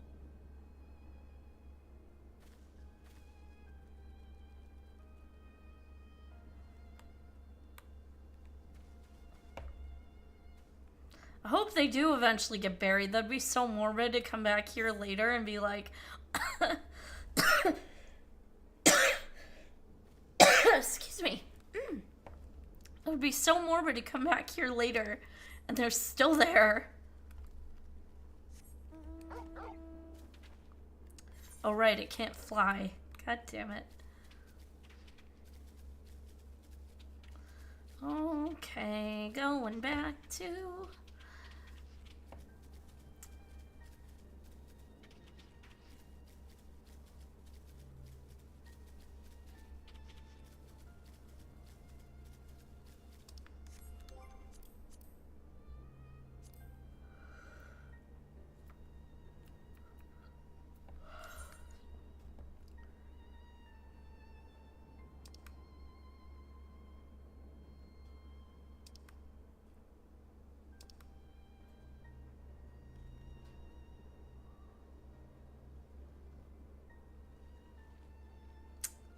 Yeah, we still gotta do a whole bunch. Oh, leave me be. Leave me alone.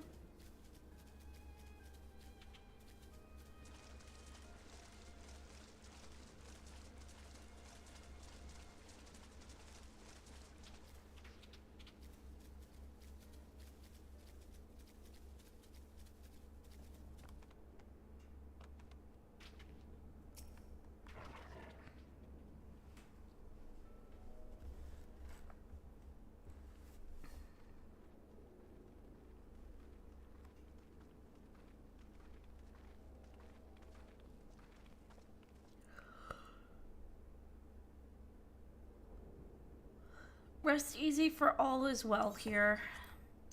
Young Matsya returns with the babe safe in his arms. Owing to a warm bed, the girl hath already begun to regain her strength. Less joyously received was the word of the mother and father's fate, as well as that of their transformed neighbors. How many children of Thavnir must we lose to this calamity? Mothers and fathers, brothers and sisters, sons and daughters. Every death another void that can never be filled. We who survive them must carry the weight of their memory as we strive to regain a semblance of what we have lost. Kersef and Maven's babe is a child of Thavnir as well. I thank you for returning her to us safe.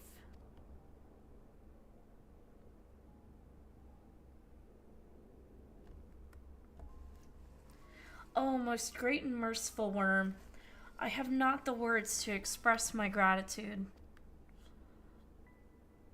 They say that were it not for you, brave Matsya and the child would have been lost to us forever. Long had I heard the rumors that a mighty dragon had forged a pact of friendship with the satrap, but never would I have expected such a kind and gentle soul.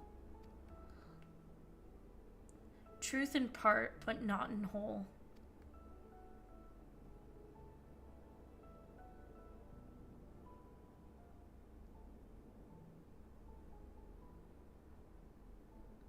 I am Vutra. For many years, uncounted, hath this isle served as mine abode. An isle I have ruled over as satrap, with Awen as my loyal servant.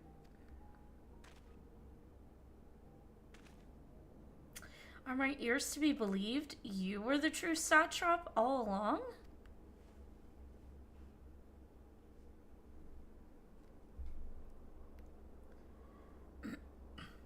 Nidana, what are you doing here? Just hi, a little wave.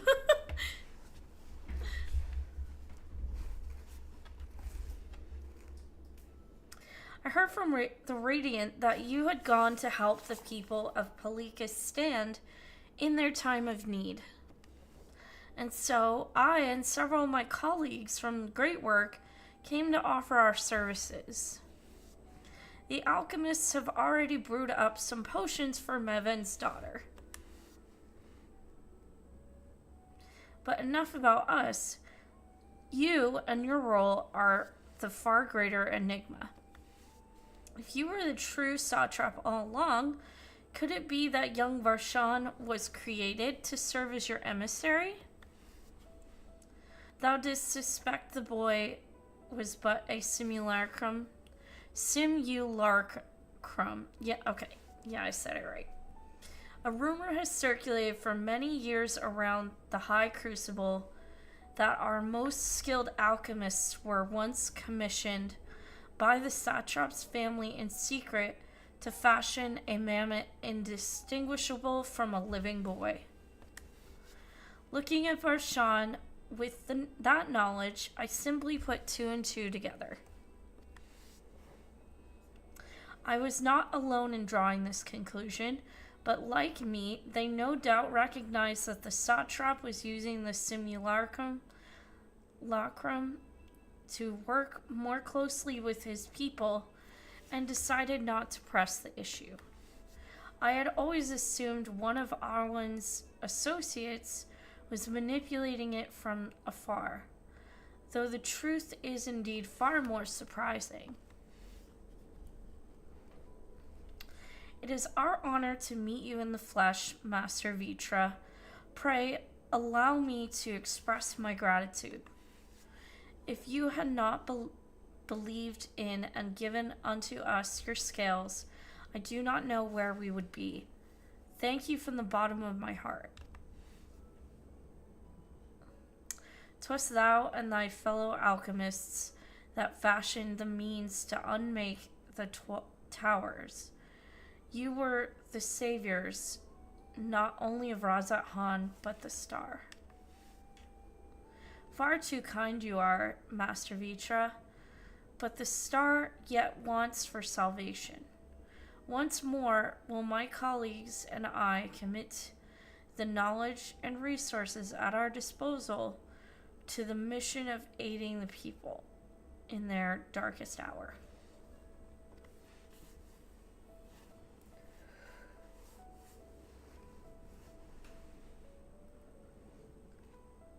To seem this place is in good hands, I would return to see how Razat Han fares.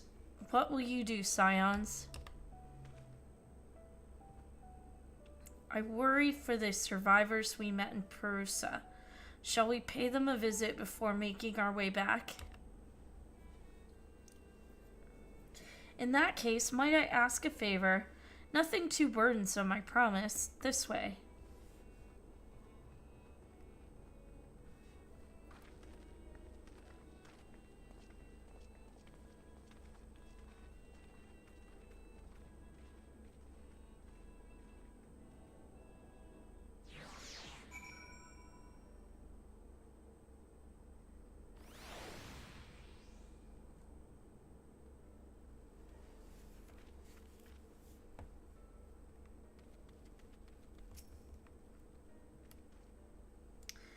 Needs to simmer just a bit longer, I'd say. In the meantime, I was hoping I might ask you a few questions. The red sky, these terrible beasts, what in the name of the sisters is happening here in Thavner?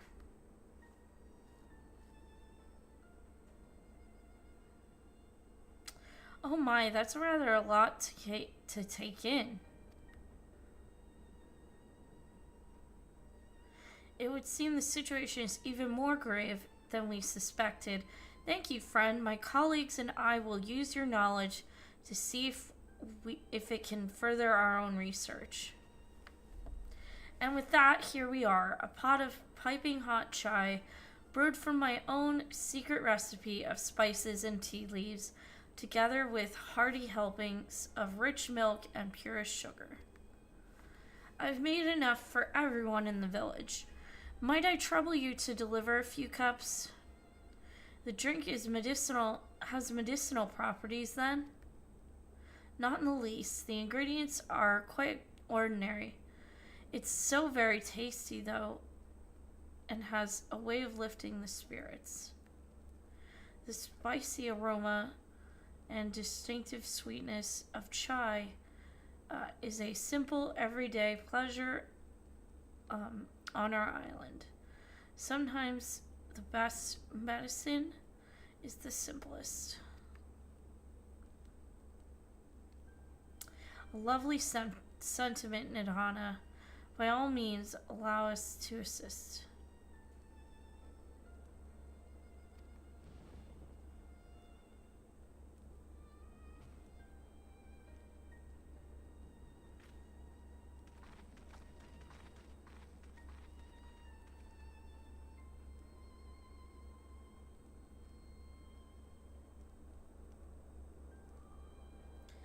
While you distribute hot beverages, I'll do a sweep for errant beasts to slay.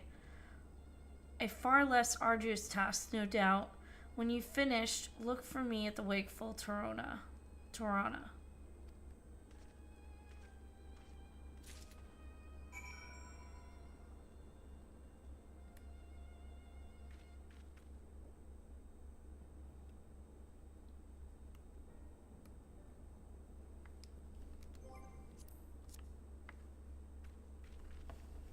Alright. I will be right back. I'm just gonna get a quick stretch break and refill my water, okay?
Alright, we're back.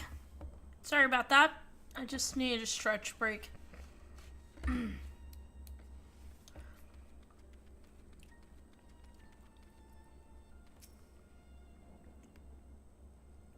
Look at them all, lazing about, knowing full well the beasts might strike again at any moment. Do they not realize their lives are in danger? Well, I, for one, intend to survive. I'm too young to die. Yes, I'll leave this island behind if I must. But where will I go? Is anywhere safe these days? Enjoy your tea. Shut up.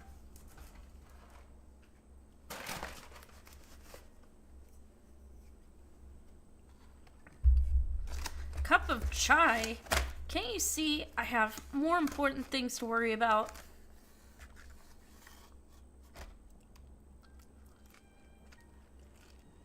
Hi, Ramon. Sorry, I'm snacking real quick.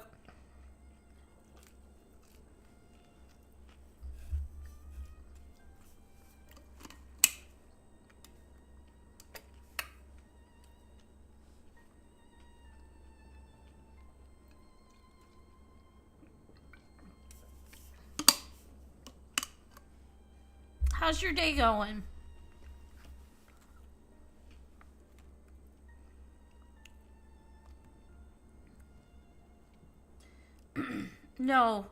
No, you're right. It is precisely in times like these that we must strive to remain calm and steady. I do believe I'll visit the Elder and see what needs to be done. If there is any way I can aid my village and my friends, I will do that. I will do it. Ugh. Jeez.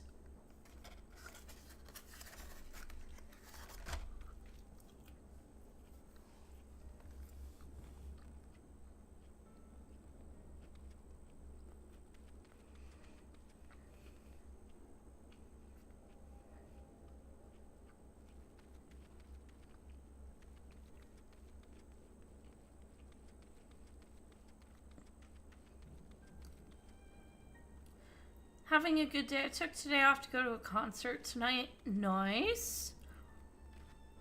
What concert did you go to?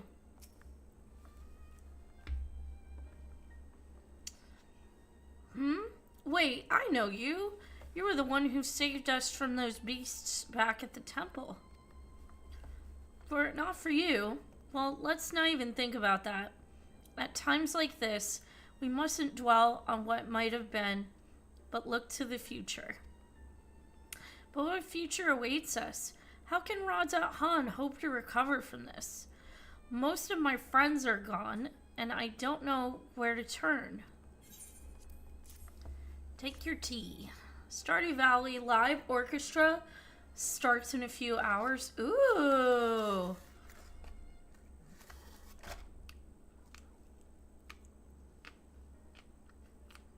That's awesome.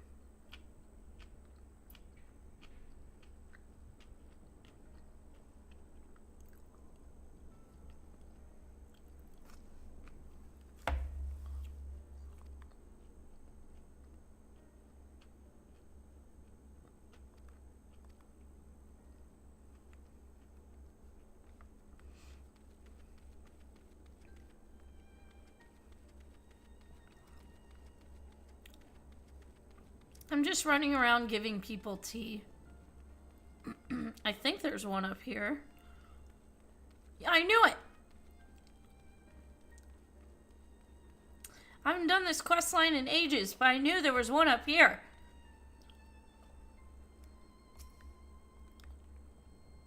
I'm sorry, I just want to be left alone. My best friend and I, we fled the village together. One of the beasts took him, and it was all I could do to run. All the while, I could hear this monstrous voice screaming my name. A poor dude. This is for me? We used to drink chai together often. Shared stories over steaming cups after a hard day's work. Thank you, friend. The pain may never pass, but I must press on all the same, for his memory and for we who must remember.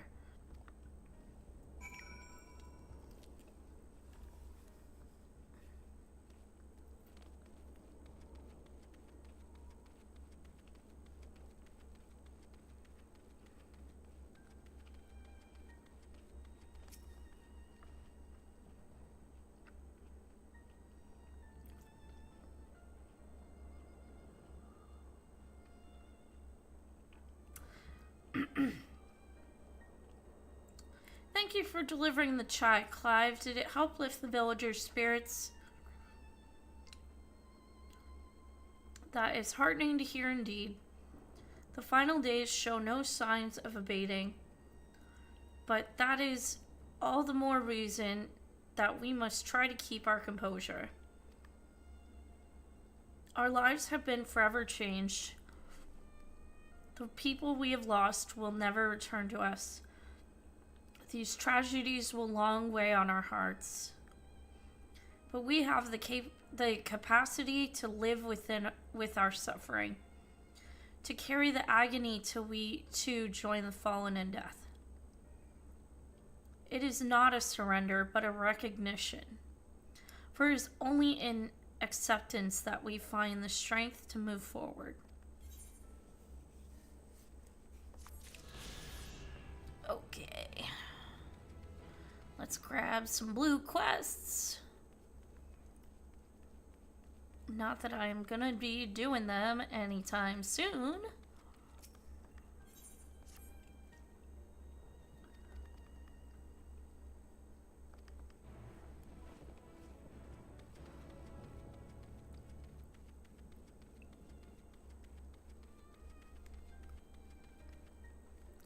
Where is it? Up there?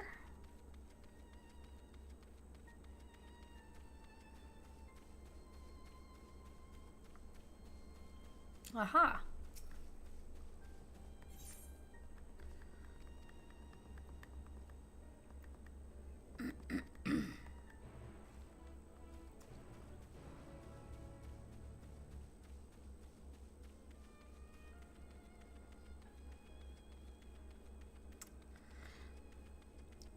Memlon, you're making me want to play Stardew. So I thought about playing it as like a chill day stream, because I never finished it. I never finished Stardew. Like, I didn't like finish doing all the stuff.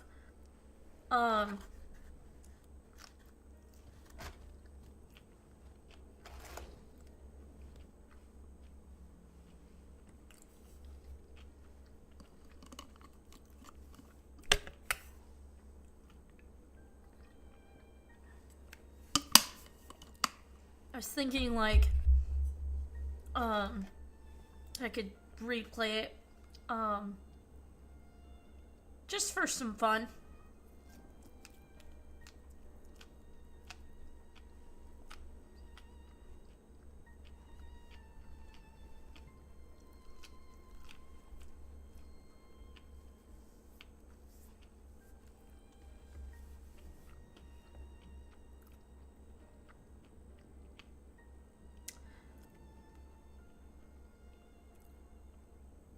As you have finished your deliveries, might I talk with you for a moment? I was curious to know what has become of Mevin and Kersif's remains. We just left them there.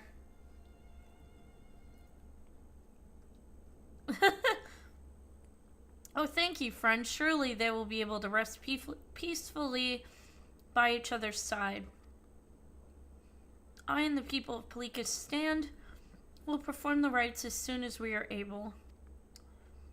As for the child, it will not be easy for her, growing up without her parents. But I promise to do what I can. Once she is able to eat solid food, the fish I catch will help nourish her. Aww.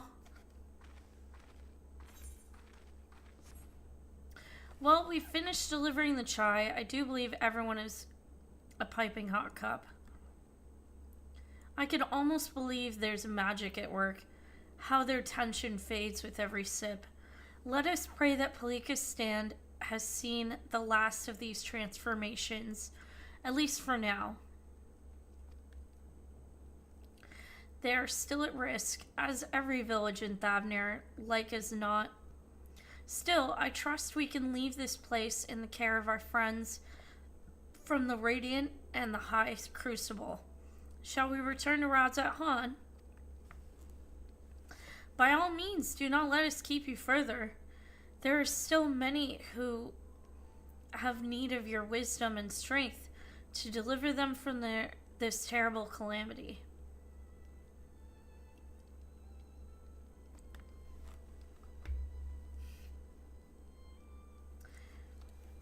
And I will do what I can as well. I will bring rations and supplies from Akyali. We have plenty to spare.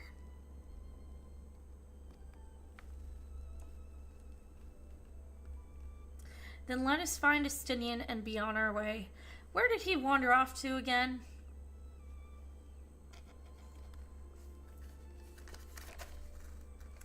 The Wakeful Tirana near the bridge to Radzat Han, as I recall. Very well done.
Oh.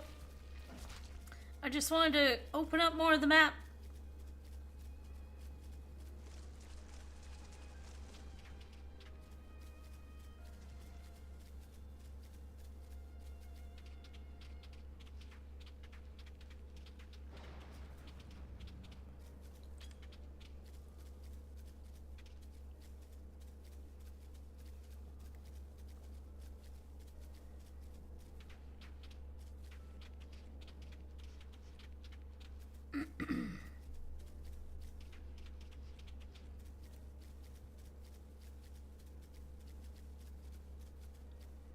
Okay.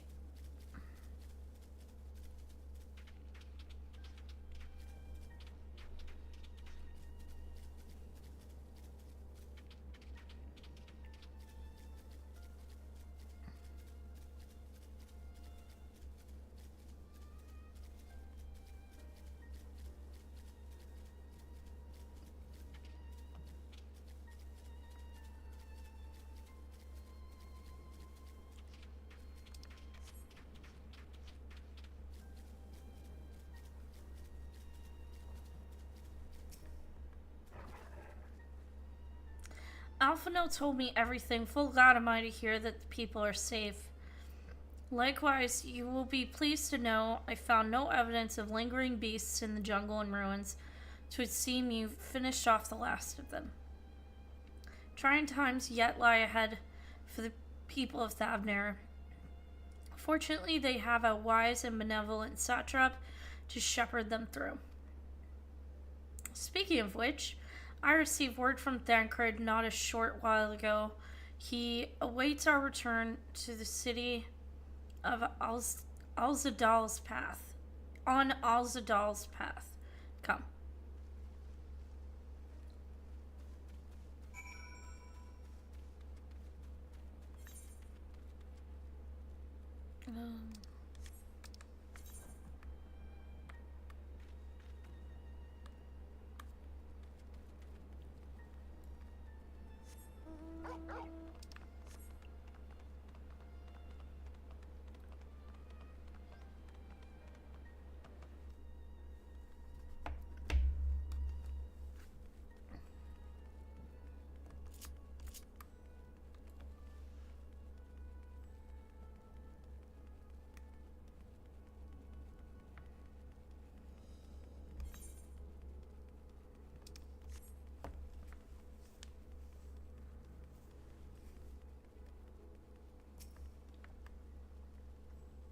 It is good to see you safe, given the skies.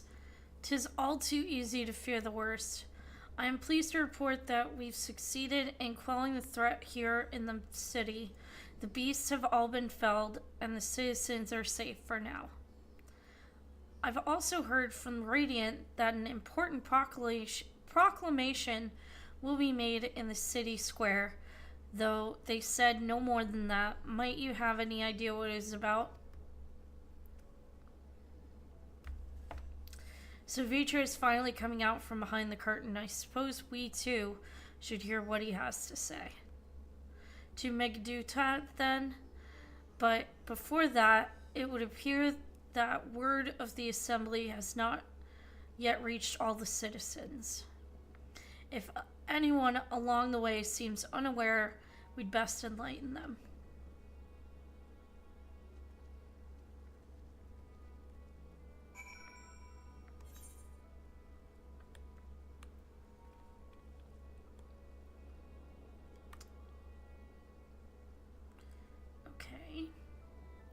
So just in that area.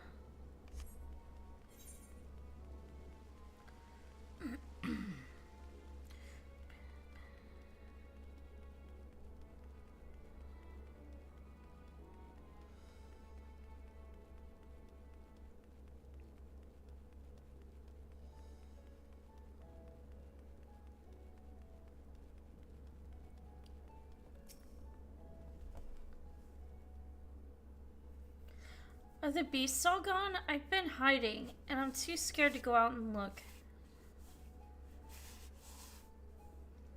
Oh, that's a relief. I thought one of those beasts was going to eat me.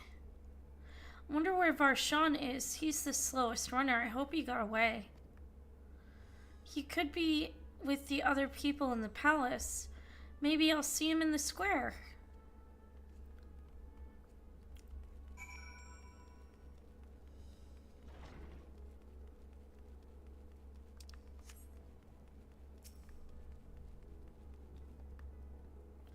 Leave me be, please. I swear to you, my flesh tastes absolutely terrible. Oh gods, what are you doing scaring me like that? If we're not quiet, those beasts will find us. The square, you say? But that's where the satrap was killed. With my very eyes, I saw him crushed in that creature's maw, so many lives lost, such terrible carnage. And you say there's someone else who would lead Radzat Han in his stead? Whoever they are, if they say anything to sully the memory of our beloved satrap, I'll make them regret it.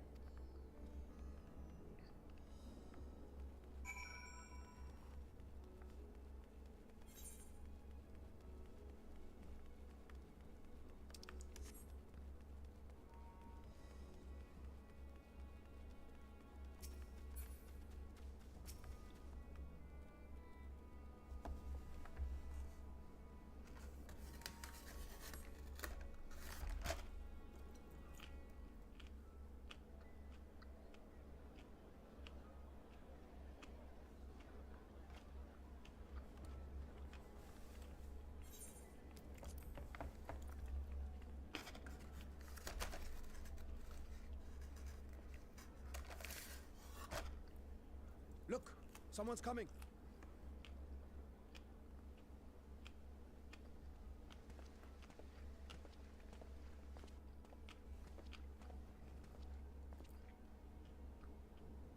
People of Razat Han, It warms my heart to see so many brave, resilient souls before me.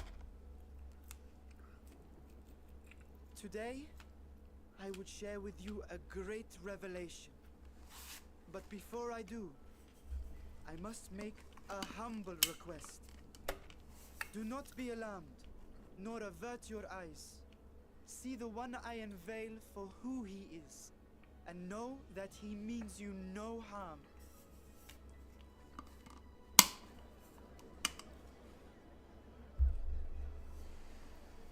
Just a big old dragon swooping in, it's fine. Very well. I dare say it can't be worse than the horrors we've already seen. Many thanks.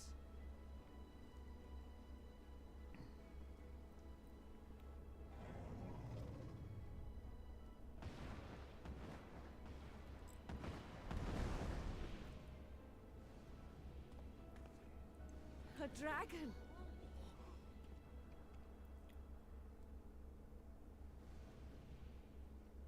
Wow!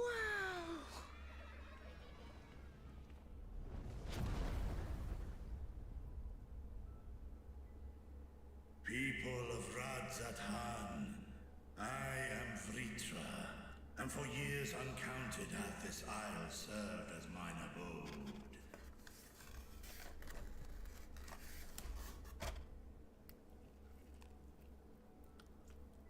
'Tis as the Satrap's ally I am known. Today, I would reveal the truth unto you.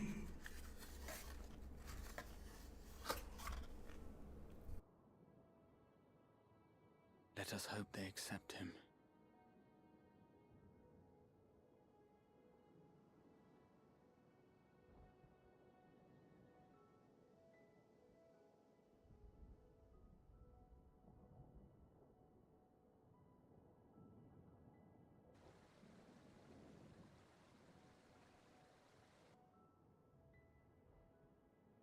If I am hearing this right, you were the satrap all along?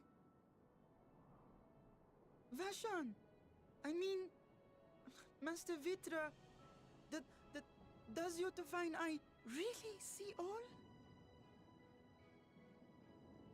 Nay, child. While mine eye hath borne witness to the whole of our nation's history, to its future I am blind as thee.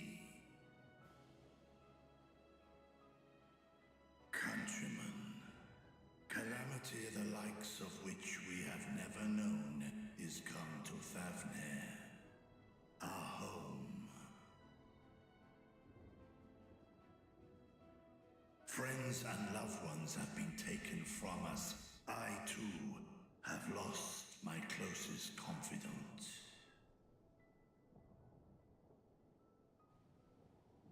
Ahewan loved this land and served it with dignity till his dying breath. A nobler satrap there will never be. For so long, I lacked the courage to face you. I will not easily earn your trust, this I know. And yet, I cannot sit idly by and abandon Radzathan to her fate. A font of boundless vibrancy, this jewel of the ocean. Since time immemorial, hath she glittered with every color imaginable. To this dragon, slumbering in his dark lair, 'twas a mesmerizing sight, and one that brought no end of joy to my heart. This calamity hath stolen too much from you already, yet so long as you live, the light of Radzathan will never be extinguished. I pray you let me watch over it. Over you. And lend me your strength, that we might face this trial and those to come as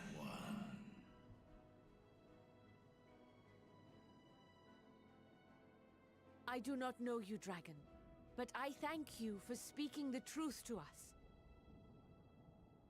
As divinities, both Manusha and Riga once joined together. So too do I believe that hand in hand, we can overcome this ordeal and welcome an era of peace.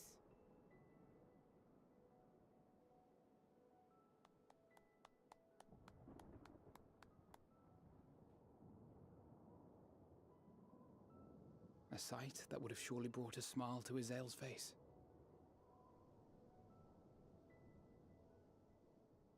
Indeed.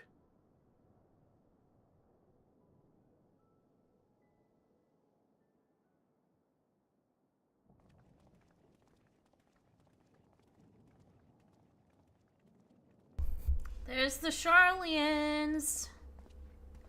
Excuse me, but I must speak with the satrap at once. I mean, what's up?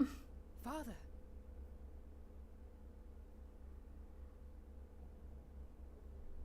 You have suffered dearly of late, yet you must endeavor to look beyond these losses to the future you yet have. On behalf of the Forum of Sharlayan, I come with a proposal by which you, the people of Radzat Han, might be saved. I say again, I must speak with your satrap. I beseech you, take me to him with all possible haste. About that. I am satrap here. Speak thy proposal. All present shall hear and judge.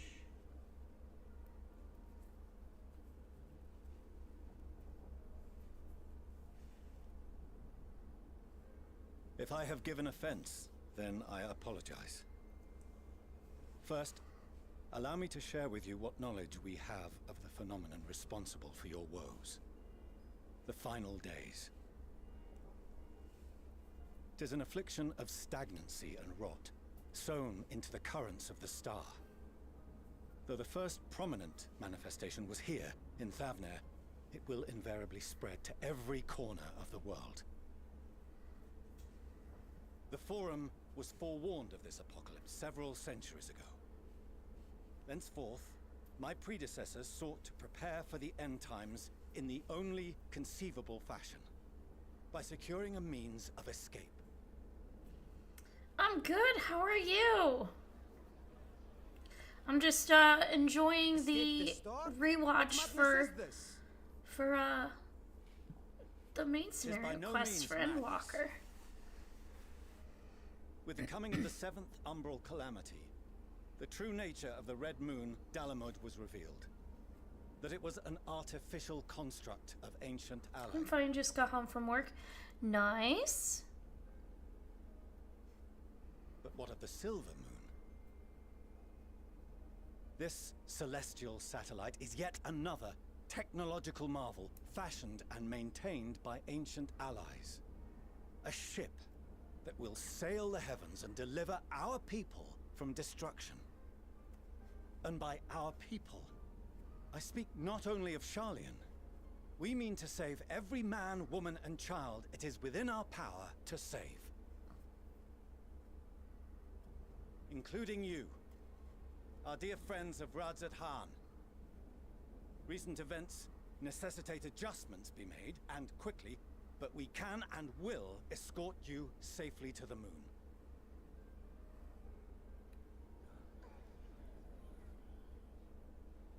Long has thy forum been allies to Thavner. I trust thou dost not extend this offer lightly. Yet I wonder, is this truly the way? Is there a future to be built for us beyond this star our father deemed the last bastion of hope? It is for that very reason I come before you and your people. To answer any and all of your questions. To offer my assurances and allay your fears. Though, if you wish the best for your people, I advise you to render your decision swiftly.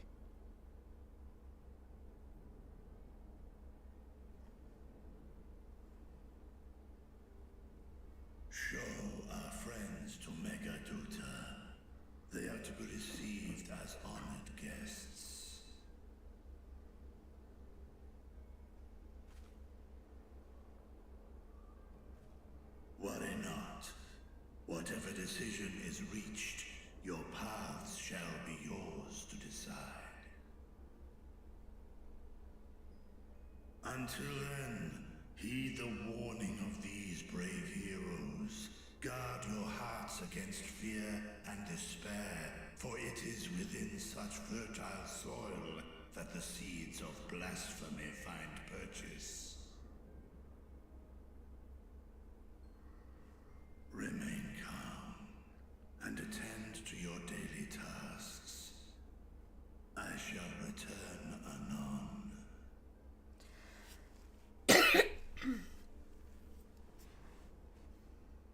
We'll do as you say, Master Vitra.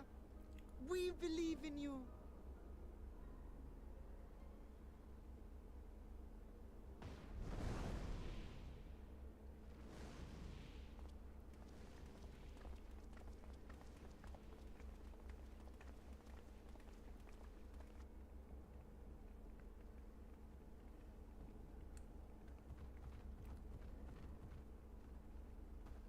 Oh, you're still here. What a relief. Nidana, what's the matter? Has something happened at Palaka's stand? Oh, no, not that I know of. I just hope to hear your thoughts on a theory of mine. All who undergo the transformation are drained of their ether, yes? What is it then that gives these beasts the strength to carry on as they do? Logically, they must be drawing upon an alternate form of vital energy. That put me in mind of our earlier conversation, when I tried to explain the essence which many confuse with ether. Akasha. Yes, I remember. The unseen gift bestowed from on high. An energy influenced solely by emotion. Yes, yes. In this instance, negative ones set Akasha into motion, thereby infusing the beasts with vitality. I posit this as the mechanism by which the beasts are born and sustained. Ah, do you still have that flower? Yes.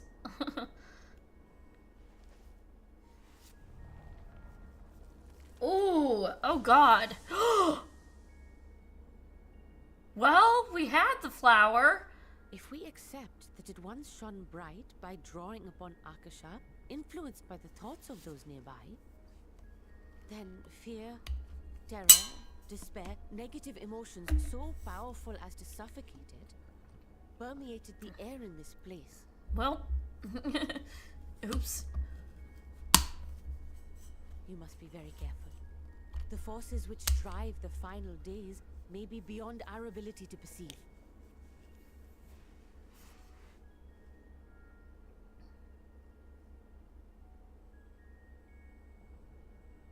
Sorry, I didn't mean to scare you like that. At any rate, I will continue my research into Akasha. Do temper your expectations, however. There are sadly few detailed studies upon which I may draw. Formulating a new theory as you have is itself no small feat. I wish you well in your endeavors, and pray you take care. Thank you. You stay safe as well, yes? Till next we meet. And we will meet again.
Under normal circumstances, the form's proposal would be regarded as sheer madness, but when the sky burns, even madness can sound appealing.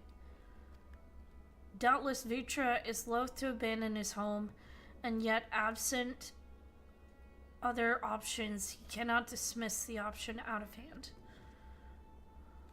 Oh, wait, I meant to click on Alpha now. As far as we've come, after the horrors we've seen, there is still so much we do not know about the final days. Could it be, as Nidana said, that the cause of this phenomena is beyond our comprehension? If so, are we powerless to forestall it? Okay.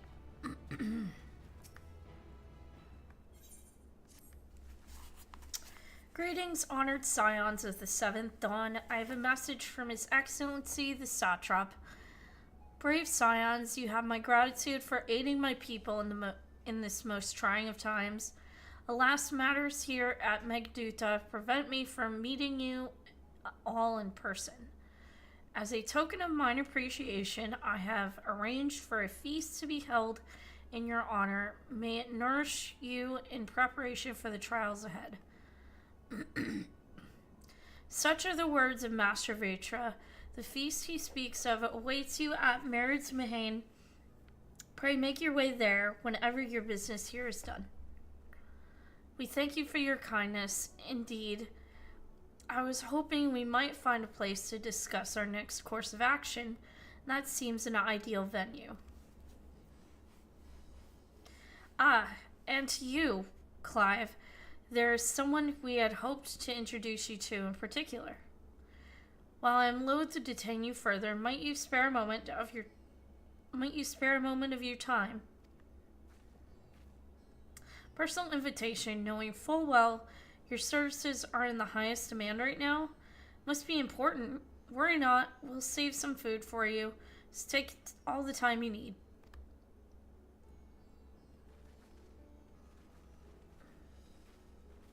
Thank you, friend. Whenever you're ready, please join me in the Aetheryte Plaza. I shall go on ahead.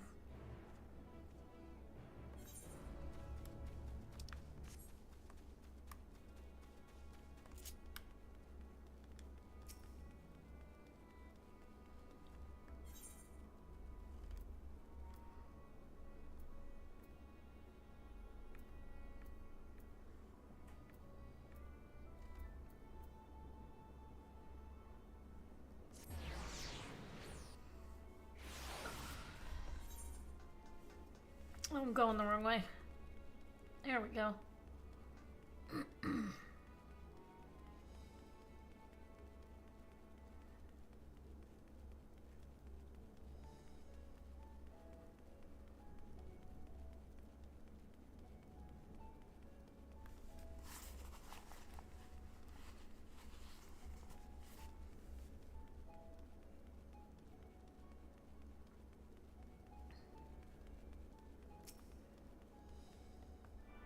Oh, finally!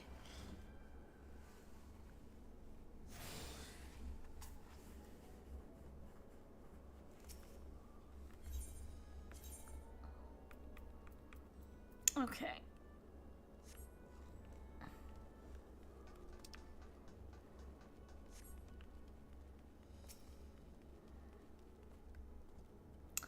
Access to the Aether you see there has been restricted to a select few ever since the tower first appeared. We sincerely apologize for the inconvenience, but it is deemed too dangerous to permit the free movement of visitors at a time of emergency, a risk we could not take.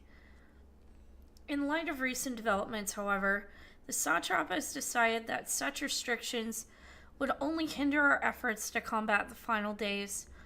As such, I would encourage you to attune to the Aetherite before proceeding along the corridor.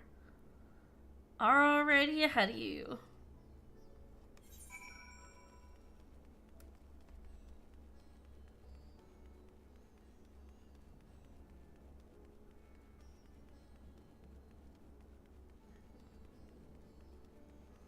Oh, did I go the wrong way? I must have.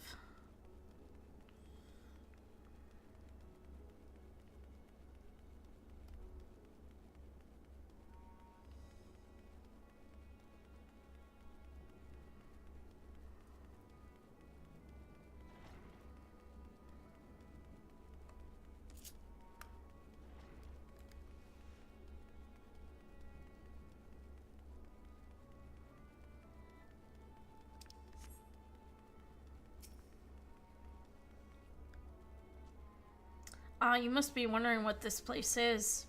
You're at the Hall of the Radiant Host, from where our leadership oversees all of Radz-at-Han's military operations. Sundrop, our destination, lies just ahead.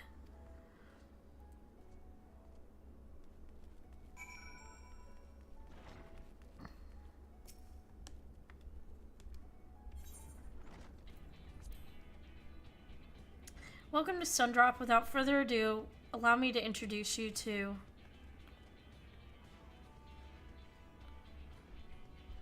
Oh, so you're the famous wind-up Clive, eh? I knew at the moment you stepped through the door, the look of one who's walked through hell. Sherbot, please, you are speaking to the Satrap's honored guest and a savior of our people. Can you not show a modicum of respect? What disrespect is there in paying a fellow warrior a compliment? We're all friends here, or will be soon enough. More formally then, for the benefit of my countrymen, it is a pleasure to have you with us, O great champion of Eorzea, scion of the Seventh Dawn, warrior of light, an all-around good egg, I'm sure.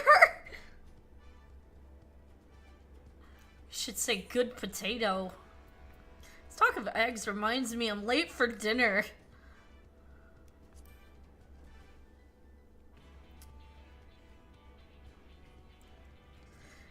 A man after my own heart, I like it. Don't worry, I'll keep it short. There's just a thing or two we'd like you to remember. First of all, about the room you're standing in now.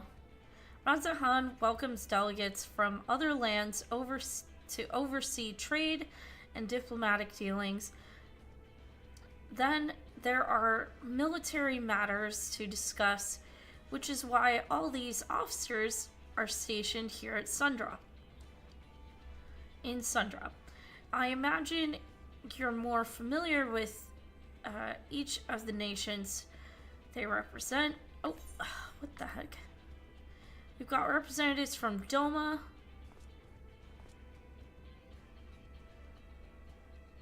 Ul'dan Alamigo,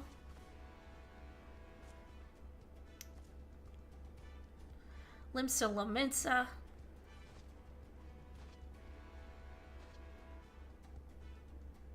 Gridania.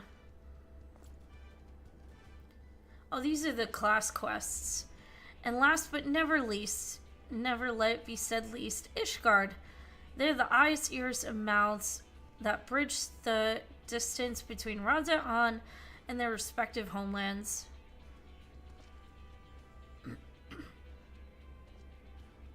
We've used brief respite here to share details of our plight with our overseas counterparts. And wouldn't you know it, all of their leaders requested a few words from you specifically. You're a man of high demand, eh? Man in high demand, eh? And so, would you mind regaling us with your own account? Indulge us before you indulge yourself.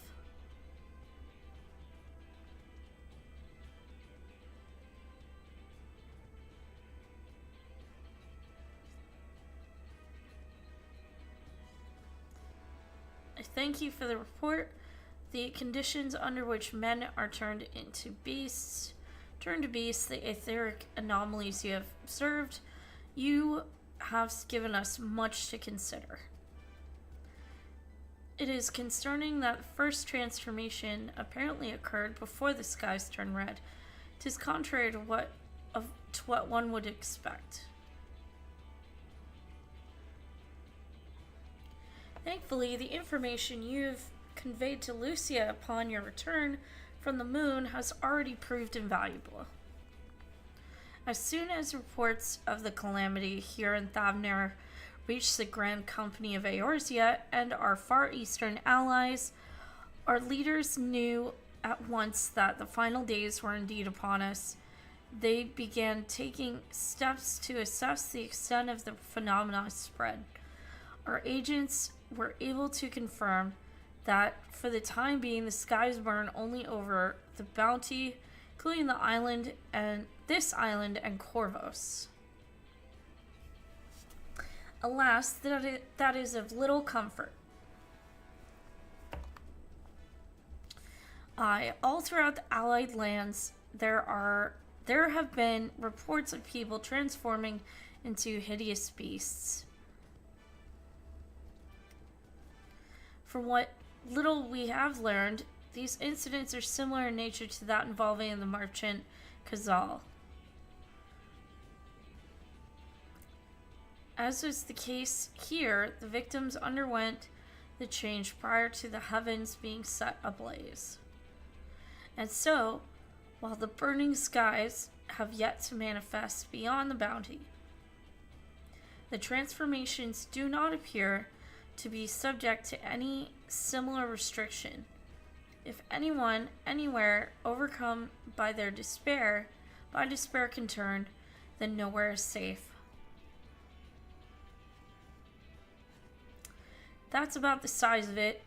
Speaking of which, we ought to give these creatures a name, don't you think? Here in Radz-at-Han, we've taken to calling the first to change, shouldn't be the biggest, blasphemies. It's fitting name as any to ensure clarity and full in future communications. Shall urge other comrades to adopt this terminology. Our leaders have taken measures to deal with the threat to the best of our abilities.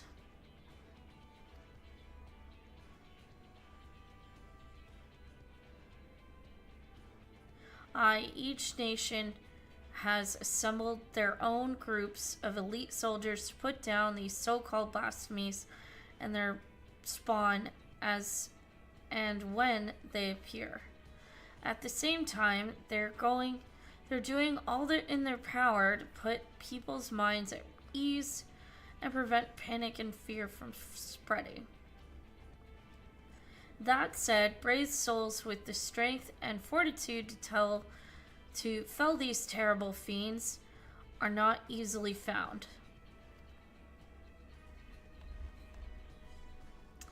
Just so, and it is for that very reason that we turn to you. Pray lend us your strength and help us to slay the blasphemies that plague our homelands.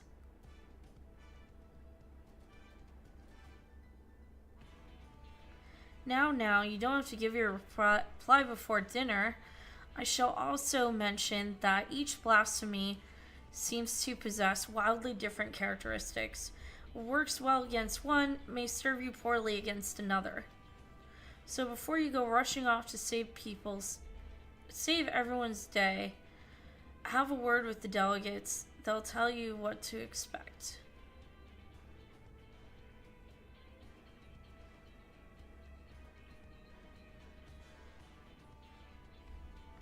And with that, I do believe our friend here has a feast to attend. Spare thought for us while you're tucking into all that fine cuisine, eh? You've gained access to the role quest for Endwalker, a separate quest line, and story is now available for tank, melee DPS, physical range DPS, magical range DPS, and healer roles. To undertake these quests, speak with any of the delegates in Sundrop and agree to help defeat the blasphemies that plague their respective homelands.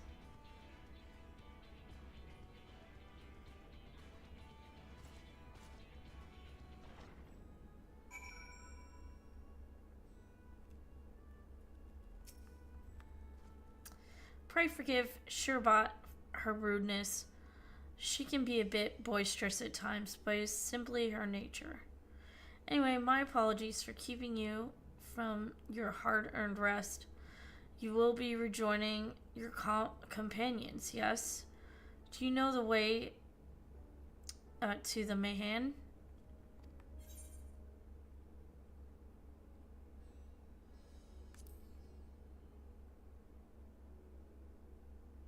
Glad to hear you're becoming familiar with our fair city.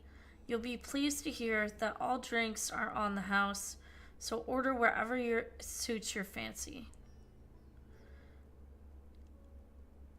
And with that, I must return to my post. On behalf of the Radiant Host, I thank you and your friends once more for lending your strength and courage to Radzat Han in our time of need. We shall endeavor to fight the good fight to the end, that we might honor Alwan's legacy and serve Master VTuber well. You have my word that your efforts will not be in vain.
Honestly, I'm debating ending stream here just because I'm starting to get tired. And we made some good progress, but yeah, I definitely am getting sleepy. I need to rest my eyeballs. Let me see. Waves is streaming.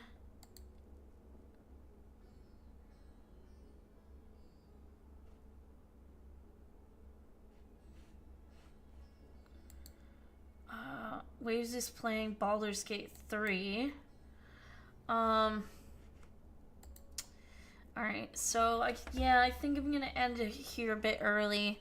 I was planning to go until 10, but so I could do dailies on Shiori, but my brain is crashing. So I guess I'll just send you guys on your way. Give me a bit.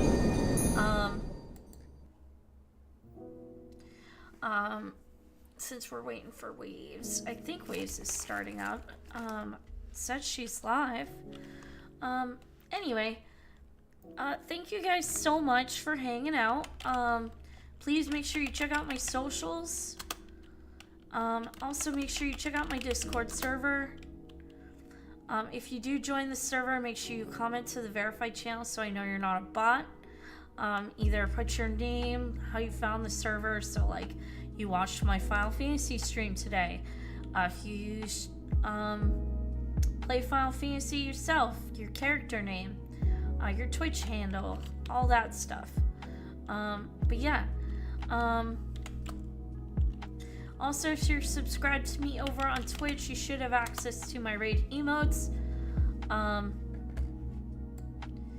Give me just a second, guys. And I will send you on your way to say hello to Waves. And I will see you guys. Let's see, tomorrow is Saturday. So probably tomorrow afternoon. I'll keep going on attempting to get more of MSQ done on Clive, and some dailies and all of that, if I'm not too tired. I don't think I will be, but we'll see. But yes, We're gonna go say hi to Waves.